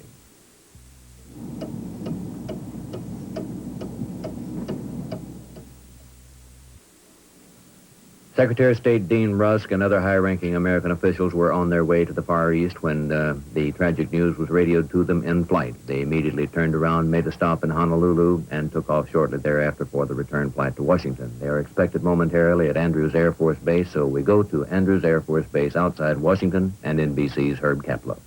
Secretary of State Rusk leads the party down the ramp, shakes hands with the Chief of Protocol, Angier Biddle-Duke, and then Undersecretary of Commerce, Franklin Roosevelt Jr., Undersecretary of State George Ball, Deputy Undersecretary of State for Political Affairs, Hugh Alexis Johnson.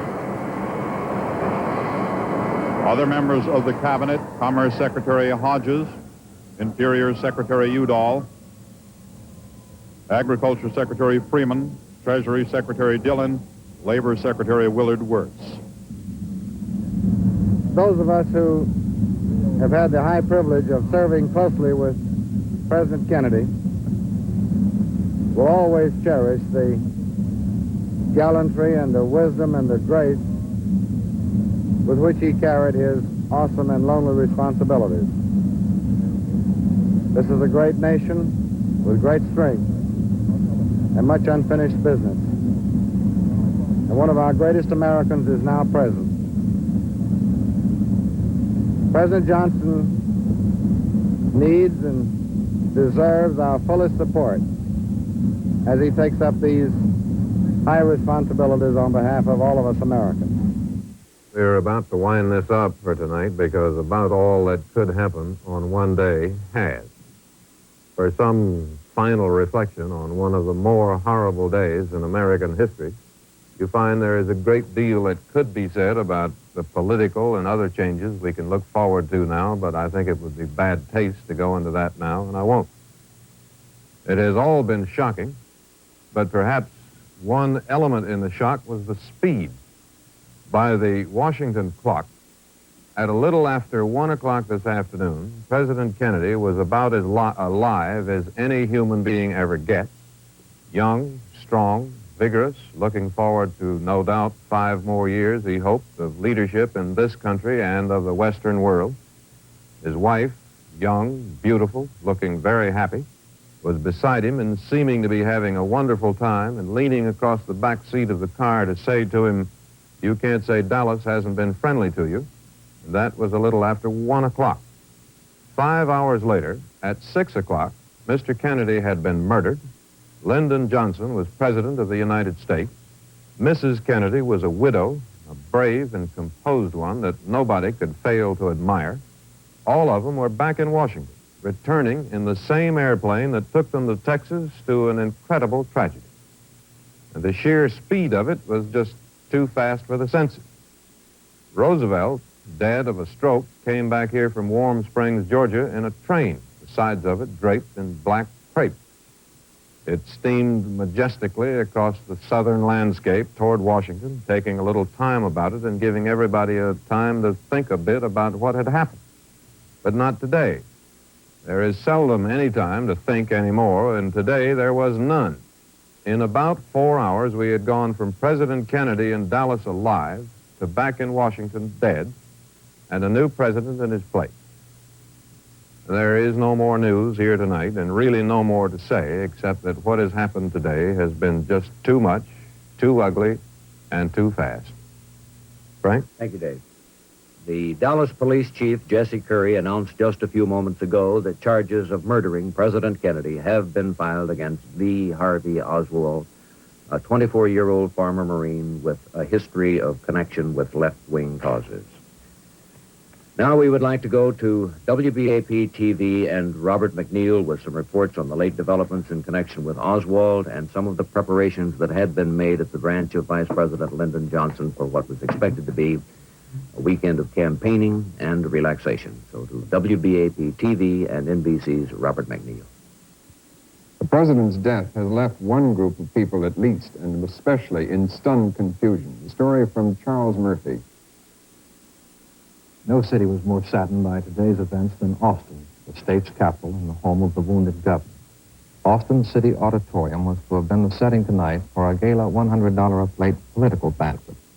Hundreds of persons who would have attended the dinner had already arrived in the city. Preparations for the thousands of guests stopped suddenly when the tragic news was heard. The dinner was to have been the final public ceremony for Mr. and Mrs. Kennedy on their Texas trip.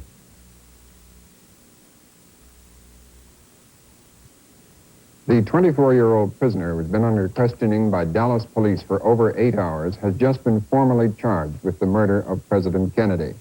But the prisoner, Lee Oswald, has not admitted to shooting himself, and Dallas Police Chief Jess Curry describes him as a stoic individual who admits nothing. He believes he's being held because he once lived in Russia. Oswald, who said 2 years ago he wanted Russian citizenship, was fined $10 recently in New Orleans for distributing communist literature. He's married to a Russian woman who was brought to the police station with their small daughter and his mother, who lives in a Dallas suburb. She was also questioned and said, "I am heartbroken about this. He is really a good boy." Oswald's only comment to the world at large since his arrest has been a denial. Oswald, did you shoot the president? I didn't shoot anybody, sir. I haven't been told what I'm here for. You have a lawyer? No, sir, I don't. I've just been... Go back. You want to go too? Police Sergeant Gerald Hill describes Oswald's capture. Appreciate it. C.C. Walker, Bob Carroll, Paul Bentley, K.E. Lyons, myself, and other officers went into the building, and we began a systematic check of all the suspects or all the people who were in the theater. As Officer McDonald approached a suspect sitting on the third row from the back of the theater, the suspect jumped up, yelled, "This is it," and took a swing at the officer. Officer McDonald started to grapple with the man as he reached for a gun which was concealed under his shirt, and the gun was fired one time by the suspect, but luckily it misfired. The pin hit the shell, but it did not fire. McDonald yelled for help. The other officers in the theater and I managed to subdue the man, disarm him, and handcuff him. At that time, we brought him out of the building, put him in a squad car, and brought him straight to homicide and robbery and turned him over to Captain Fred. Who were those officers? So although he has not yet admitted the shooting, the suspect Lee Oswald has been formally charged with murdering President Kennedy.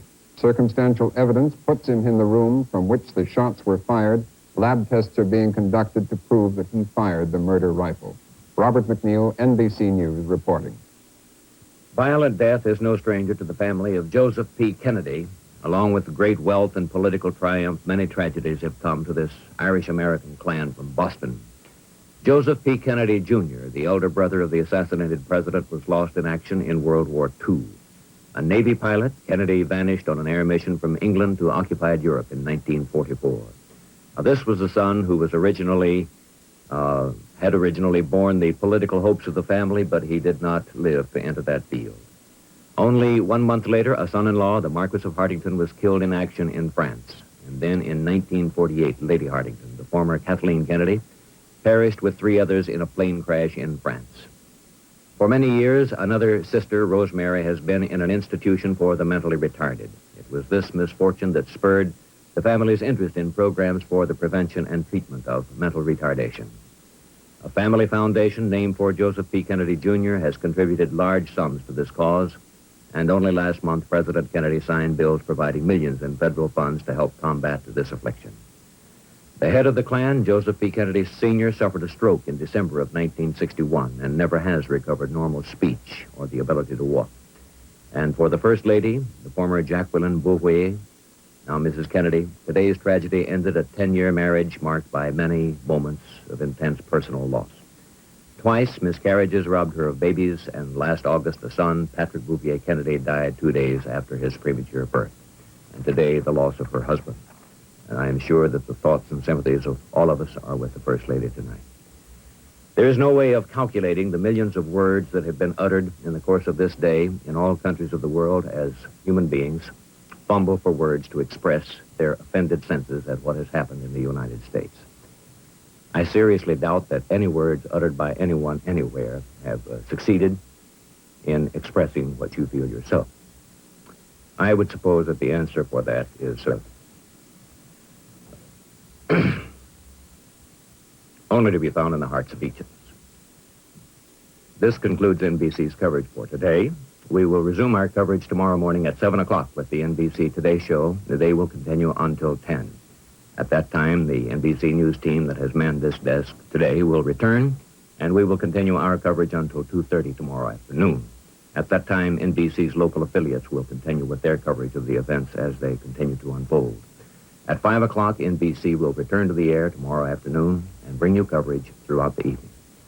This is Frank McGee, NBC News, speaking for Bill Ryan, Chet Huntley, David Brinkley, Herb Kaplow, Peter Hackus, Robert McNeil, and literally hundreds of other technicians and newsmen who have worked throughout the day to bring you this sad story. November the 22nd, into the history books, stamped forever with the blackness of this day's deed. Thank you. Good night. So the day that President Kennedy died came to an end. Even when it did end, you could not help asking yourself, did this really happen? Americans went to sleep with images of assassination spinning in their heads. It all seemed some horrible dream from which we would awaken, but it wasn't. We would awaken to more and more images that would become forever burned into our memories.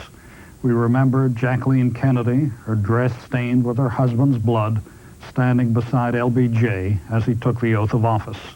We remember her kneeling with her daughter to kiss the flag-draped casket. We remember a little boy's salute to his father. We remember the riderless horse, Blackjack. The muffled drums seemed to echo America's heartbeat. Knowing that the moments we were living through were historic was no consolation. More than anything, we remember a president who for 1,000 days embodied the hopes and dreams of many Americans. Among the last words Kennedy wrote were these: "In a world full of frustrations and irritations, America's leadership must be guided by the lights of learning and reason." The light of reason was momentarily extinguished by a blast from a rifle in Dallas 25 years ago, but the flame was to be rekindled. In the cold and dark December that followed their president's death, Americans could take heart in the fact that the flame would burn eternal. And John F. Kennedy became not only an American icon, he became a legend. Legend is a questionable concept in the cold light of 80s thinking, and the legend of John Kennedy has in recent years been constantly assaulted by revisionist biographers. Yet, no matter how much scandal may be raked up, no matter how historians re-evaluate his deeds, nothing can invalidate the way we felt on that bitter weekend 25 years ago when John Fitzgerald Kennedy was taken from us. America was united in grief. This is Edwin Newman for the A&E Cable Network, November 22nd, 1988. Thank you and good night.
On Wednesdays and Saturdays, witness the thrill of living dangerously. A&E's real-life adventure series where the stakes are always high.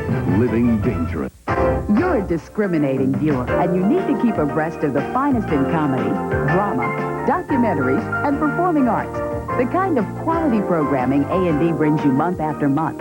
Alternative programming you just won't find anywhere else.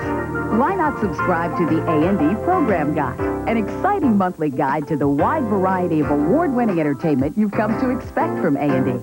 Each guide offers monthly program highlights, convenient primetime schedules, plus daily program summaries, and a glimpse of what's to come in the month ahead. The A&E Program Guide is available now at the rate of $18 per year. To begin your subscription, send your name and address with a check or money order to the A&E Cable Network Program Guide, 555 Fifth Avenue, New York, New York, 10017. Get the source, the A&E Program Guide, and keep in touch with the finest in comedy, drama, documentaries, and performing arts. 24 hours a day on A&E. You're watching the A&E Cable Network. The best in comedy, drama, documentaries, and the performing arts. 25 years ago, the nation watched in disbelief and mourned as the President of the United States was assassinated. The course of history was changed. The facts were not clearly revealed, and today we still wonder who killed John F. Kennedy. Now, in this exclusive home video, Two Men in Dallas, Mark Lane, acclaimed attorney and author of the bestseller Rush to Judgment, interviews an eyewitness, Dallas County Deputy Sheriff Roger Craig. Two Men in Dallas reveals shocking footage and information. You must see Two Men in Dallas. One man who died and one man who witnessed the crime of the century. To order this exclusive one-hour home video, have your credit cards ready and call 1-800-228-2787. That's 228-2787. Or send $39.95 plus $3 shipping and handling to Two Men in Dallas, P.O. Box 98363, Atlanta, Georgia, 30359. Order today. Tonight on A&E at 8. remembers the life and times of heavyweight champion Joe Louis. Then at 9, Kennedys Don't Cry, a powerful documentary on America's first family of politics. A look at the rise of the Kennedys from Ireland to the White House. At 11, get ready for those bumbling British bureaucrats on Yes, Prime Minister. And at 11:30, take a late-night comedy break with Jamie Alcroft and Mac Dryden, tonight on A&E. The A&E Cable Network is proud to present this series of portraits assembled from our archives and dedicated to the noble and adventurous art of revealing lives, dedicated to the proposition that every step forward, backward in civilization has been a human step. My name is Peter Graves, and this is Biography.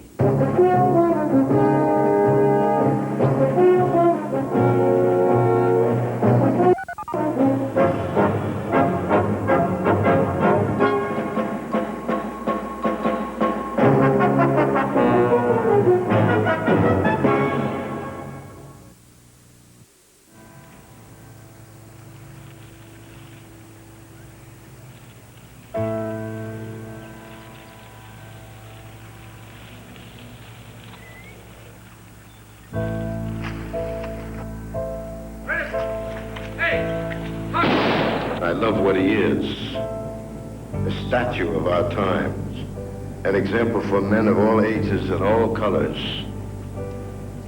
He is now and will always be the champ of my prayers. And it's kind of nice to know that the man who never rested on canvas now sleeps on clouds. He was a man with dignity, with humility, with the greatest respect for law enforcement, and he tried to live a life that was helpful to other people. He would help somebody else and neglect himself. What I remember most about Jonas is not how many men knocked out, how great he was, but how he got so popular and so great on earth. But spiritually, he just stayed the same. Always humble. He not alone was one of the greatest heavyweight champions we ever had, but he was one of the greatest human beings we ever had. Well, I was born in Alabama. I was raised up in Detroit. My mother and father were working people. My sisters and brother also worked at the Henry Ford Motor Company in Detroit. And I worked there for about 6 months, then I went into fighting.